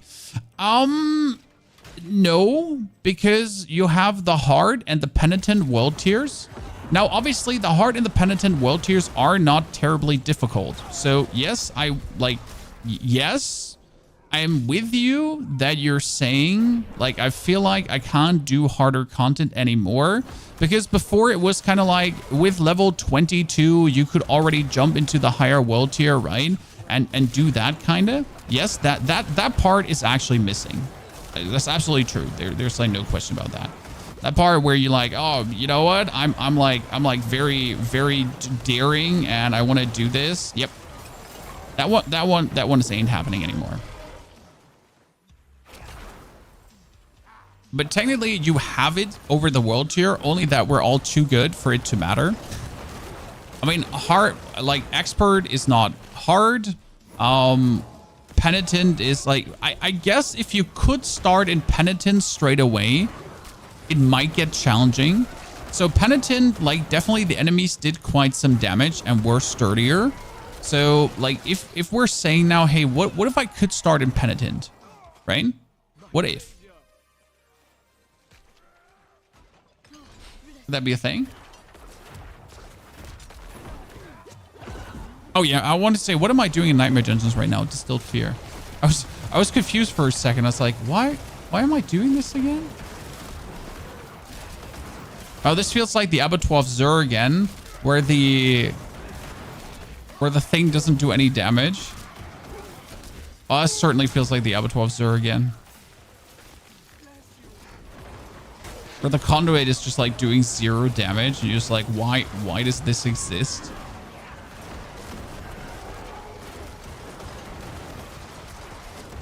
So I can I mean, tell Blizzard. So your feedback, what should your feedback be? Make Penitent available from level 1 on. I mean, do you think there's a reason why Penitent ain't available from level 1 on? I mean, if I want to have it hard, just let me have it hard. Right? I mean, if I wanna hate myself, right? If I wanna struggle, if I'm like just an absolute stupid twat, like just let me start the game in Penitent. I mean, this has been an argument since like the world tiers exist. So don't worry, you're not the only one asking this. The creator Discord is talking about this up and down because the creator Discord is obviously full of people that have like no life, aka creators, right? So like they are the prime example for, hey, can I make it even harder for no reason?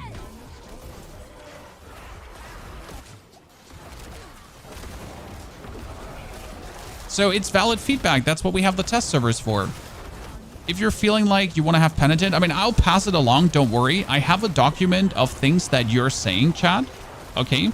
I have a document of everything that's being said. I already sent like a 1-pager feedback to Blizzard this morning directly to their community manager, who's been asking us creators to please do some 1-pagers. So that is out. I'm not saying this to seem like cool. Right? I'm cool by nature and humble. It's just like, this is how it's going, right? Just so you know, like how the procedures are. And like, I gather your feedback. Don't worry. Things you say, things that bother you, things that you don't feel like that are as they should be. And then we'll just hand that at a later date to them too. Let's see.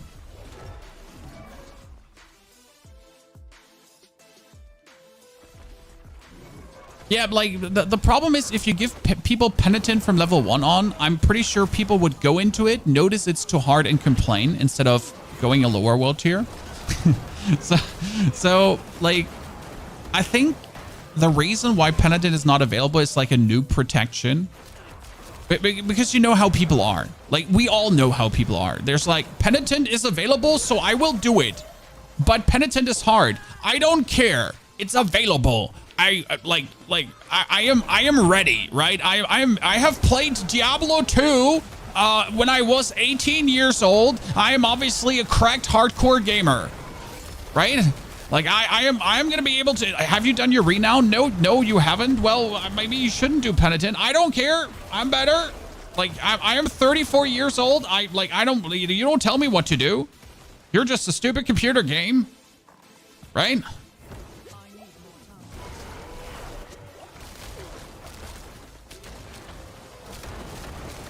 You know how people are. This like people are stupid. Sorry.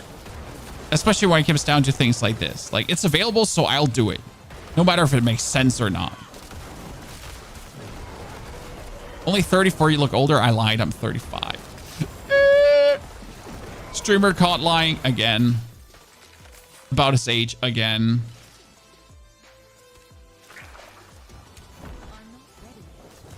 Male streamer caught lying about his age. Very important distinction there.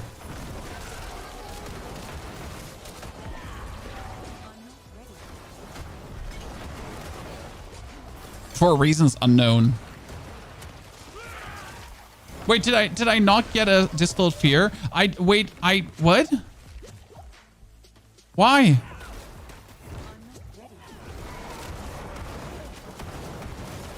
I thought you're always getting a distilled fear. Hello? Is this on? Where's my distilled fear, bitch? Sorry. Just came out of me. Like, seriously. I mean, I should just have distilled fear on my other accounts, right? Probably.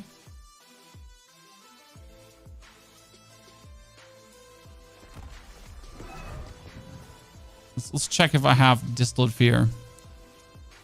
You had 11, now you have 12. Okay, sorry. I'm being unreasonable. I'm yelling. Man yells at computer again. Man yells at computer again. For no reason.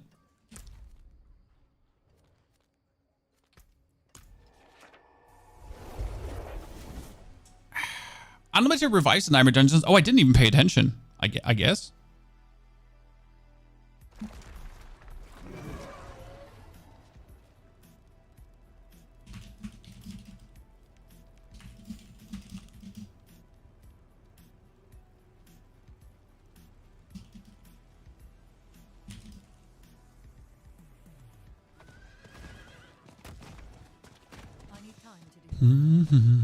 Okay, let's do the Beast of Ice now. I mean, like I hope I can do it, because that kind of like confirms that everything is working for Minion Necro. Because right now I haven't struggled. Right? Everything has been relatively smooth.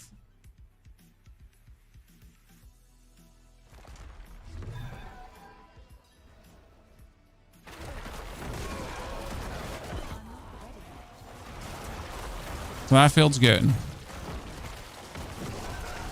And we haven't even gotten like a chest with Golem mastery and stuff. So, Jesus Christ, let me live. I'm just trying to get somewhere. Holy. Like, sometimes I feel bullied by the enemies.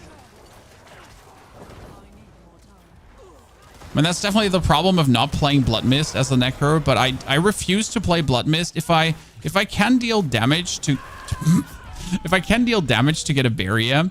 I just refuse to play Blood Mist, because Blood Mist is essentially the most useless Necromancer skill in existence, right? Because it doesn't actually do anything. Oops. Unless you need it, right? Range?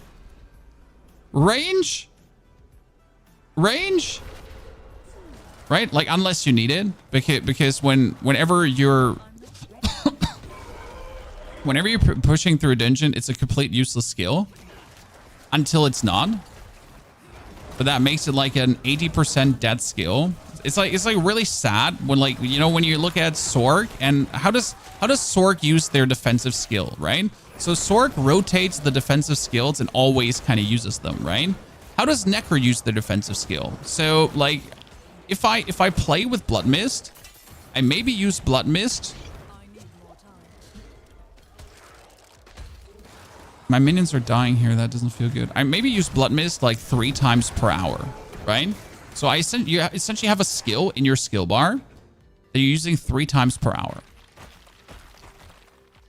Does that feel good? You're level 55 and out of strongholds. What do you do now? Whispers. Okay, what are we expecting? Beast of Ice to trash us with 1 hit? Oh, wow. We did tons of... Okay, okay. Okay, brother. Go, go, Golem! Go! Torment, you on! Sorry, had a moment there.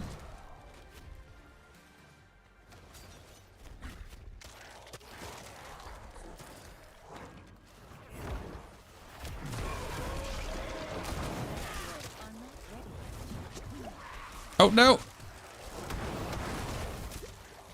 Jesus, they're killing my minions.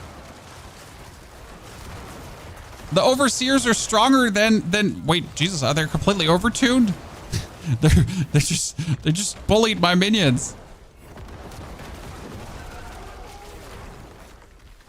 I'm bad at avoiding that. I'm bad at avoiding that.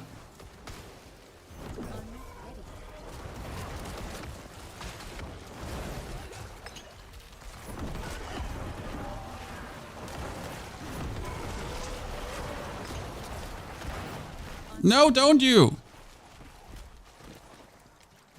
Okay, we can kill a tormented boss. That's good. I'm actually relieved about this. Golem, come back in, please. Oh no. Well, I'm unstoppable. I just noticed. I just forgot that I'm actually unstoppable because I'm permanently using my golem. So these dudes actually don't really phase me. Okay, they're though, like these guys are stronger than the Beast of Ice itself. Like the normal elites that we're facing here are hitting me harder than the Beast of Ice, right? I mean, it doesn't help that my skeletons are being bamboozled around, correct?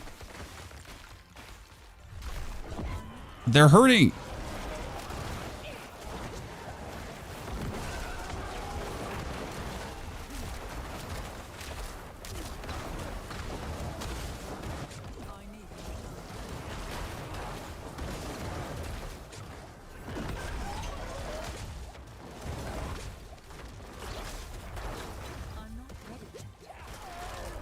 Oh wow.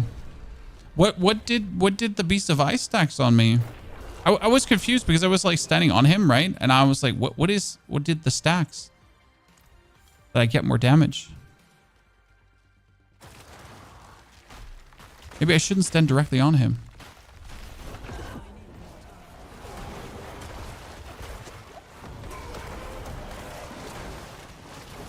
I know some of his abilities that are actually like doing the Beast of Ice stacks are not as obvious as the others. I think it was this one, right? Yeah, if you're getting this, because you're still getting these tormented stacks in case you missed it, right? So when you actually get damaged by them.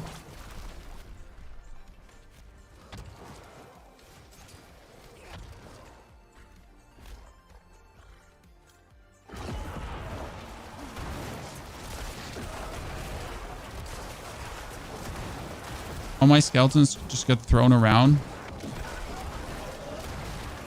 They're a bunch of useless nerds.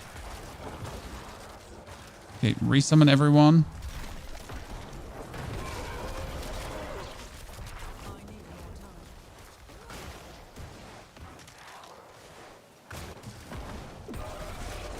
Look at me, Master Evader, chat.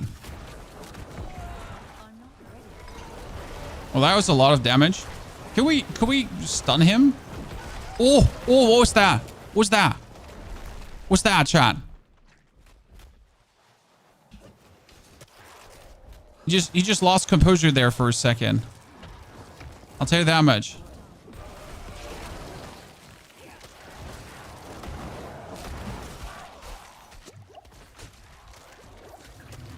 I need more time. Oh no. Frozen bat. Frozen bat.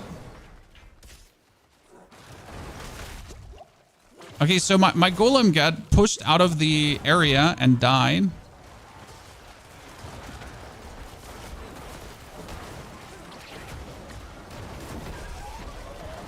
These dudes are, again, having more life than the Beast of Ice, but I think it's more the problem that my minions just die. Again, we can't give minions more damage reduction, which might be a mistake. I gotta confirm this from Blizzard. Because if minions are unable to get more damage reduction, I'm a bit worried. Because how am I going to make my minions survive in Torment 4 then? Right? I mean, this is only This is only Torment 3 right now, correct? And my minions are unable to survive this phase on the Beast of Ice, which I guess it's okay, like, right? Like, if we're making the Beast of Ice, maybe minions are just not the build for this. But still, though, right? Minions can simply not survive this. I have no potions.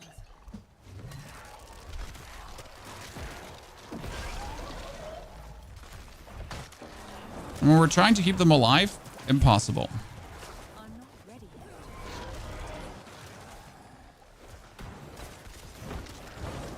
yet. Woo! Torment 3. How many uniques now?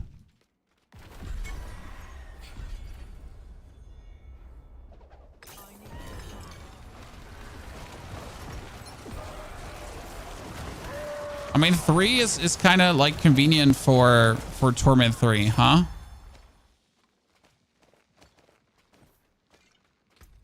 Okay, that's 3 uniques for Torment 3. I guess that's fine. Take it. Did they make Mutilators plate better? Damage reduction, blood lances. No, they left it. I mean, by the way, these values are not accurate. The values are actually lower, right? Capstone dungeons are fun. Yes, that we don't have capstone dungeon is a mayor complaint I've brought to Blizzard already. I like that Torment is kind of like, I like that Torment is a stepping stone to get the higher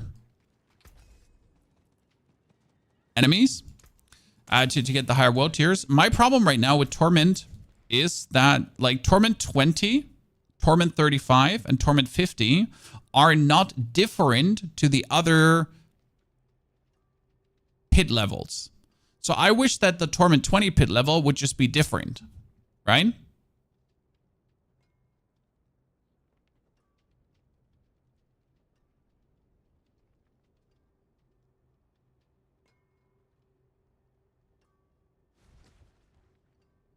So, Francois, you're only getting the Paragon points on your alts if you hit level 60. So as soon as you're level 60, you're getting the Paragon points, not before. Okay? Hope that helps.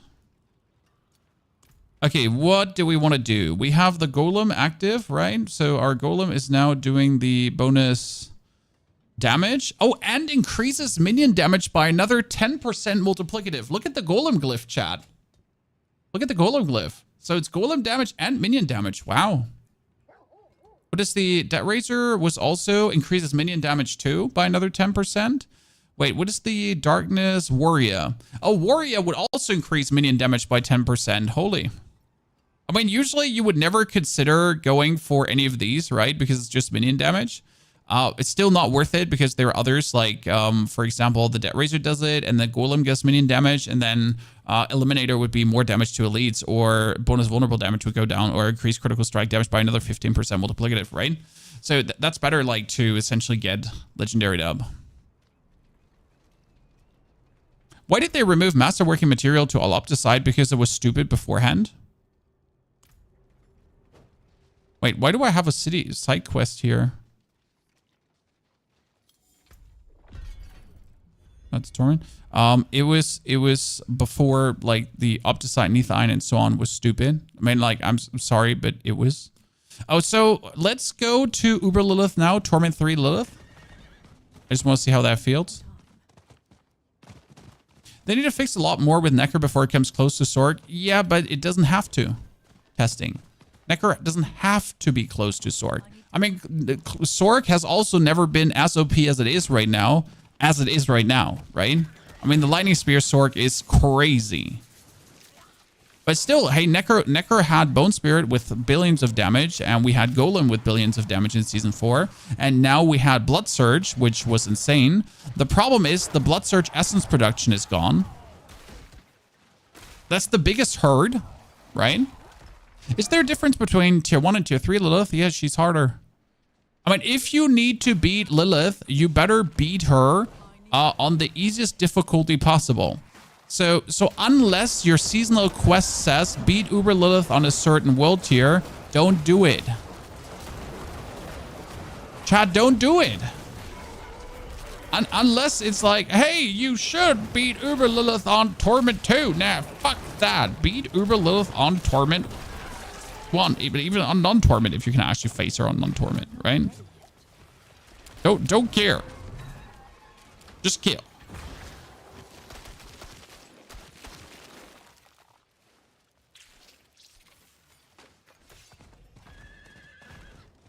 I need more time.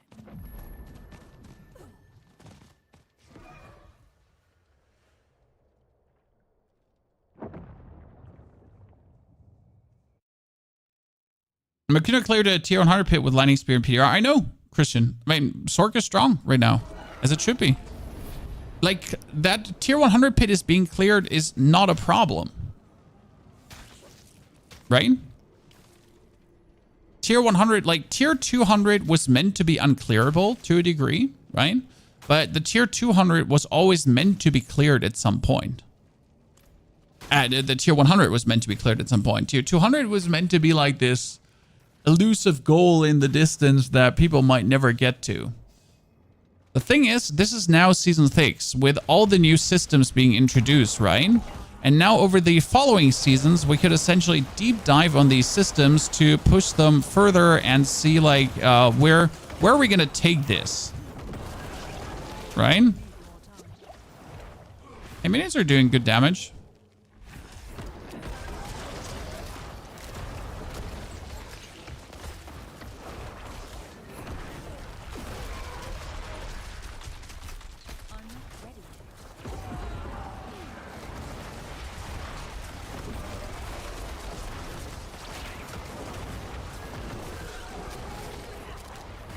Dudes, oh wow, jeez, you one-hit me? You one-hit me with that? Lady, I have 4,000 HP. I don't know if that's a lot actually, right? Lady, I have 4,000 HP. I need more time. Do you think we'll see a lucky hit, Necro? I mean, Necro lucky hit has always been a thing, so maybe now more than ever, right? Okay, maybe for Lilith, I need better equipment. I mean, from a damage standpoint, we can definitely hurt her.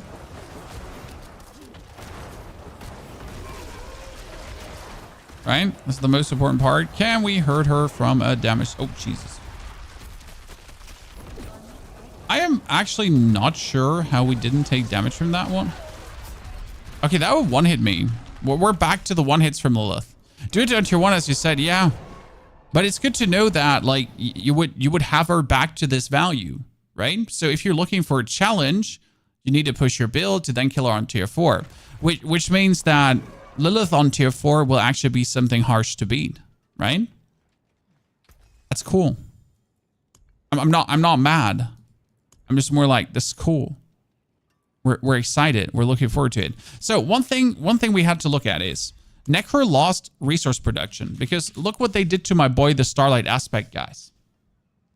It now reads, gain 40 of your primary resource for every 20% of your life that you heal, or every 200% life that you overheal. What the fuck?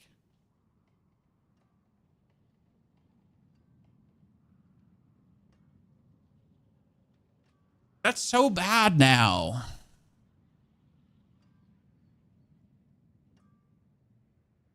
Because Starlight used to work like so well on overhealing, right? And now that's dead.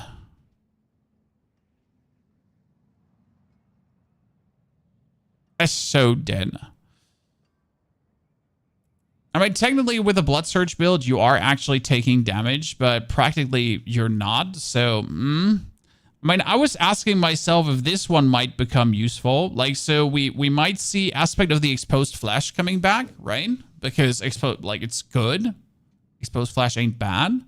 I mean, Blood Orbs getting Essence is somewhat useless because you actually... I mean, you can play Blood Orbs for Essence in the Bloodlands build. But I was asking myself if this can come back, right? Your shadow damage over time effects have a chance to generate Essence. Could this work with minions, right?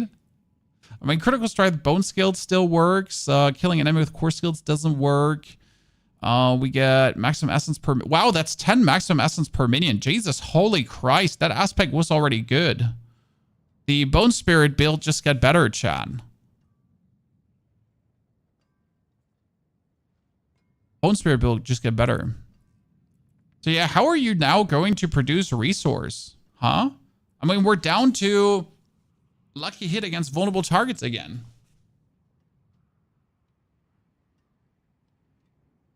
I'm not a fan of that.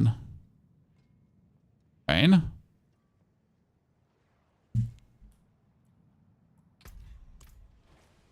You can boost your lucky hit by 15%, but what does that really do? I mean, my Blight has 51% lucky hit chance, and if I take this out, we're sitting at 45. So this 15% lucky hit chance is giving me 6% more. And for my ulti, it's a bit more. We're at 82 or with 72, so that's actually a 10% juicing up, right? something, Chan. Not sure how much I'm liking Fell Gluttony at this point. Is there, like, am I missing another minion damage juice aspect that you would usually be playing? What are we? We got Hardened Bones, we got Frenzied Debt, we got Reanimation. We could play Great Feast, but I'm not a fan of Great Feast, actually. I'm usually, like, going with Reanimation. We're not playing Shade Mist, because Shade Mist is technically not doing what we need it to do. Right? I mean, we have it on right now, but we don't actually need it.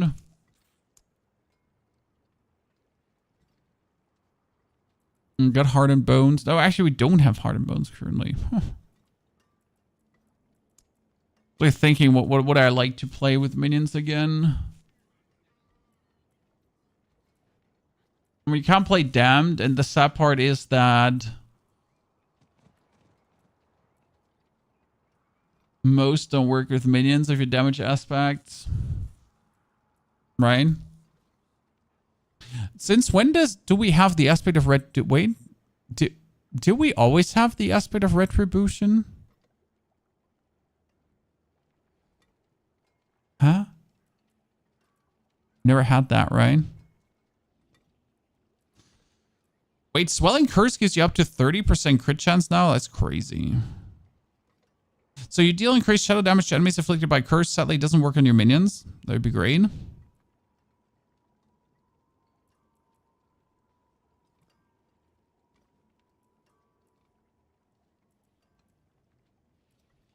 None of these is doing anything for me. I would be interested in. I mean, you could technically play the conceited aspect now because you can actually make yourself a barrier. This is a funny one, since we can easily get barrier to use the conceited aspect. That's actually intriguing to think about.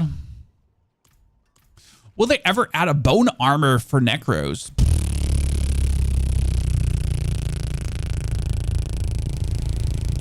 Nope.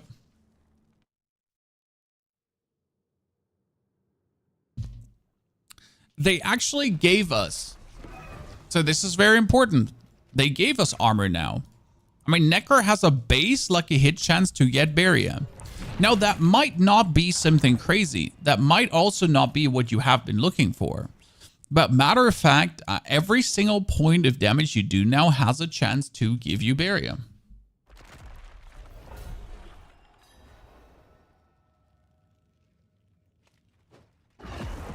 So that's actually good.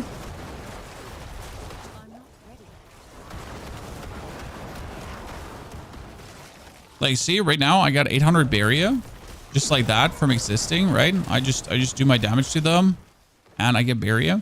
I guess the only problem I have is that the barrier holds so short, so it might just deplete like really quickly. Then I just have to re-damage to get more, so it's not like the biggest issue. Okay, my minions are just dying now in higher pit tiers. That's bad. Considering that I do actually have damage reduction. So I already have damage reduction, but my skeletons are dying. Because I have no way of increasing their... Yeah, I have no way of giving my minions more damage reduction, but the aspect of Hardened Bones. So you might actually be forced to play the aspect of Hardened Bones. Interesting. Just trying to avoid playing that one. As you technically don't want to if you don't have to. But it seems like we might have to. So yeah, my complaint was always give us a defensive skill. But if you're being honest about Necro, you don't have spaces to even play a defensive skill. So even if they gave us an actual defensive skill, a lot of Necro builds are not like, oh sure, I have the spot right there for this respective defense. Not every build, but most Necro builds. They're like struggling in the defensive build department, defensive skill department. So that's a little bit like where the solution they have for us right now by giving us barrier on lucky hit might actually be better. The question obviously is how much lucky hit do we need? Do you actually play lucky hit skills? Because right now I need to play blind to essentially get any kind of lucky hit going, right? That I can then actually get barrier. But even with my 57% lucky hit, I'm not really making much barrier because the chance is 15%. Right? I mean, the chance is only 15%. And 15% on a 50% lucky hit chance. Yeah, that's a bit more than 5%. Right? So it's not like you actually, and we're actually using a Blight. So Blight is 57% lucky hit split on 6 seconds. So let's say it's 60%. So it would be only 10% lucky hit chance with a 15% then. So it would be so that Blight gives me a barrier is a 1.5% chance per tick of Blight. Okay, Chan? Roughly. So roughly, like, Blight is currently a 2% chance per tick that we get barium.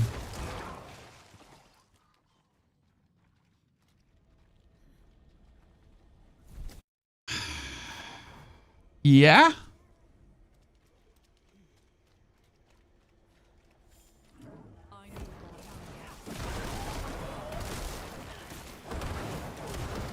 It doesn't sound very good, does it? That's the problem with a lot of these lucky hits. It's just not enough. I feel like it should at least be 20% for that skill. Maybe I'm just being greedy, but I just feel like the percentage chance of 15 is too low, at least for some of the skills. So it might be that damage over time is just cooked, right? So simply it might be that for damage over time, it's just not meant to be. Like I gotta check how it is on Blood Surge. But Blood Surge also has an abysmal lucky hit chance. So all Necro skills are hovering around like the 50%. So unless we would be going for items to boost our lucky hit at least by another 20%. And even then, right? Like another 20% bumps it up from 2% to 4%. Right? So it's kind of like, I mean, like, yeah, works, but it's not a reliable source unless we're like playing the Fists of Fate with like 50% lucky hit plus. So we're sitting at a 100% lucky hit chance. And if my skill, had a 100% lucky hit chance, right? And that is divided by 6. Because that's like how it works. Like it's divided by 6 and then it's 15% of that as well. So even with a 100% lucky hit chance, we'd be sitting like a very minuscule chance to actually get it.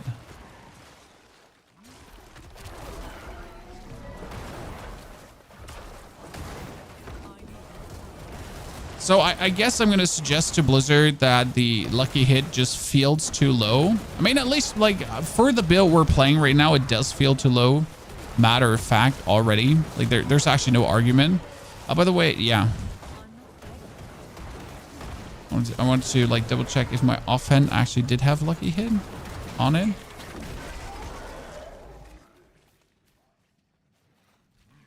What would be the best Necro build for controller? Didn't Blood Surge work super well on controller? I think it was Blood Surge. Because you essentially just have to walk in the middle of the room and hold down one button. Right? So how does Blood Surge work? Oh, you walk in the middle of the room and you hold down a button. And everything dies. Ta-da! You're insane.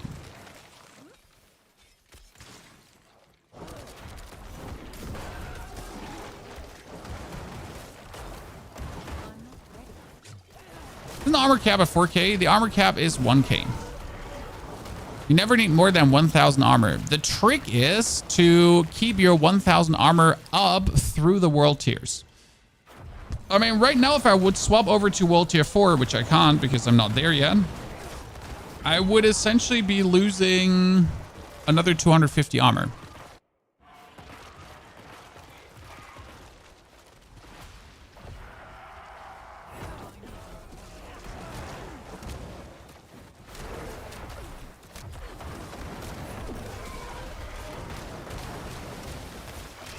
Now look at the damage we're though dealing to the boss, right? So we lumbered through the minions, but the boss is actually not feeling much more tedious. I mean, we just ate him. This is actually, the pit feels really good this way, I have to say right now, right? I mean, like I am, that feels so good. For not like, I am not feeling like I'm being essentially slowed down, right? In my progress there. We have so many glyphs to level up though. This is like really hard because I need to level up my Debt Razor, but at the same time I want to level up my Golem, right?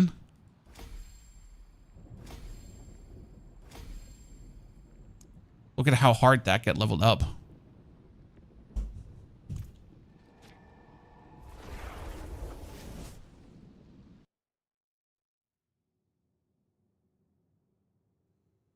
So every tier's armor loss then? Yes.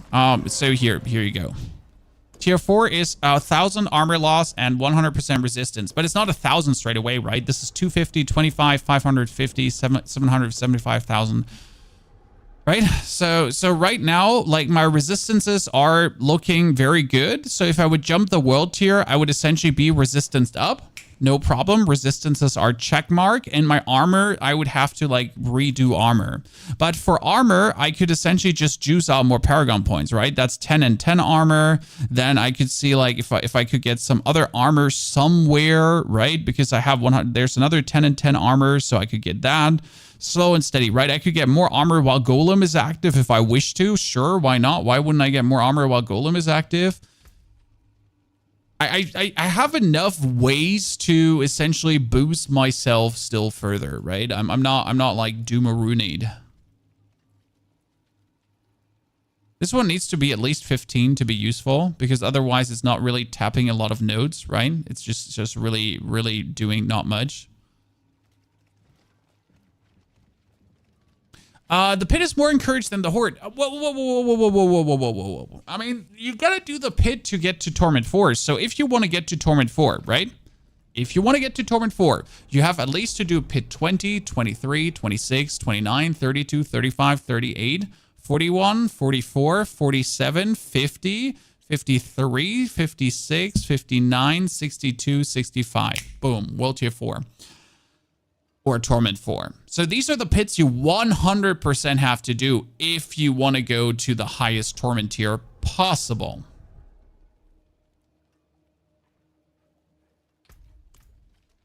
Correct? So let's actually take the Ring of Men down.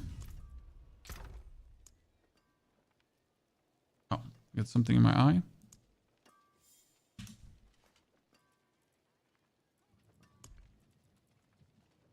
This is still the old Ring of Men down. Yikes. Get the, yeah, that's the Skeletal Warrior Mastery Ring of Men down.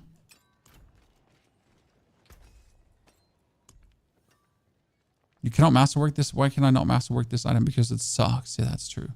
So that would be minion attack speed. That is still the Ring of Mendeln Explosion that we could play, and we would do this instead of that aspect currently. I'll keep my forge hot.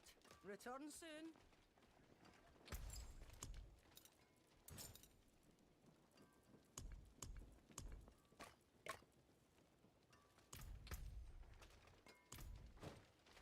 And obviously what we're missing right now is also rune words. So that's actually another level of power you're missing out on.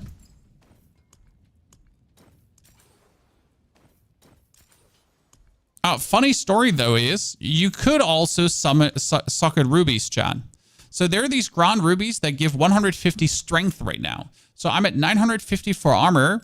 I could technically get armor with the gems. Now, is that something I would want to do ever, right? Would I ever want to use my gems? Hell fuck no. But technically it's an option, right? Also, rune words are only available for people who bought the expansion. Yeah, but from this point on, I'm going to treat everyone as if they bought the expansion. I mean, all my builds are going to be having rune words included. And yeah, like if then the rune words are actually fixing a problem of the build and you don't have them, then what can I do? Right? I mean, we can't be like making builds now in the future and be like, so this is a build for people that have the expansion, and like if you don't have the expansion, this is a build for people that don't have the expansion, right? It's gonna be like, this is the build. Like, I'm sorry, if you don't have rune words, then bad luck, Brian. Sorry.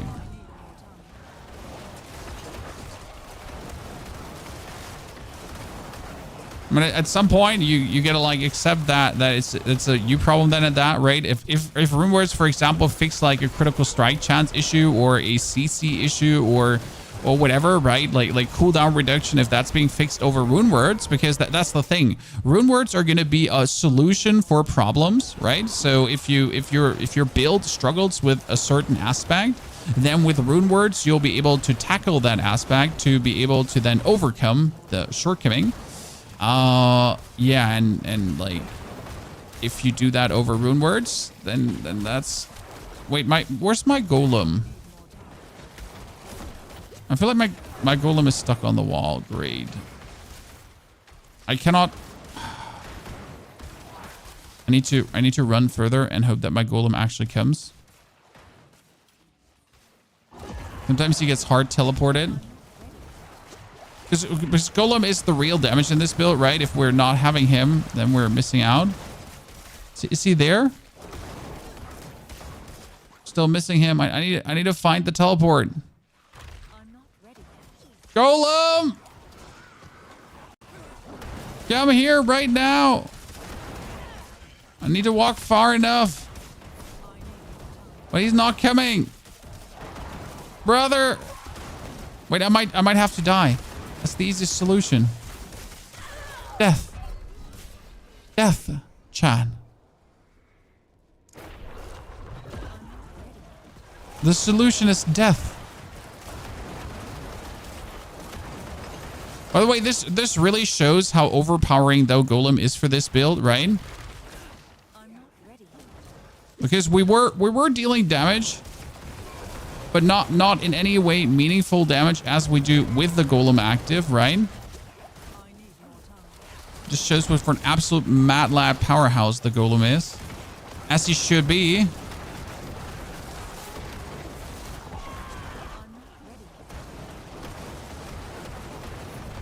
I mean, see, like he just ate all these elites with one sucky.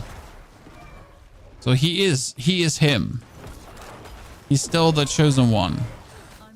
The one who knocks.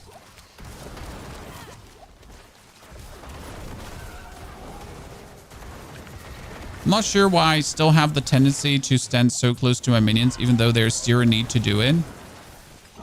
Just like from hours of playing this and having to like stand close to your minions because of the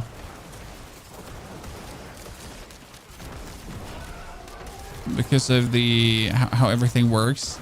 Like, and now it's kind of like, I mean, you might as well not, brother.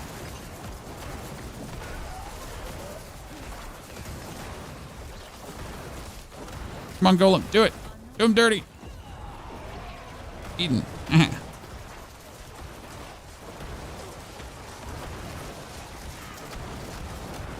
You couldn't clear tier 7. Yeah, it's funny, but a lot of classes, like, they're better off farming Neath Iron in the pit than actually trying to clear tier 7s. Depending on your build, that's the problem. Build limitations. I mean, the same might go for minions here. Like, as you can see, we're currently trying to get into world tier 4, and the minions are kind of like they're losing their steam, right? Minions are losing a bit on their steamboat here. I mean, this is an obvious fix though. Like, if minions are slowing down, I just have to do, like, right now I could do 1 or 2 pit 50s to essentially just level up my glyphs further, because my debt raiser is not level 15 yet, right? So I could level my glyphs further to then feel better about what's going on here. So it's not like that there isn't a solution for this. It's more like, you know, you're stubborn and you're just beating your head against the wall. When you have 200 Paragon, that is how it works now. You actually do have 300 Paragon, so 200 is not even the max, my friend. 200 is merely what I have right now available, but the max is actually 300 Paragon points. Only that you obviously will be facing diminishing returns, because at some point, more is not more. Like, more additive damage is not going to make your character much more stronger. But depending on how all your multipliers work and everything, you might be able to boost things quite into nastiness. I mean, again, like my Golem, the Golem Glyph, if I get the Golem Glyph tremendously upgraded, it's going to be a lot of damage. And the more Paragon points I have, the more willpower I can take for the Golem. How long will the PTR run for? Well, I mean, at least for a week. But usually the PTR runs as long as they need it to run, right? I mean, last time they wanted to have feedback on the Infernal Hordes. They got feedback on the Infernal Hordes. But at some point, like, the crux of the feedback is reached. Because if everyone keeps giving the same feedback, like right on the Infernal Hordes was like, the boons are not good enough. Okay, I'm just getting my, like, dying here. So the boons are not good enough and so on. So you reach the point really quick where it was like, okay, we got all the feedback. Minions are good then. Minions are viable. I mean, they have brought me so far to pit 50, but like, I'll tell you that right now, the way how it feels, I will have to obviously make my minions, like I have to, for example, swap out the aphotic I've been using, the blood getters I've been using for hardened bones, for example. Okay, because hardened bones would feel better since minions don't have damage reduction anymore. There is a problem with minions in the Paragon board, where minions used to have a damage reduction glyph here, and they don't. They only have summon right now. They only have summon damage right now, and that's a bit weird. Like, where's the damage reduction they used to have? So that one is just gone. Dust in the wind. I'll keep my forge hot. Return soon. Now you could say, Pony, you're not supposed to actually get to Torment 4 yet, right? So we're kind of like here with this equipment with like one goddamn with one greater affix item, and we have like a little bit of masterworks going on. So technically, you could say maybe we're just not meant to go to Torment 4 with the equipment we have. But I can't shake the feeling that other builds could potentially do it. Then again, if I was playing Blood Surge, I would 100% need Crew's Embrace, for example, because without Crew's Embrace, Blood Surge is obviously useless, right? So that's already that. I'm like trying to think about a Necromancer build of the recent Necromancer builds that would go very powerful early on.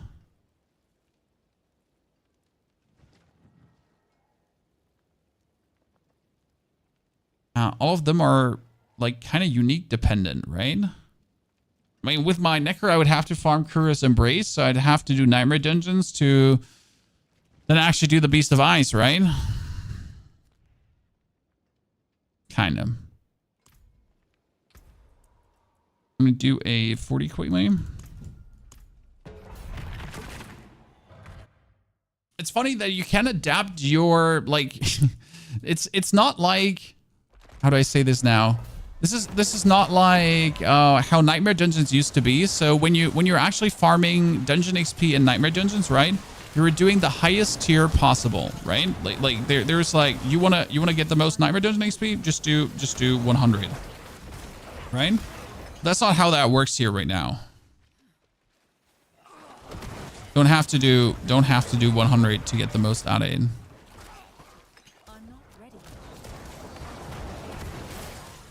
So minions are still good, and we're especially doing like a hybrid build where you're playing around with curses a bit currently, which is interesting.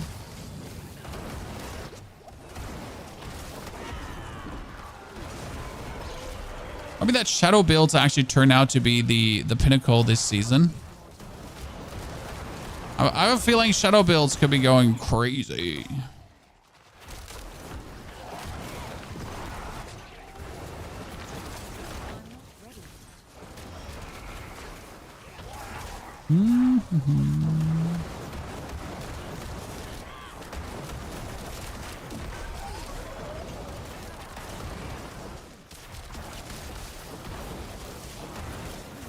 Still have to replace my Iron Maiden through Corpse Explosion, just for the things we're actually doing. What's number 209 next to your globe? That is my Paragon points. I'm Paragon level 209. That means I have 209 Paragon points, which is not actually accurate because you have more than the amount of Paragon points there due to the Paragon points that you get from Renown. So you can get up to Paragon level 300, but it takes a while. So I'm now, like, for today, we have been streaming for 4 hours. And in these 4 hours, we made like 5 Paragon levels, maybe? And it only gets worse and worse and worse, right? So the final 100 Paragon points are truly going to take you a while.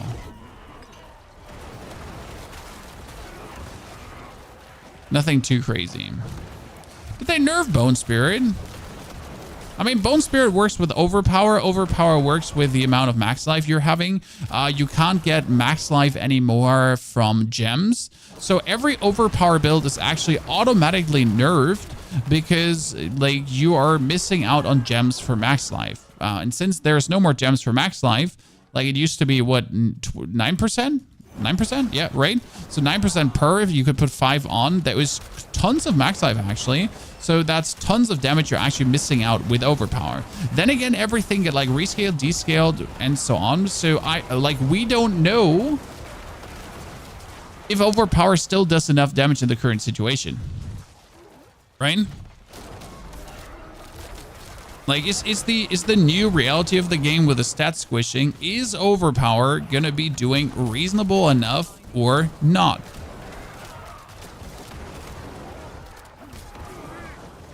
That might be a decent question to ask. Ramble? So why can I see the boss HP already?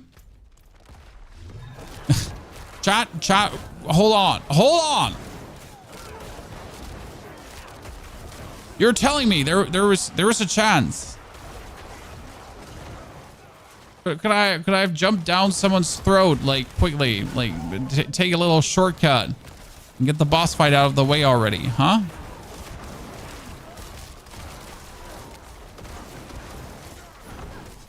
What we're saying is he was somewhere there. You're a build guy for PTR? No, because we essentially just whooped this together spontaneously to see how well it would be working, especially to the question of, is the new key passive actually worth it? Answer is yes, it is definitely worth it, but is it worth it to play for... Is it worth it to try to increase the bonus, right? That's the more tricky question.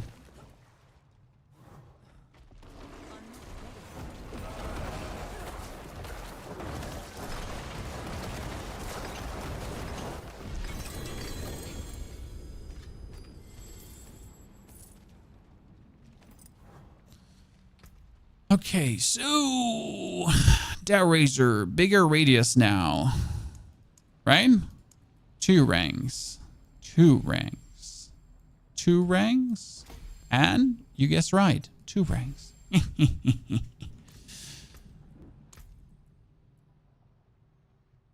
And now we get the bonus damage and the bonus damage. So it's going to juice up the summon damage, and the summon damage here. So right now it gives you another 70% summon damage plus, which is not a lot. It's just an additive bonus, but more is more, right? Why only 1k armor and 3k life? Sir, 1k armor is armor cap, and 3k life is also insane amounts of life.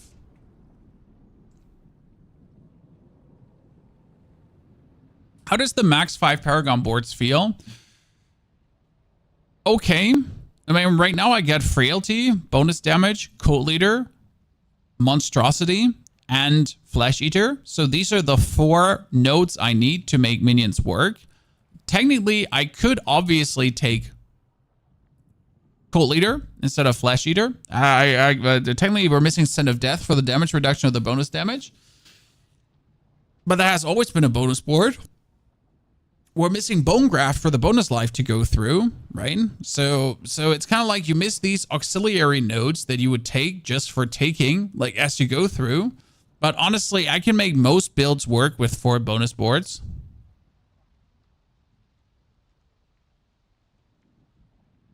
How does Medium Necro feel so far? Not limited. I mean, I could kill I can kill everything on Torment 3. But obviously now is the question, how does it feel when we're going over to Torment 4, right? Because killing everything in Torment 3, that's just like, that's child's play, right? I mean, by the way, send a note out for Necromancer.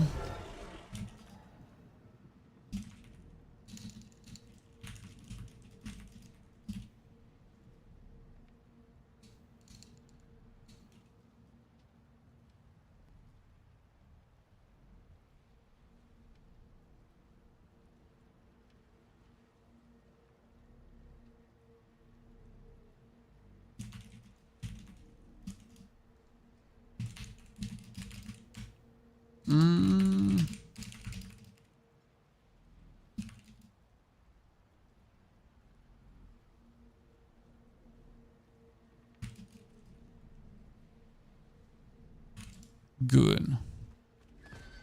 Any new builds we should be testing with all the new changes? Well, so we are currently doing a minion build that is using Decrepify and Iron Maiden. And what we're actually going to do is we're now going to remove the Iron Maiden, but we're still going to play the Iron Maiden to actually use the Corpse Explosion as the Blighted Corpse Explosion, okay? So that's kind of like the way how you would actually go with this.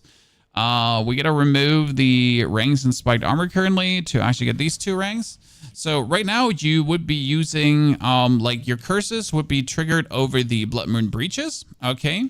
You would be getting Barrier over actually Corpse Explosioning things. Your lads, your minions are going to be making you corpses, and you're making corpses yourself over Lucky Hit. And like your minions are also applying curses that do tons of damage. Right? So that's a nice little back and forth between like making this all work. The problem is in stage though that like right now, see, I fought all this fight here and I get like a reasonable lucky hit and I didn't get a single barrier. Like now that's my first barrier proc we actually have gotten. What does generate fortify? Making corpses just generate fortify. So whenever a skill makes a corpse, I get fortify. So that like fortify is not that complicated to get. And if you have fortify full, you're obviously doing damage. But right now I would obviously like to get any reliable way in to have enough barrier. But as you can see, like I'm barely getting some barrier despite essentially going all out on my opponents. And I guess the main issue is that minions can't lucky hit. Right? I mean, if minions could lucky hit, this problem wouldn't exist, right? Because minion would lucky hit. I mean, sir, you're standing in the middle here and just nuking everything out. That was kind of crazy. I'm not gonna lie.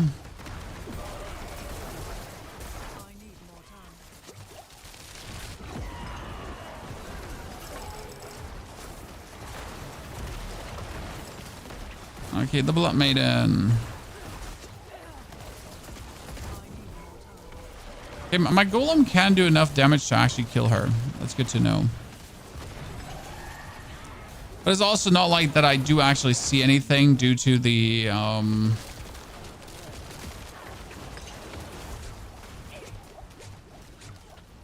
due to whatever the Sork is doing there, right? Where's the Lady of the Helltide?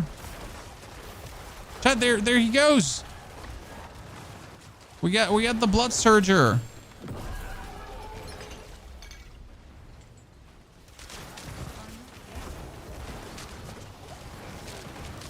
So someone made with decent gear, Blood Surge, go places. And he's playing though the chest. He's playing Blood Surge with a new ulti. That's cute.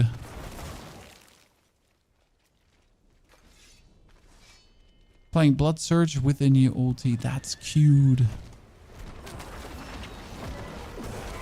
So sure, we could also test if Blood Surge is still working, but like I am not sure how to maintain the essence, because I feel like Starlight Aspect would only work if you're actually taking damage. But if you're not taking enough damage, then Starlight Aspect doesn't feel good. So I just don't see how you could use the Crown of Lucian, right? I'm not sure how you wanna do that part of the gameplay loop.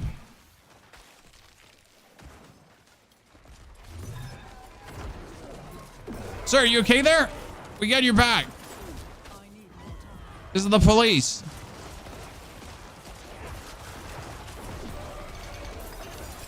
So we just ate him. And he just ate me. There's a lot of exquisite blood. You could have at least rested me, nerd.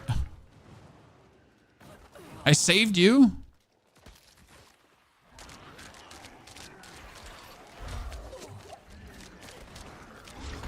He's doing a lot to just like not get much damage out though. Right?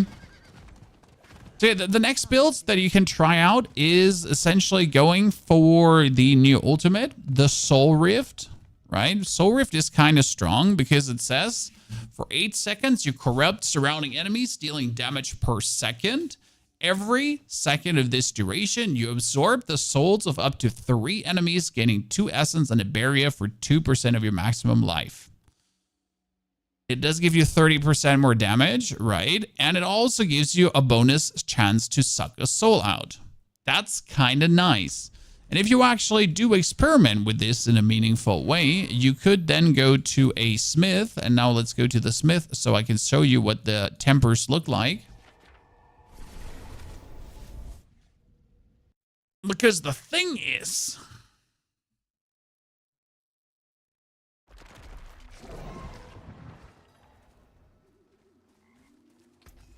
you can temper on gear, utility temper. So utility is boots, pants, gloves, chest, and yes, helmet.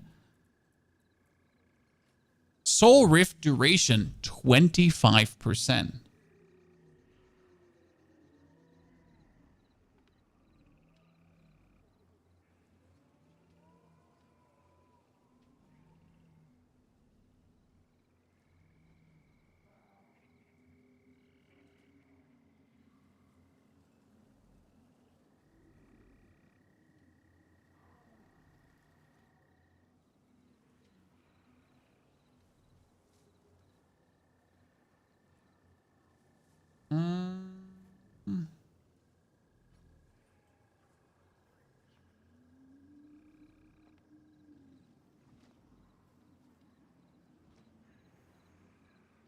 Good. Sorry.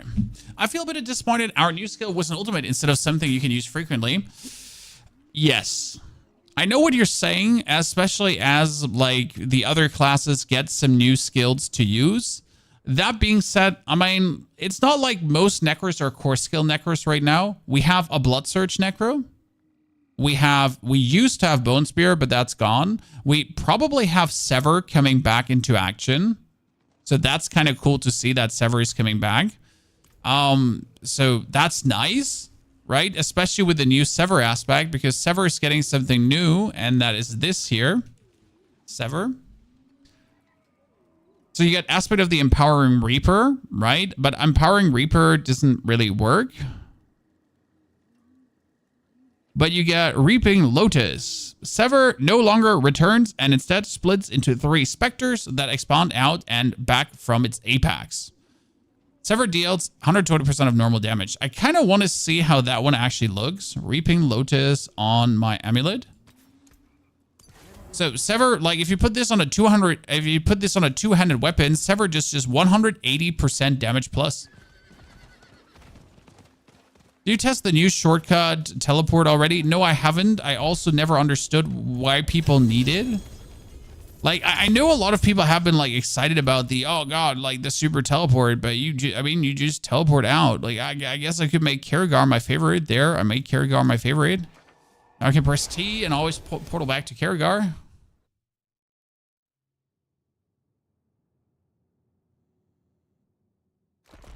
I've been using the new Sever on a 200. It's great. Well, the thing is, for Sever to work, you need the, what are the boots called again? Empty? So you need the grease of the empty tomb because we need the new grease of the empty tomb though, right? Not the...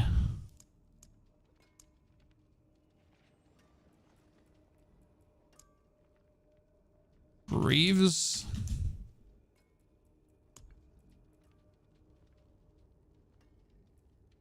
Because you need the Sever projectiles to cast twice. Here, we got it, right? So you really need that Sever to cast twice. That's like what you want. I need more time.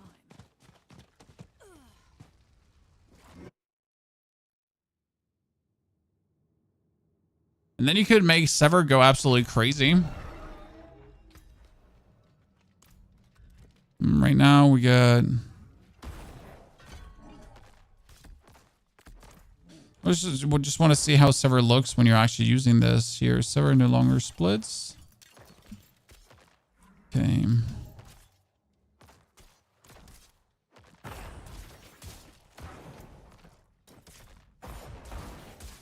Oh, what?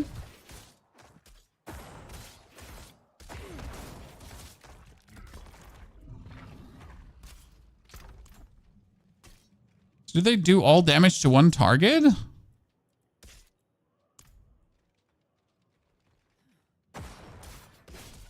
Cool.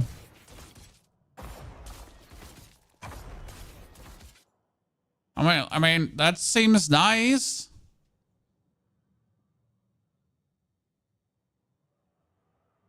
So if the boss is relatively big, they should all hit him, right? Because right now it doesn't seem it's all hitting at the same time. Okay, should we make a Sever build?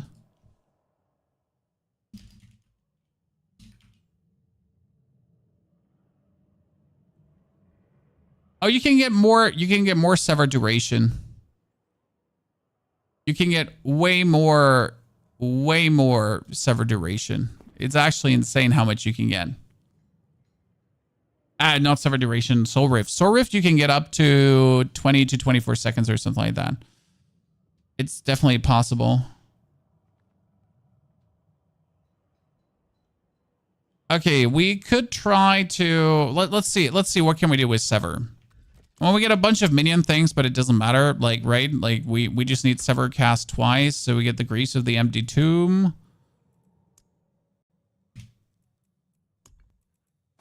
The Greaves.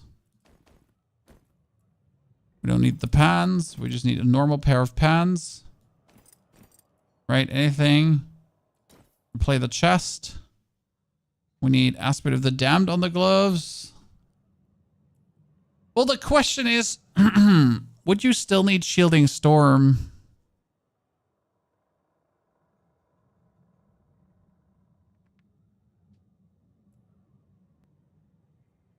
Ryan?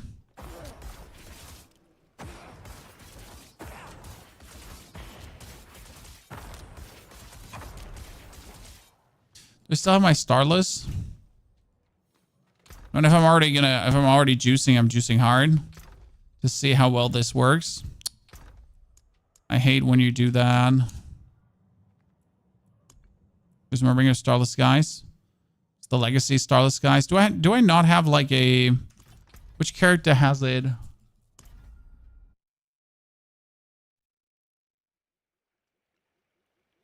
Yeah, but you should take all three Scythers, right?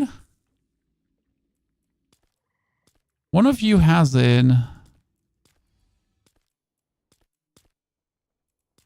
They really did a weird snapshot.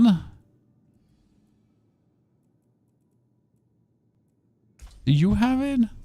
Because I'm missing some of my characters and some of my items, right? So I'm not sure when they actually did this snapshot.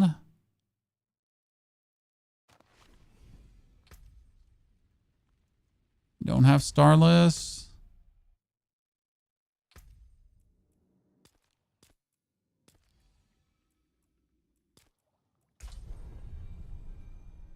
Because I'm missing my druid, right? So I don't really know when this snapshot was made because my druid is literally missing.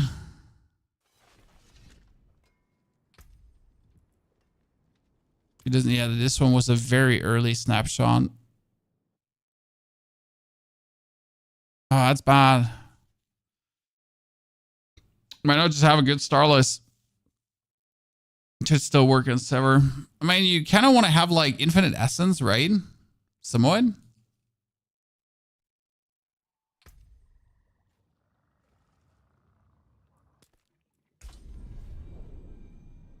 The new season will reset Lilith Altar right now? No. That won't happen, don't worry. Sever's a mobility skill as a teleport. Yeah, I would probably not use that. That seems like unnecessary, personally. So we get Starless. It's the ult one. Yeah, we get a weapon. We can put the... Wait, I just want to see how much damage could Sever deal right here, right now. So we're testing out some things, chat. So we got Sever.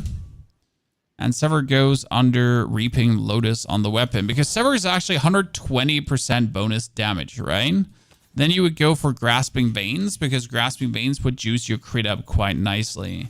We go for the sacrificial aspect to get even more out of our sacrifices. And we could go on the gloves and we could get the aspect of the damned that when we're cursing someone, we actually get way more damage out of it, right?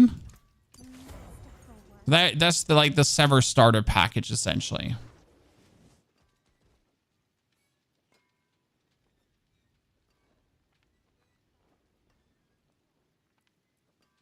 And then we would have to go for, let's look into the old Sever builds, the old Sever library.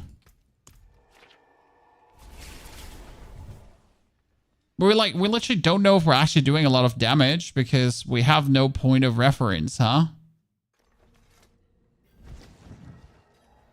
Interestingly enough, usually with Sever, you would take the Shadowblight key passive thingy, right?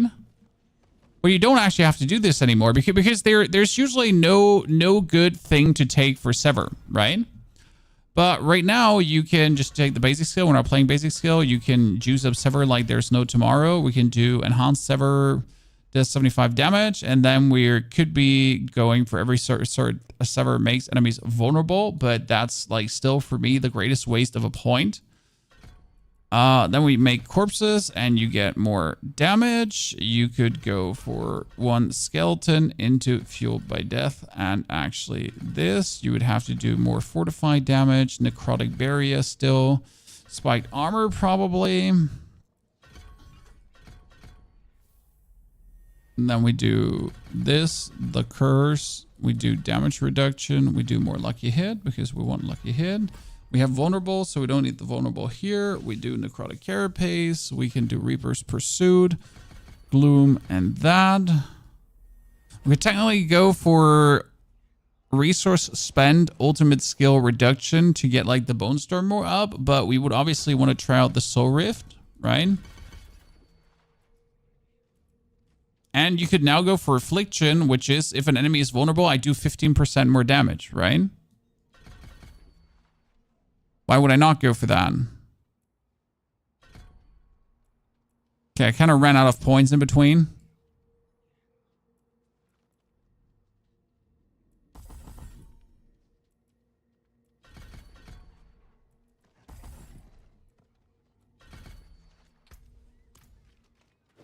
How do you make Sever mobility skill with a speed on Shadow passive? No. There's an aspect for it. I'll show you in a second. Yeah, Soul Rift also makes enemies vulnerable. Good point.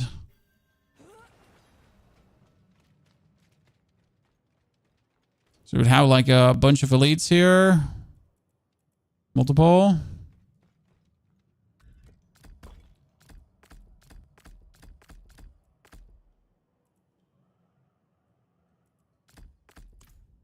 So you could curse and then Sever spam and hit everything. That would be low on essence then, so we wouldn't be having infinite essence, and I would hate that. So you'd have to like corpse explosion in between to get essence back, but that's not the fine thing you want to do. So we probably have to go for a lucky hit on vulnerable targets. So how else will we get infinite essence with this, right?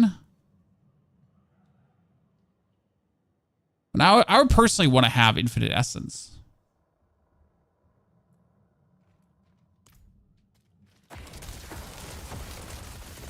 And here, by the way, this is when you do Soul Rift. By the way, when I do Soul Rift, I have infinite essence, huh? Good point. Look at that, Chan. Okay, with Soul Rift, I would have infinite essence. That means I need to temper Soul Rift duration on every item now, correct? And then we need to reduce the Soul Rift cooldown. So what we're doing right now is we're going to take this pair of pants that I have, this absolutely below pair of pants. We're going to try to temper it, utility for decay, and that's Soul Rift duration. Decompose explosion size. Soul Rift duration. So that's another 20%. Then we could take a pair of gloves. Do I have like any pair of gloves that... I really didn't take many items with me, huh? I should like I was waiting for, so that's a pair of gloves here. So that's critical strike damage, attack speed, great, perfection. So that's also utility now, correct? And I can go for Soul Rift duration for the time being.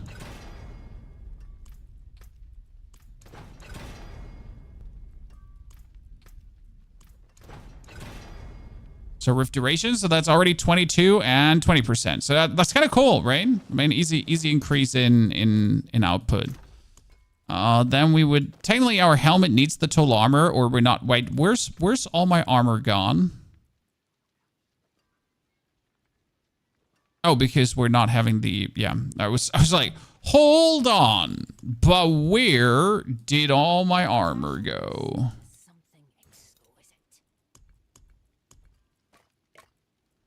Do I have to be worried?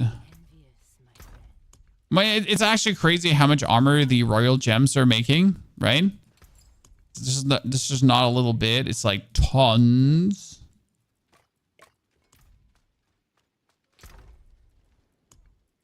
Okay, so...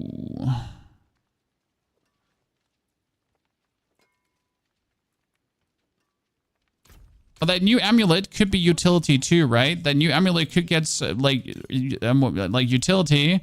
We could get even more Soul Rift duration. Come on, give me Soul Rift duration. Let's go, 20%. So now our Soul Rift officially enhanced to 13.95 seconds with a 41 seconds cooldown. Let's see, if I'm going into a Torment 3, let's do a Pit 40 just to vibe in. I'm not used to the skill set yet. I'm also like, I'm not sure if I want to play Corpse Explosion or something then. If I manage to somehow get oh, I think I forget to put an aspect on the gloves, right?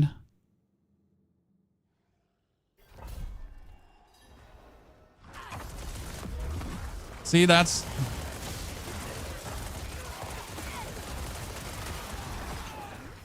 Oh, that was on 200,000 crit. Oh, we haven't even sacrificed our minions yet. Okay, that is working. We haven't sacrificed our minions yet. Oops.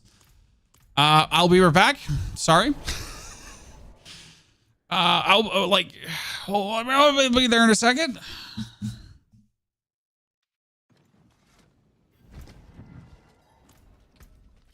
I'm sacrificing our minions for shadow damage. That's 30% shadow damage increase.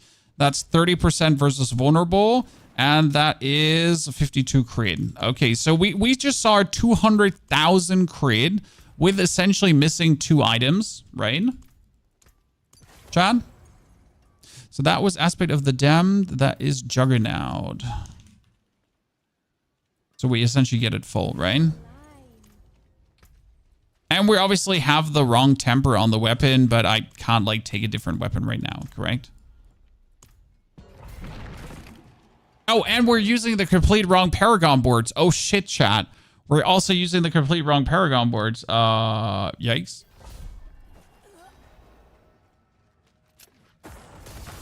Okay, Soul Rift on.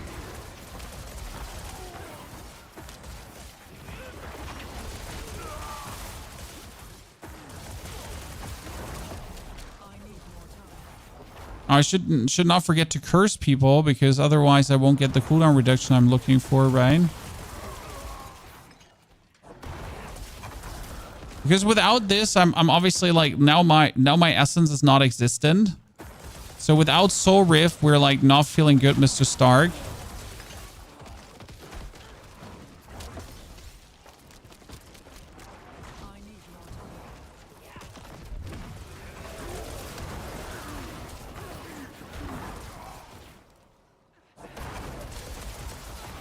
Oh, nice.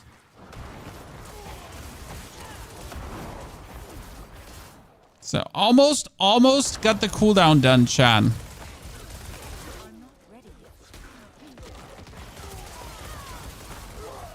Dude, that triple Sever hit is kind of nice. I want to see this versus a boss.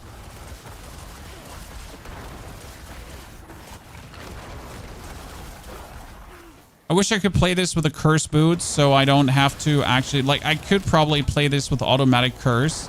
So I don't have to like care about cursing anymore because I'm just lazy. I'm probably just lazy at this point. So we almost got it. Chat, we almost got it up. And there is still an ultimate that actually works here too. To not forget, right? So we're missing our helmet that would prolong the duration even further.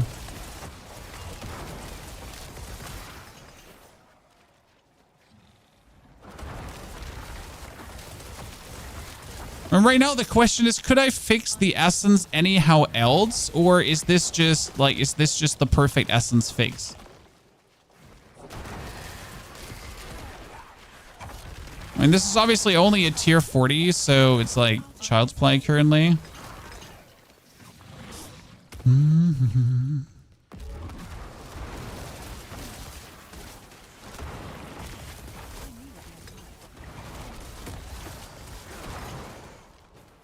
Yes, this does seem better than minions in every conceivable way right now, just from a straight up damage lashing too. Is there a purpose for Nightmare Dungeons? Nightmare Dungeons are giving you masterwork materials now. So if you want to have masterwork materials, you do Nightmare Dungeons.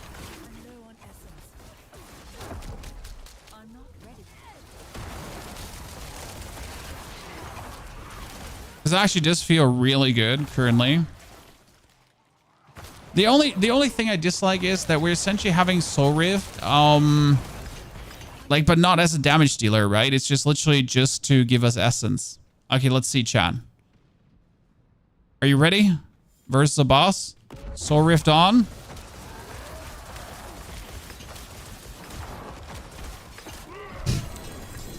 I mean, that was a 300,000 crit, right? Considering I'm not even playing a good Paragon board for this right now. So we're not having a single good Paragon board. What would I need for Paragon Glyphs to make this work? And we could do while standing in desecrated ground as Sever leaves behind desecrated ground, right? So technically we should probably stay while standing in desecrated ground. We get 20% more damage. We would have to take, you and your minions deal. No. We have to take enemies with curse affected do 10% more damage, right? So amplify. We would probably have to take more shadow damage. Sacrificial, yeah, like you deal increased damage while you have no active minions. In that direction, you deal when you or your minions deal shadow damage to an enemy, the enemy deals reduced damage to you. We could take that just to be safer on the safer side.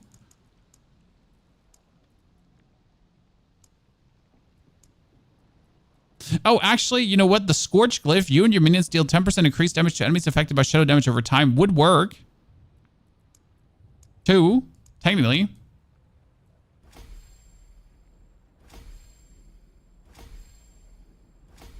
How did the boss explode like that? Well, because we're doing insane damage. What can I say? We're nasty. Maybe the auto curse cast aspect helps. Yeah, but where would I put the auto curse cast aspect? Because right now we would be playing the Grease of the Empty Tomb to essentially get the damage reduction and the Sever size plus the chance for Sever projectiles to cast twice. So we kind of do need the Greaves. Do you know which boss actually drops the Greaves? Do you know by chance which boss actually drops these Greaves of the Empty Tomb? Oh, that's family. We are back.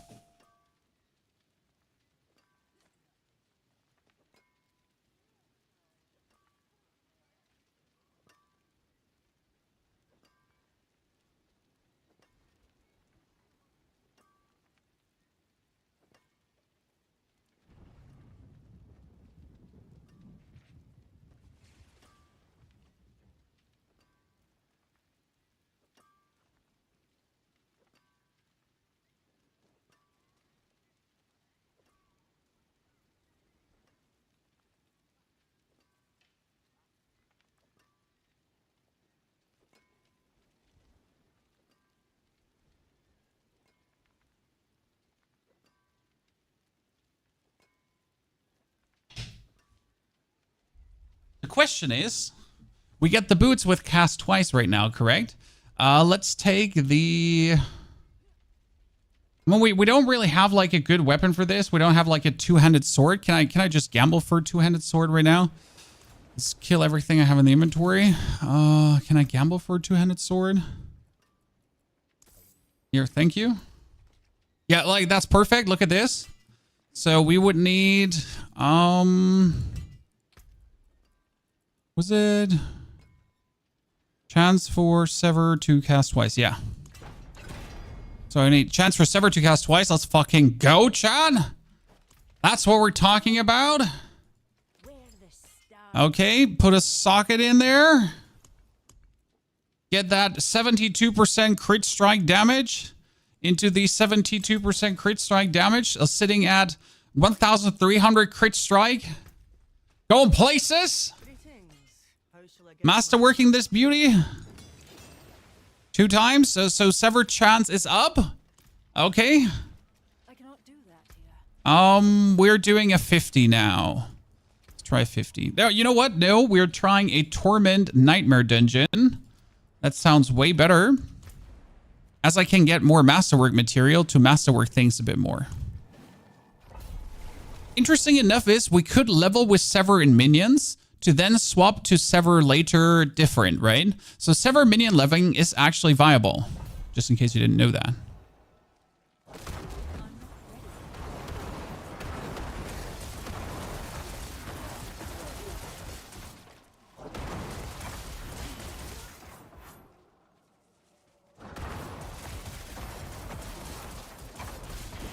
I mean, the damage we're dealing is nasty. How much crit chance do we have, though?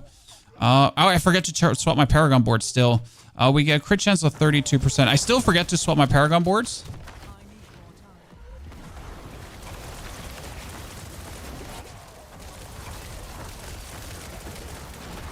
You know, we can do the damage. So that's not like...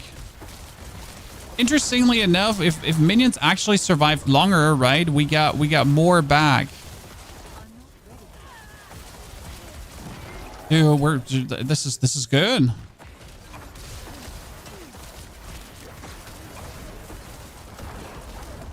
But obviously, as soon as our Soul Rift is out, we're lacking, right?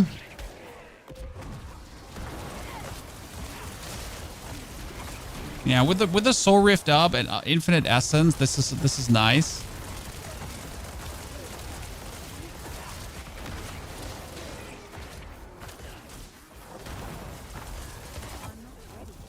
The crazy part is how good the lucky hit is actually working on Sever 2. Right? I mean, with more attack speed now, more attack speed and some more cooldown reduction.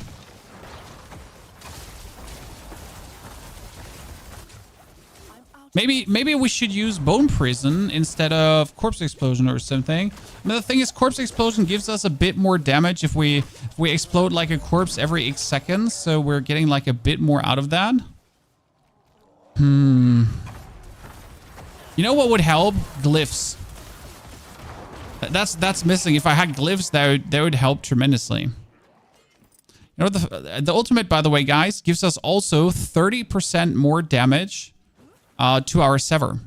Can you believe that? Yeah. That's what the ultimate does as well. Why 30% to our Sever? Well, like it just boosts the damage by 30% overall. Isn't that fancy pantsy?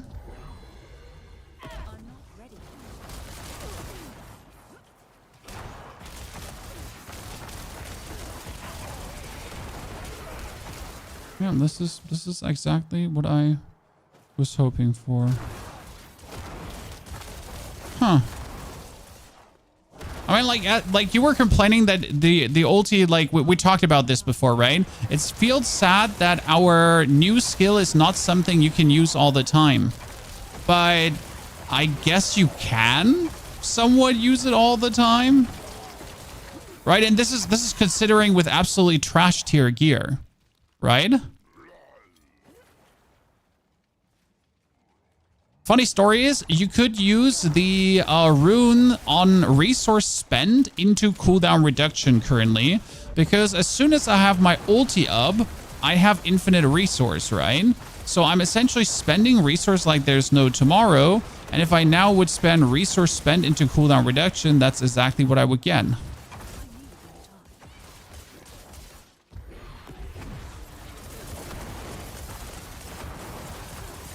220,000 crits. I mean, damage feels good. Let's put the ride. Let's put the ride.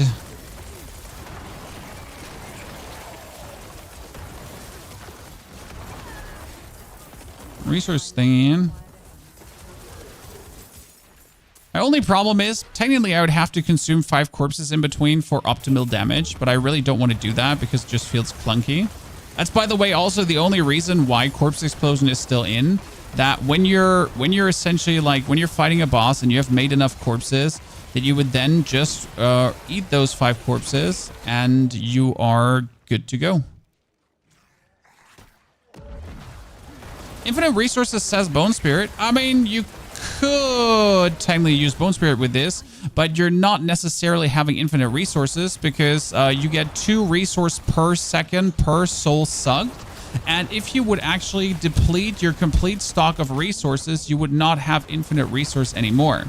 So this infinite resource that we're currently having here and facing here, this is only possible in the vacuum that is Sever, because Sever costs only 11 resource. A Sever is not expensive. Actually, 22 resource. Wait, why did that cost go down to 11? So a Sever is not that expensive in comparison to a Bone Spirit. So the Bone Spirit would just deplete the whole stock of your resources, and then you would just be like left with nothing again. So that's a bit unfortunate. And wouldn't work the way that you're looking for it to work. I see where you're going with your idea, right? Where you're like, okay, sure, if we had infinite resource, shouldn't it be possible that we're then just juicing? But no, it is not the way how you imagine it. Okay, this feels good. I kind of want to try a tormented Gregoire. Wait, isn't Gregoire dropping the grease of the empty tomb? He is, right? So if I can kill a tier 3 Greg, I'm good to go. Oh, that was an 800,000. Chat, did you see that? There was an 800,000. I almost did 1 million. Yes. So we're going crazy. Very happy with this right now. I mean, by the way, if enemies are actually like this, very plenty here, and they're not dying straight away, then I'm even getting like the cooldown reduction completely done to get my Soul Rift back. Ta-da! Yeah, Starless Skies, you're right about that. Don't forget, we're actually using the Ring of Starless Skies right now, correct? So if we didn't have the Ring of Starless Skies, we would have to use something else. But I right now just want to use this to see if it works, right? Okay, we needed to upgrade the weapon. I mean, you could go instead of the Ring of Starless Skies probably for heavy resource cost reduction on every piece of gear. That should do fine. So that's 44% chance for Sever to trigger twice. That's insane. Then we would masterwork this one up 4 times because that is soul rift duration is now up to 23%. You would take the gloves, right? Masterwork this up, then soul rift duration is up to 30% on this one.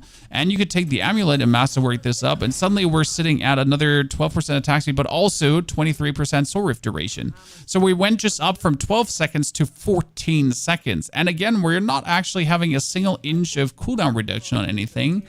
So we could now go like to, no, this is shit. We can actually not swap this out. We don't have a single ring. I need a standard ring. Could you just give me a standard ring? Banana, phone. Thank you very much. Lucky hit chance, great. Useless, but doesn't matter. So you could go for ultimate cooldown reduction. Shit. Ultimate cooldown reduction. Ultimate cooldown reduction. I'm being robbed. This is a robbery. It's a robbery, chat. A robbery. I didn't want the ring anyways.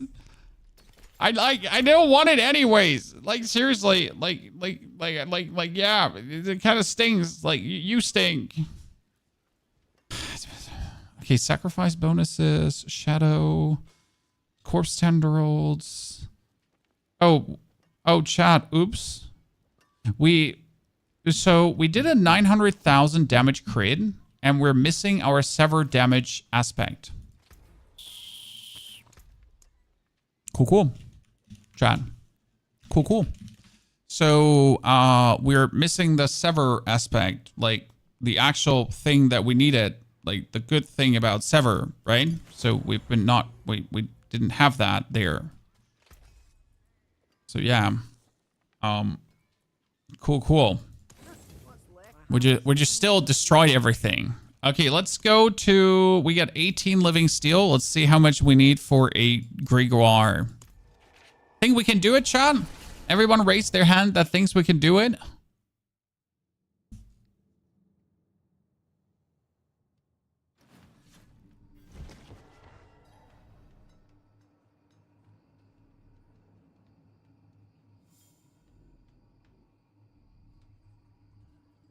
So, honestly, would make a huge difference in your screen at 122 or something, and it's night and day from you currently playing on. Oh yeah, 120 hertz monitor is insane. Like, it makes the biggest difference in the world, even more than actually like getting a better, like more frame rate. It's just the vibe. Okay, chat, let's go. Done. By the way, sorry if I missed a lot of YouTube questions today. My chats are weirdly separated, so I might have missed some stuff. Yeah, 1 to 2 million hits is like the new billions.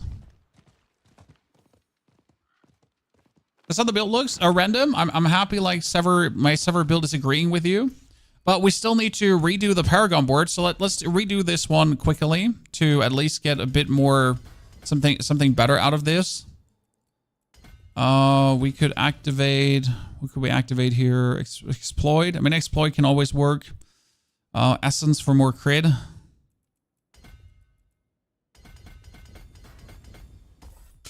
Right.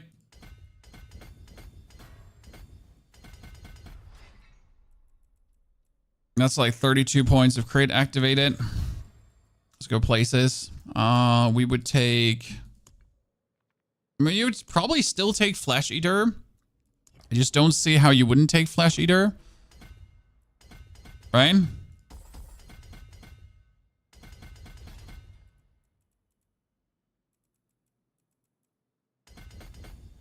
That was damage. That's damage to elites. You slap like a Eliminator in the middle. Eliminator's nice. This is damage to normal nodes, right? So you boost the like you boost up every normal node that's around you. You can get resistance and all life here. You can get more crit. You probably have to take Cult Leader, right? Not Cult Leader. You probably have to take Scent of Death. Scent of Death would either be damage reduction. I mean, at this point, Scent of Death would be... Wait, that's armor and damage reduction from vulnerable enemies. That's actually really nice. Yeah. Damage reduction from vulnerable enemies is pretty nice. I mean, I'm just slamming points, by the way, just so don't worry. We're just slamming points here. See what we're getting. We need, let's say, I mean that's an intelligence board. Let's amplify just to get a roll in, I guess. Like we're not trying to do like the best Paragon board in the world here. This is just a tribute essentially. And the final board, wait, that's 1, 2, 3, 4, 5. So we need 2 more, but that's the problem. Like we would actually not have boards. So you need frailty. Yes, frailty. Why frailty? Because that would be vulnerable damage. Yeah. So damage to vulnerable. And you would take the attack speed. So this is attack speed and max life. It's actually really flunking cool to get this, right? This is shadow damage over time, which is technically useless, but could still be used. But this is more damage multiplier for you. That's another max life node you can take. This was damage to crowd control. And technically you have enemies crowd control. I'm not sure if you actually have enemies. Yeah, we have them cursed, so we have them crowd controlled. So you could just take that. Simple as it is. Probably would have to take Wither, right?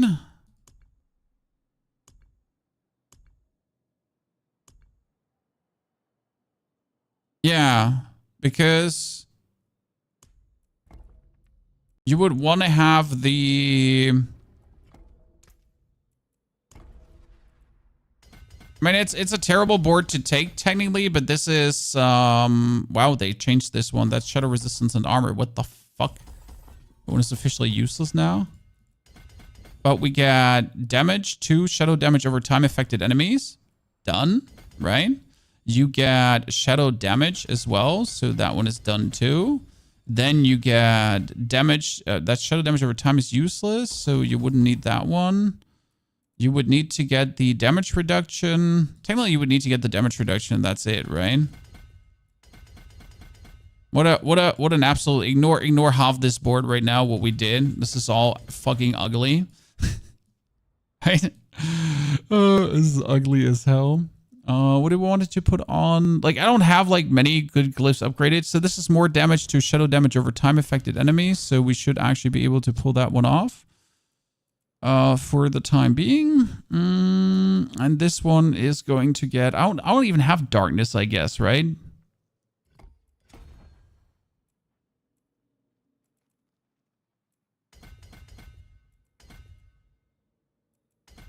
Darkness doesn't even have enough. No, there's enough intelligence. Wait a second. Oh, wait a second. Oh, I need some more intelligence to make this work. Thank you very much. Okay. So that is me like having randomly taken stuff together. Bone graft for essence on kill. I prefer the shadow damage over the essence on kill.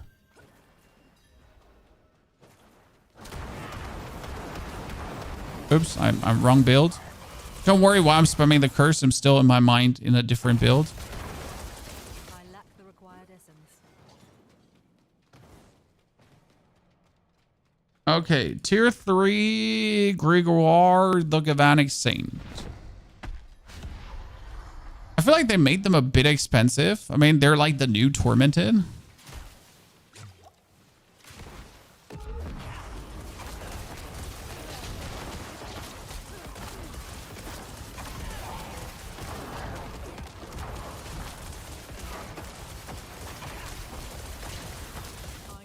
Yeah, 300 to 400k crits here, essentially, right? Slowly running out of resource.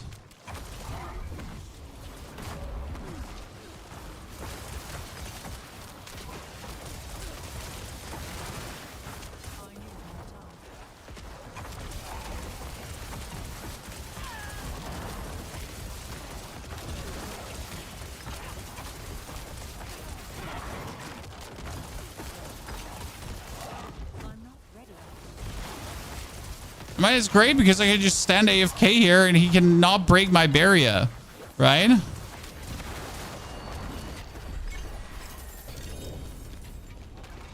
Did I get the boots I'm looking for?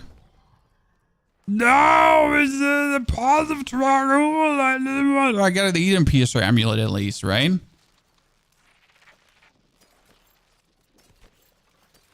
At least I got the Eden Piercer amulet.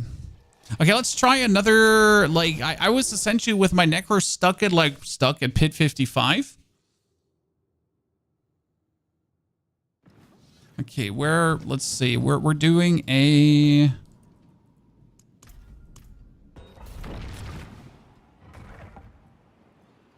Okay, if I get rid of wait. The curse. I'm still a bit lazy on my curses, right? So curse, cursed aura. I could put cursed aura on my helmet. And I could put hardened bones on my pants. But that seems like such a bad thing to do. Just for laziness reasons, right? Okay. Let's see. But like this, I actually don't have to care about cursing anymore. I could just run in. But what do I do with my other skills then if I don't curse anymore, Chan?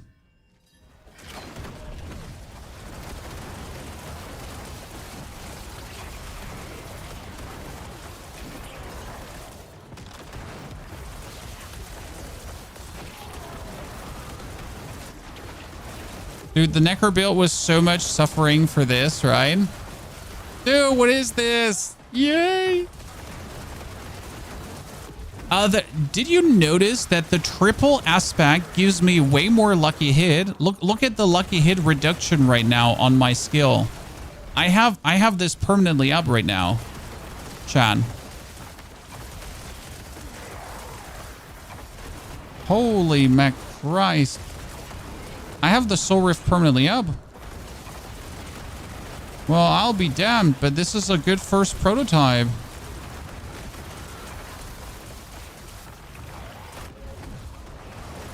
Well, guess it's a double YouTube video day, Chad. Wasn't planning on making another one today, but this needs to go out to the public, huh? You know what, chat? This needs to go out to the public before a certain YouTuber tomorrow makes the same build by accident and then says I stole his build, right? Better make it quick.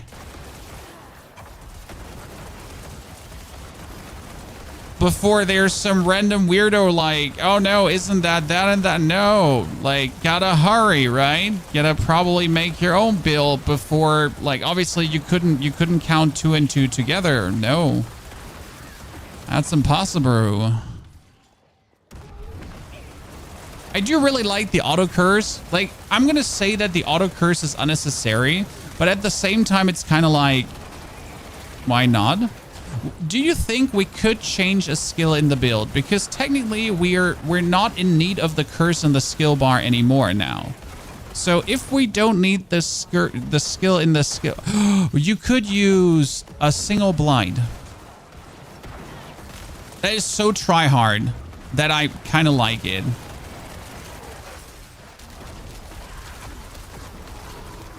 What would that single blight be good for? Well, in the boss fight, when you have infinite mana, like every 5 seconds. Oh, but Macro used this build for hours yesterday. Shit, I'm stealing again. Fuck.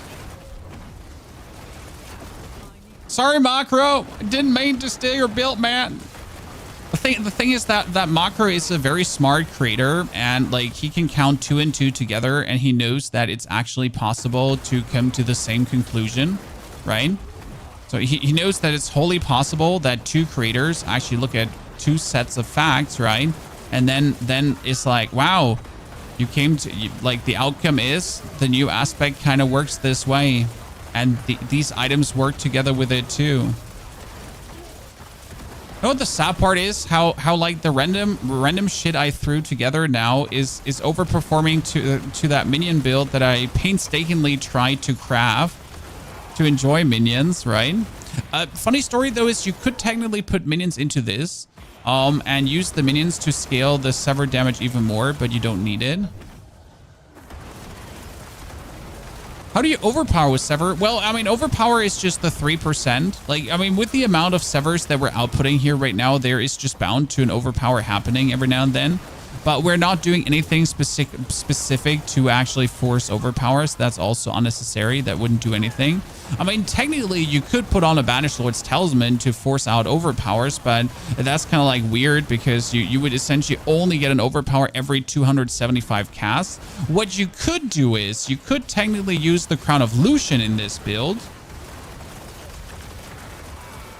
I mean, yeah, like, yeah, we could. Technically, we could. I mean, I'm not sure if the essence is enough to keep us topped up, especially with the Crown of Lucian together, because technically my Sever costs only 11, right? So if I would reduce the resource cost of Sever even further, like to maybe 5, and then you're taking the crown, like if I could get the Sever cost reduced to like, let's say 5, okay, or 8. Something in that direction. And you're using the Crown of Lucian. The Crown of Lucian would then increase the cost of Sever by 150%. But if your Sever just doesn't cost anything, it might actually be a thing that works, right?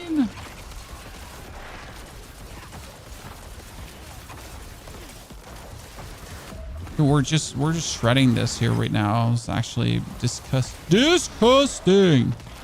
My favorite part is how we're feeling like a barb. Like I'm just standing AFK there and I'm just shredding away, right? Or we're just standing there. We're just shredding away without any like issues.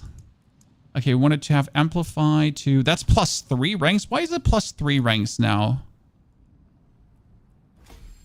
Ah, because I'm in the world tier higher, I guess. That's why we're getting +3 ranks. That's actually nasty. How much lucky hit? Not much, but enough. I mean, the barrier, we're not getting over lucky hit, though. Okay. We're currently getting... Like, so the problem is, guys, Soul Rift doesn't make that much essence. So, again, this only works because I've reduced my Sever cost to 11. Soul Rift, again, let's read this out. We're getting... Every 0.25 seconds of this duration, you absorb the souls of up to 3 enemies, gaining 2 essence and a barrier for 2% of your maximum life. You absorb 3 souls at a time from bosses. So from a boss, I essentially get every 0.25 seconds. So every second I suck... Wait. So every 0.25 seconds, I get 6 essence versus a boss. So every 1 second, I get 18 essence from a boss. Yeah. And since I attack more than every 1 second, like it only works because I essentially reduce my cost like a lot. Is it 24 souls per second? Wait, but it was 4 times. 4 times. Oh, it's 4 times 6. Yeah, that's 24 souls per second. So you're getting 24 souls per second. You could increase resource generation. The problem is I would have to increase my resource generation by 50% to make this worth it, because currently we are sitting at a 1 second. We're sitting at like 2 essence per, and 2 essence per is not being scaled up really nicely, right? Like I'm just like thinking, what if we have the Crown of Lucian, right? So we have the Crown of Lucian here right now, which would give us the resource cost increase. I mean, let's just slap it on and see what actually does happen if I would now use the Crown of Lucian, right? Because I think it gets too expensive. But it does feel fantastic, right? I mean, like, this is so much YOLOs. Yeah, when the booster's out, I'm gonna take this build to the next level. Like that's the thing. Should I bring the build out today, or should I wait for tomorrow to make it like look absolutely insane?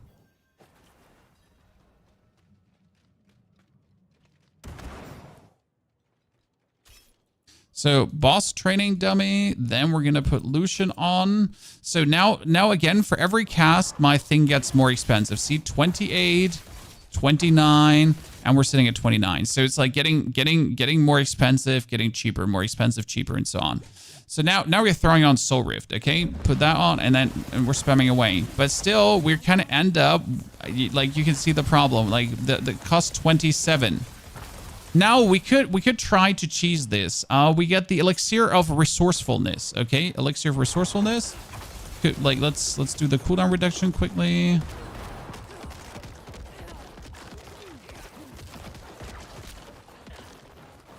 So now we're taking the elixir of resourcefulness, which would decrease our resource cost by another 20%.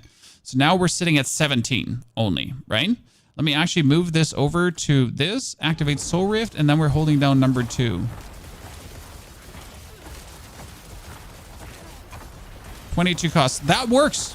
That works. Chat, it works. We can use the Crown of Lucian. Okay, into the next dungeon. You know what the good thing about the Crown of Lucian is? It also gives us cooldown reduction. Maybe Fist of Fate on Endariel doesn't work anymore for the, like this would be less damage probably than the Crown of Lucian, right? So the Crown of Lucian is also cooldown reduction to bring the cooldown of this even lower. So let's go for 58, okay? This is funny because it's like so just thrown together.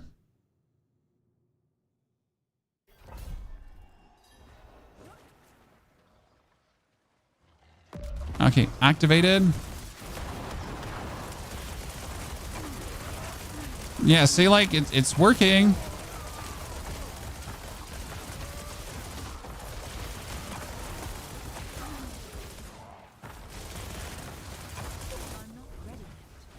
I mean, obviously we'd be straight up running out of resources as soon as we're hitting like that.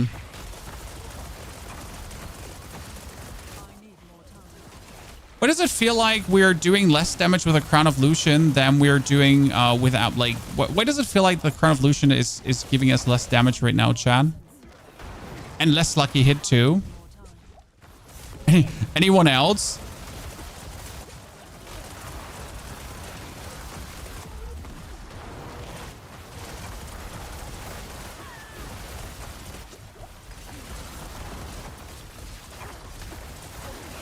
Legacy item. A lot of people say it's, oh, the Crown of Lucian is buggy on some skills, not on every skill. But there's some skills that actually do less damage with the Crown of Lucian. I mean, I still do quite some crits, but it's like it does feel actually like compared to where we were just a second ago, that we're as if we're dealing less damage.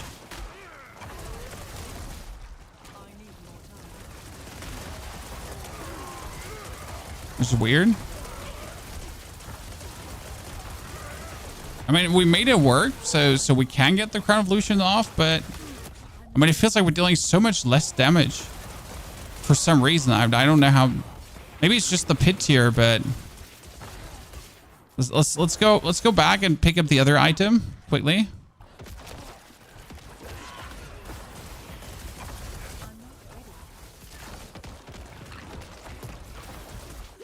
You can see that. Oh, we might also want to pick up the ultimate cast into more damage. Wait.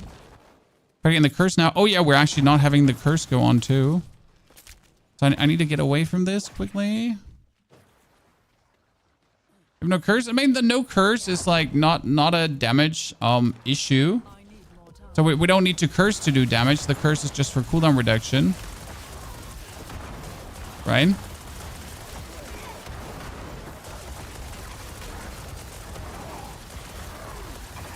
I feel like we dealt so much less damage.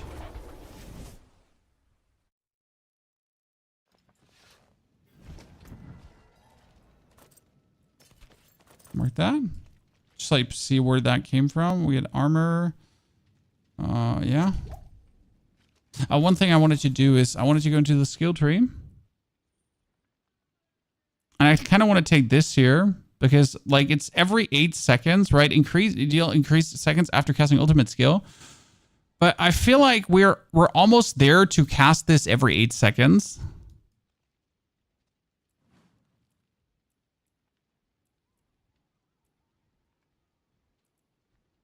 And we don't need the Grim Harvest because we actually don't need essence from the corpse explosion.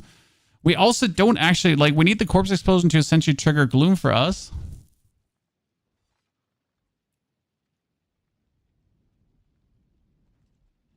Actually, we don't even need gloom. We don't even need the... We only need the corpse explosion to consume our corpse, and that's it. So all these skill points are unnecessary. So I could put the 3 in here for more damage.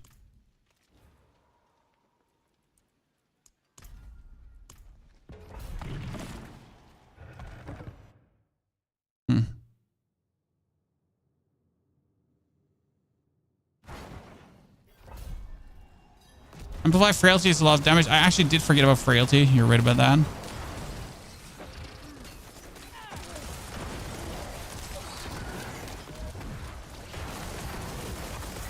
Yeah, this feels on par what I was expecting damage wise again, right?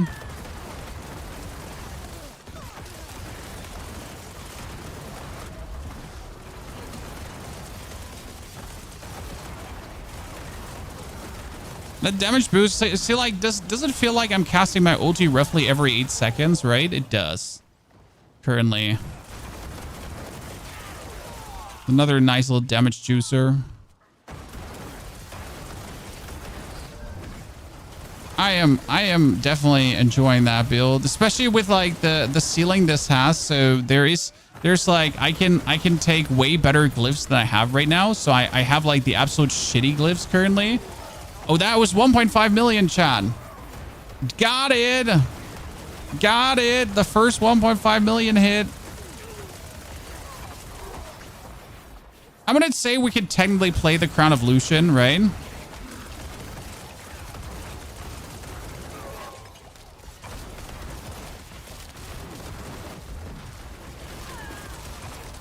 It's a pure Sever build. Yep.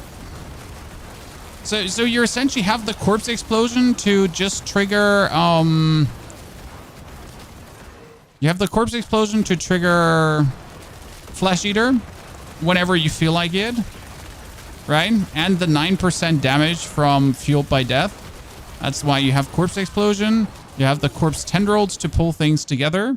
I mean, technically, you could play a Ring of Sacrilegious Soul to automatize that, but you're essentially just standing there, right-click, holding down Sever, and then you just, in between, spam your corpse explosions really quick. And the more attack speed you have, the better it actually goes. There's a stat squish or something. There was a huge stat squish. It was the big thing of like this now. So actually, 1 million damage is the new billion damage. In case you weren't aware of this, the million is the new billion. The only thing we're missing is being unstoppable, because right now I can actually get staggered, right? Which doesn't really matter because of the barrier protection we have going on. Right? I mean, like look at me. I'm just standing inside these dudes and that's it. Ah, another million. Let's go.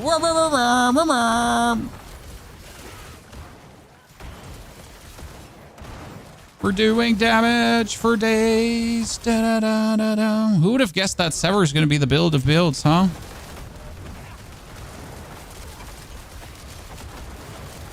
I mean, that new aspect is actually crazy, and I didn't... Like, when I read through the Sever aspect, I didn't actually understand how it works. But what it does, it sends out a Sever, and the Sever turns into 3 clones that swing on the same spot. That was a 2 million hit.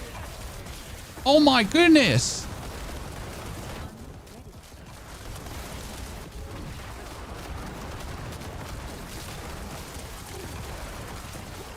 Beautiful.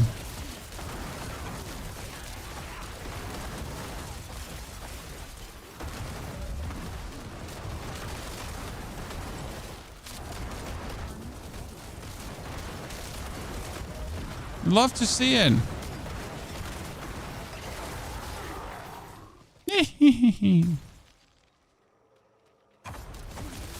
They're so much fun. Yeah, especially essentially it doesn't even need the Ring of Starless Skies to work.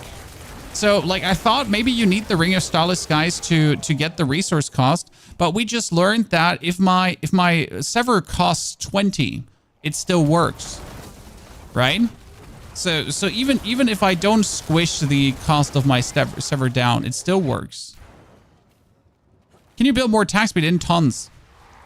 I mean, we're using the shittiest gear we have, right? So there's so much you can actually put in. The best part is look at me just staying AFK here. Like I don't have to dodge anything if I don't want to.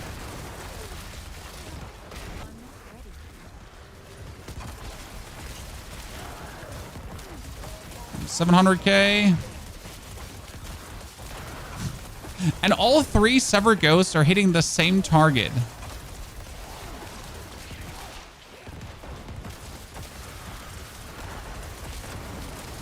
The thing is, the 30% bonus damage of the ultimate is permanently up.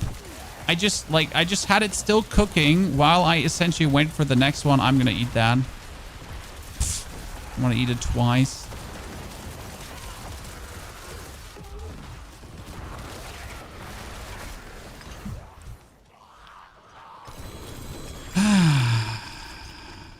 Very good.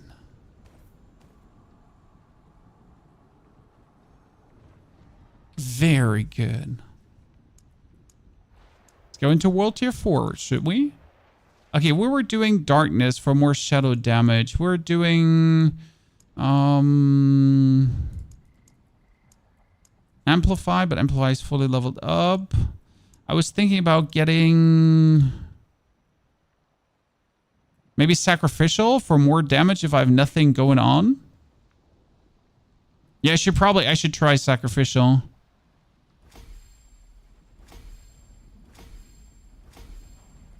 Because if I get Sacrificial out in between of the shadow damage, that's insane. You want to know where I'm going to put Sacrificial, chat? Should I show you? Like, we need to do one more then we're going to do it, okay? Okay, that's 61. So we're not Torment 4 yet. I guess, like, the build ain't good unless we hit Torment 4, right, Chad?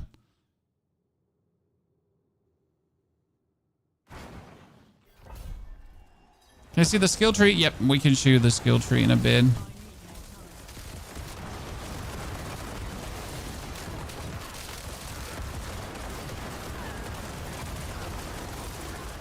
I'm just happy that we have a Sever build that's just, like, finally it doesn't rely on the Sever key passive anymore. It's actually really nice.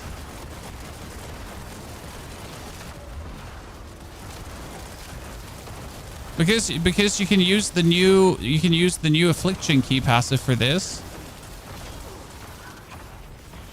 Right? Because the Shadowblight key passive wouldn't actually net you much more. Well, that's actually the interesting question, right? So what is more damage now? If my Sever gets 15% more damage, guys, or if my new ultimate would permanently trigger the Shadowblight key passive. Because that's what it would also do, right? My ulti would actually permanently trigger... oh god, I just went from like frost to fire to frost to fire. So my new ulti would also permanently trigger the new Shadowblight key. So technically, we could also do that if we wanted to.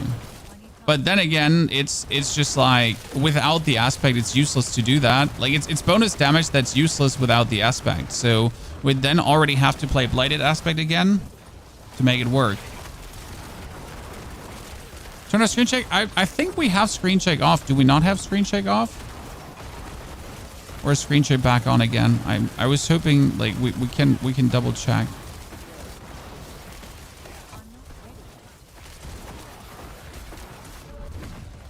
Well, we usually have the reduced strobing and everything on because it's like so annoying. Any of that going?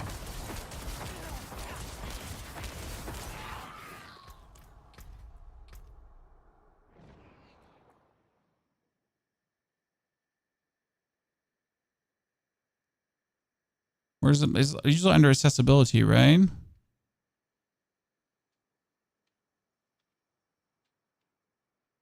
No? Am I blind? Screen shake, Jesus. Thank you. I was wondering. Yeah, your settings reset every time you open the PTR, and I noticed it's been not happy times. It's so much better. That's so much better. Thank you for making me aware. Sorry if I blinded anyone, right? 100% uptime on the new ulti, chat, even without the helmet. Now is the question, would you even need the new helmet?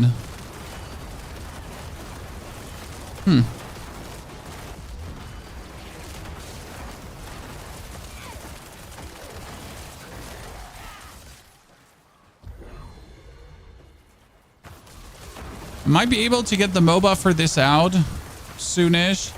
I'm not sure if I can get the video done today or if I have to wait for tomorrow to make the video, chat.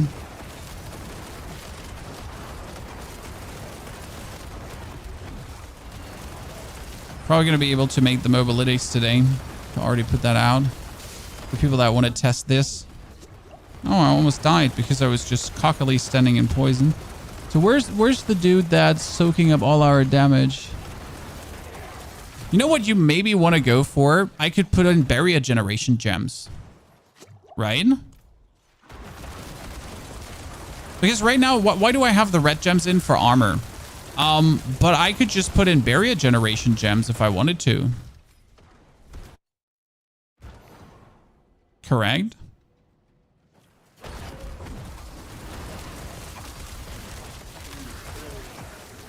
I mean, no one could stop me. What about Thorns? Thorns has never been good on Necro. The problem is that, like Necro misses any way to deal active damage with Thorns. Like, again, Thorns wholly relies on I get hit, I do something. There's no skill Necro has where, like, oh, do X damage according to the amount of Thorns you have, for example, right? So there's no like turnaround, no like I can actually turn this from a passive build to an active build. There's no trick to it, you know. There's no secret juice. That makes it feel somewhat bad at times. Okay, I hate all this enemy type here right now that are like making me unable to cast and whatever, nerds. Seriously, you all be executed.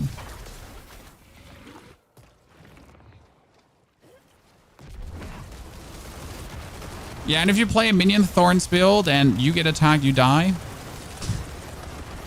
I mean, Thorns on Necro just doesn't feel good. Like I have seen, I've tried, I have like you know, some people promised you the absolute amazingness of Thorns, but it's such a petri dish kind of build that works on a whiteboard where everything looks good and nice, but when you actually play it, it's just sadness, you know.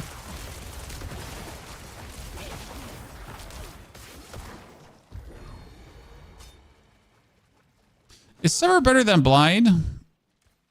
I don't know.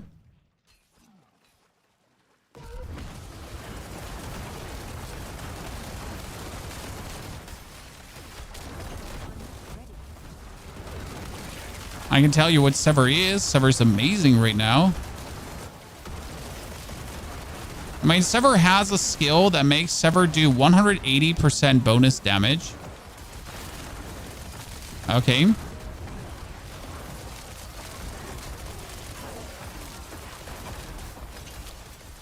That's it. Sever deals 180%. Actually, it's like up to 240% bonus damage. And I'm not sure if that's okay. If a skill is allowed to have something to just do 240% bonus damage, if that might be a bit overtuned. But honestly, like the thing is, if it wasn't this strong, then like this would be bad. And you know what the fun part is? We don't even have a single rank in Sever yet.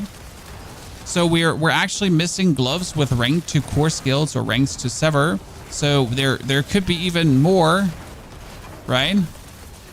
There could be so much more.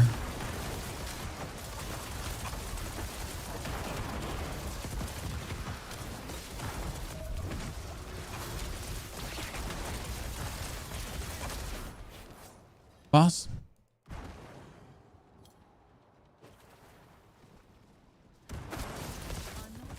How's the burst one-shot enemy compared to life? I mean, this is the boss. This is the pit boss here right now. So the thing is, like, you see these 3 Sever dudes? That's how Sever works now. Sever makes 3 dudes. So, like, and each Sever dude does their own instance of damage, okay? So, like, I can do, like, yeah, they can each independently of each other crit and so on. Like, it can actually go plenty crazy.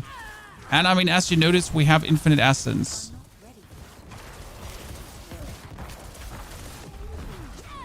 Against bosses, we still have to, like, sometimes not have our ulti up because we have, like, our Soul Rift. Our Soul Rift is essentially what allows us to do this. But we're not there yet with the Soul Rift uptime. We're at 14.3 seconds, so that's almost perfect. But it's just almost perfect, right? So we're very, very short of, like, the perfect uptime to downtime. And it also gives us infinite barium.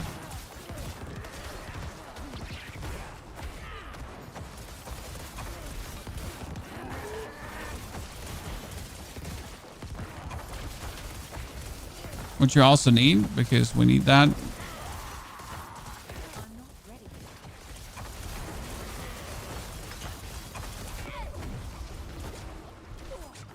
Jesus. Okay, I'm like, note to myself, don't just cockily tank the fireballs because they'll actually eat your soul.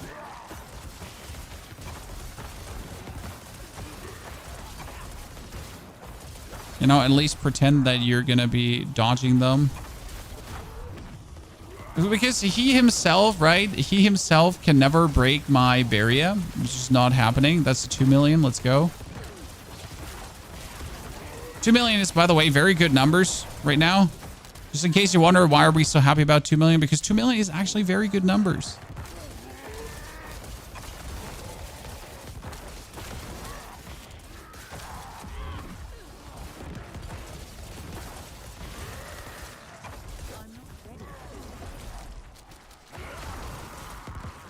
Okay, single target damage is really good. I mean, this is here like a pit 61 with like our billow gear, so oh my goodness, we can't take this. I refuse to relent. I think the rest of the issues gets like fixed with like just having better stuff. Okay, that's sacrificial. We should probably play control.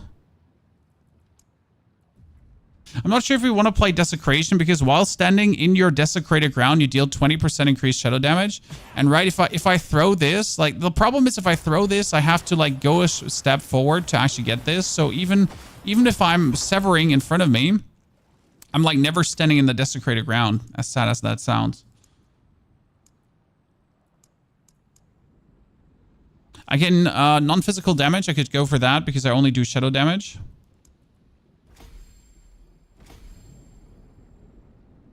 So what we have right now is we have we have darkness in here currently, right? Which kind of sucks. But what we actually also have is now abyssal. Not abyssal, we got sacrificial. So grants 120% to all magic nodes. So what I can do here is this is shadow damage and this is shadow damage to shadow damage affected enemies. Then we got damage to shadow damage affected enemies, damage to shadow damage over time affected enemies, shadow damage, shadow damage, shadow damage. So it's like a nice little juice to whatever is around here. Right?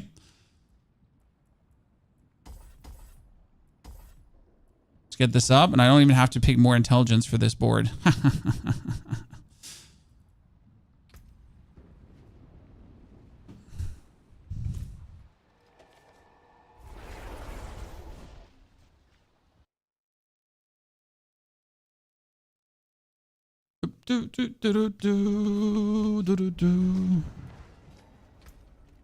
Okay, so what are we doing here right now? We got the skill tree running. We got our Sever together with Enhanced Sever into Sever makes vulnerable. Then we got the corpses being triggered and imperfectly balanced for the more like, you know, bigger damage. We got Corpse Explosion into Fueled by Death, but we actually don't have Blighted Corpse Explosion because it's useless and doesn't do anything for us. We got Blood Mist to give us Corpse's worst case scenario for engages. Necrotic Fortitude for even more barrier. I don't think we actually need this because I'm pretty sure that this is giving us enough barrier for Necrotic Fortitude to not be a thing. Titan's Fall, more damage when fortified. Spiked Armor, more armor. We get the lucky hit chance increase that we can essentially do the necrotic fortitude, but we might actually cut this short, but it also gives us more corpses, so it's kind of useful. We do more damage. We get more decrepify into the cooldown reduction, which is also lucky hit chance. Then we get corpse tendrils, but without slow.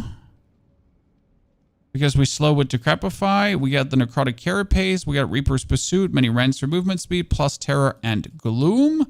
With the damage when we cast ultimate, more sacrifices, more damage reduction, critical strikes, our ulti 30% more damage, making enemies vulnerable.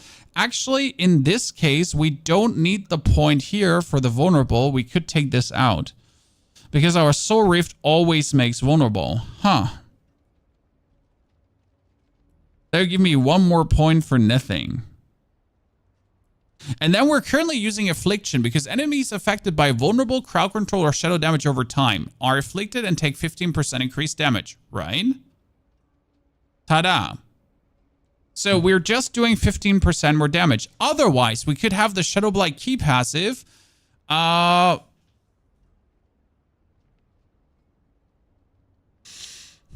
Do the Shadow Blight explosions, but I feel like another 15% more damage just sounds so much better, right? Could be wrong.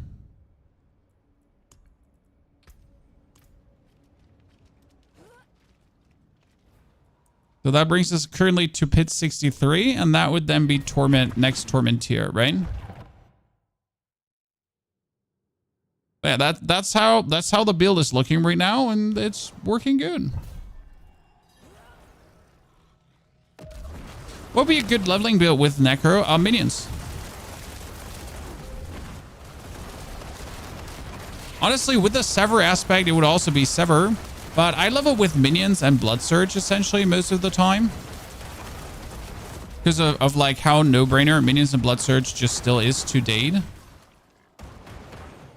But you could also level with Minions and Sever, because Sever gives you the opportunity to do more damage if you have Minions. And if you actually manage to pick up the Sever aspect early, you're doing so much more damage, so that's quite nice.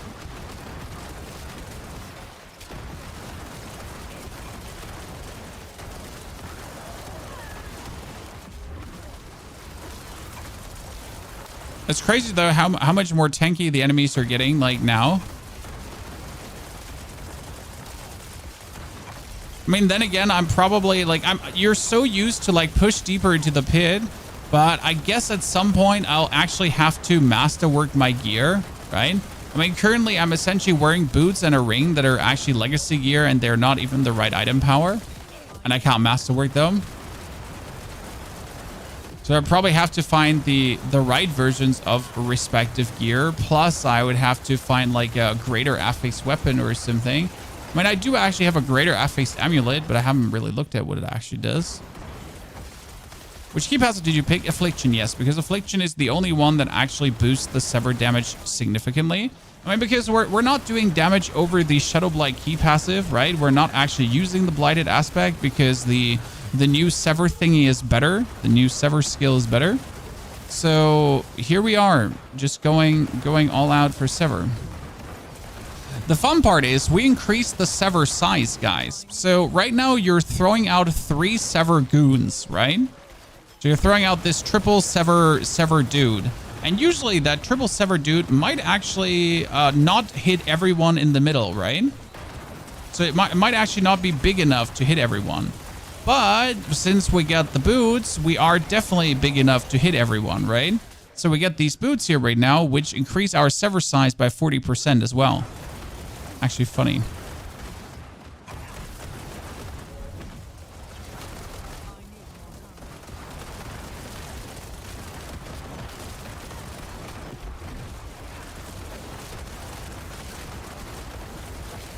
That's how you make sure that whoever's in the middle of the triple Sever always gets hit by every Sever.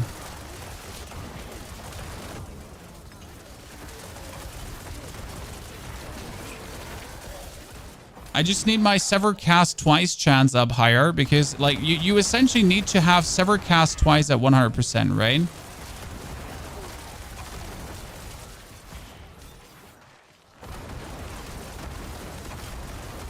To get that done, things are cooking.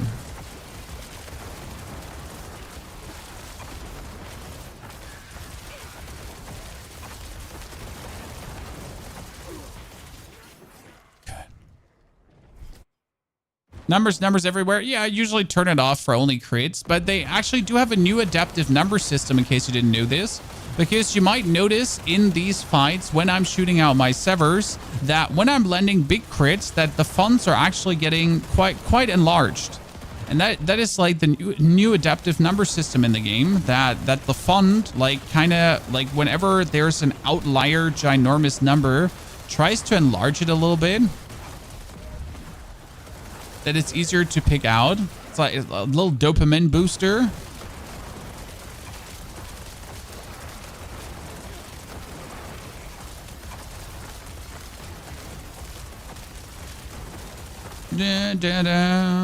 Paragon 212. I made 8 Paragon points today, guys. Just in case you wonder, in 5 hours, I think we made 8 Paragon points or so. Just like to give you a feeling for how long are the last 300 Paragon points going to take? A while. A while, my friend.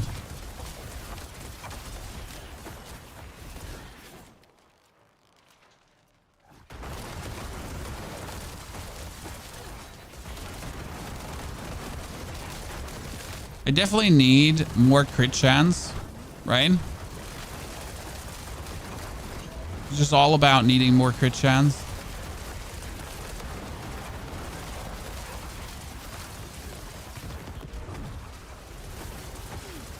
Because that's all we do where we're critting, right?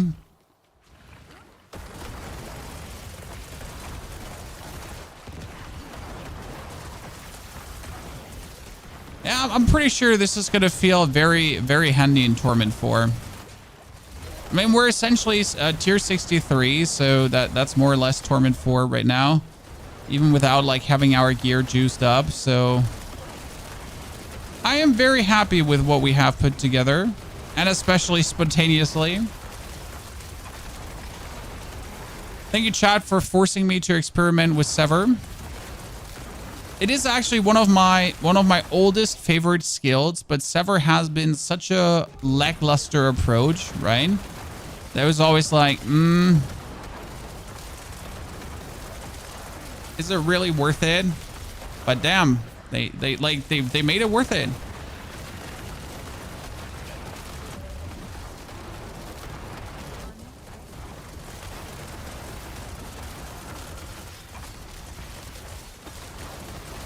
Well, I guess I'll be making that long Sever video tomorrow and fine tune the build a bit over the night, Chad.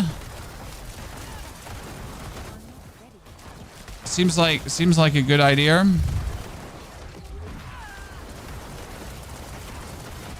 Mobalytics when? Well, so we're gonna, like, as we end the stream, I'm gonna sit down to do the Mobalytics with like if Mobalytics is actually updated, because I don't know if they actually have their plan updated.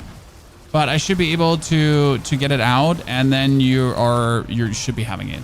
Okay, Moby, thank you for the 38 centuries of support. Moby, great to see you there, brother, from another mother.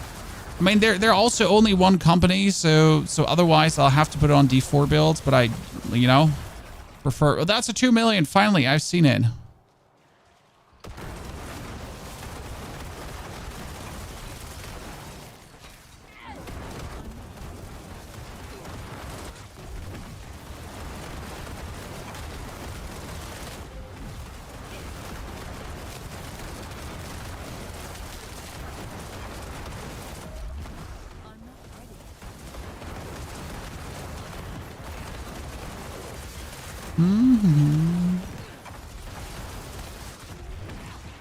I feel like the Field of Darkness brings us back to the old times of where Corpse Explosion was crowding your whole screen. Necro build is a Sever build.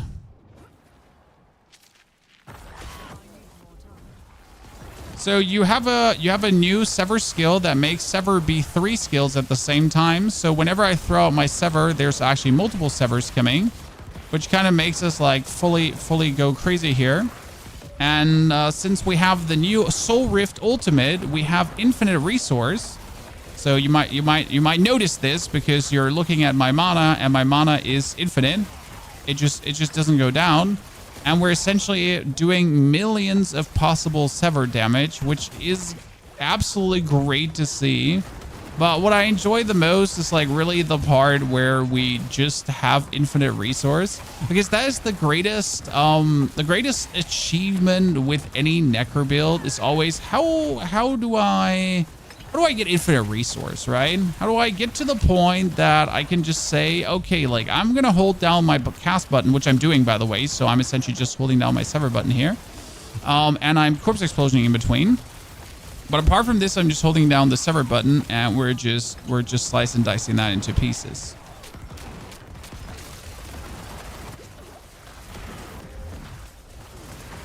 And our ultimate is essentially providing us with essence, vulnerable,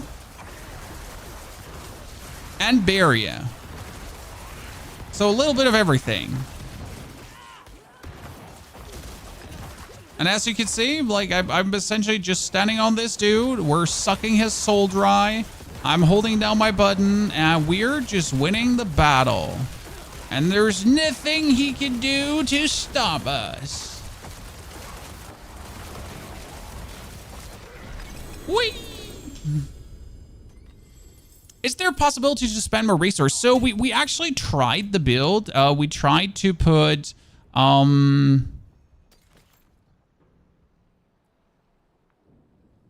we tried to put the Crown of Lucian on, but it felt like we're doing less damage. For some reason. Can't explain it.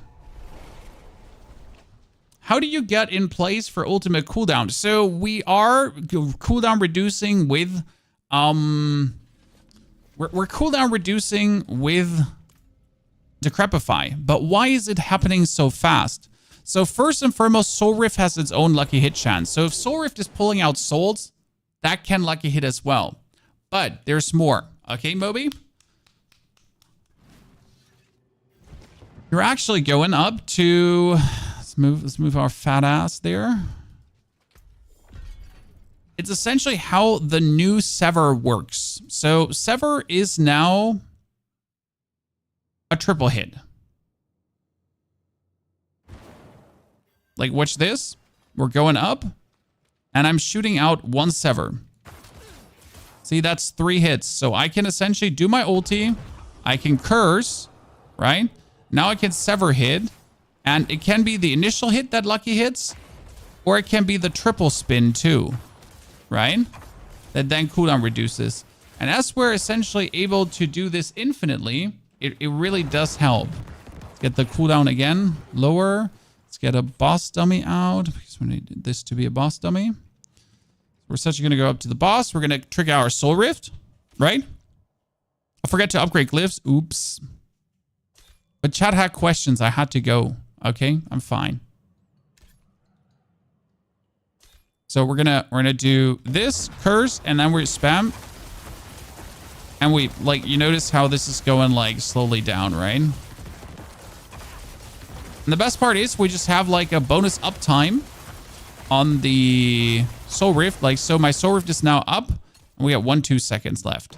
So this is like every 14 seconds we have it essentially, and then we have to, like, in between corpse explosion to get the triple corpse explosion stacked to get like the 40% more damage, and then we're just zooting out the damage like there's no tomorrow. And again, now the time is up again, and we get like 1 second left. Boom. Okay, so what we're going to do is now we're going to end the stream. I'm going to do the mobalytics really quick. Then I'm going to put that online under, you know, mobalytics/ponyhoff, so you can find it there, or in the Twitch chat, you can find the link. But there's also a link to all my builds in the description of YouTube, so you can find it all there. And I'm going to whip this fast together so you have this very good looking. And then tomorrow we'll essentially make the full video guide for this, explaining kind of like how it works, and maybe some people can chip in and be way smarter than me. That's the plan now. So thank you for watching, coming, lurking, chatting. I am done. I'll put this out for you, and I'll love to have you all here tomorrow again. Okay? Holdy ho and goodbye, you lovely people.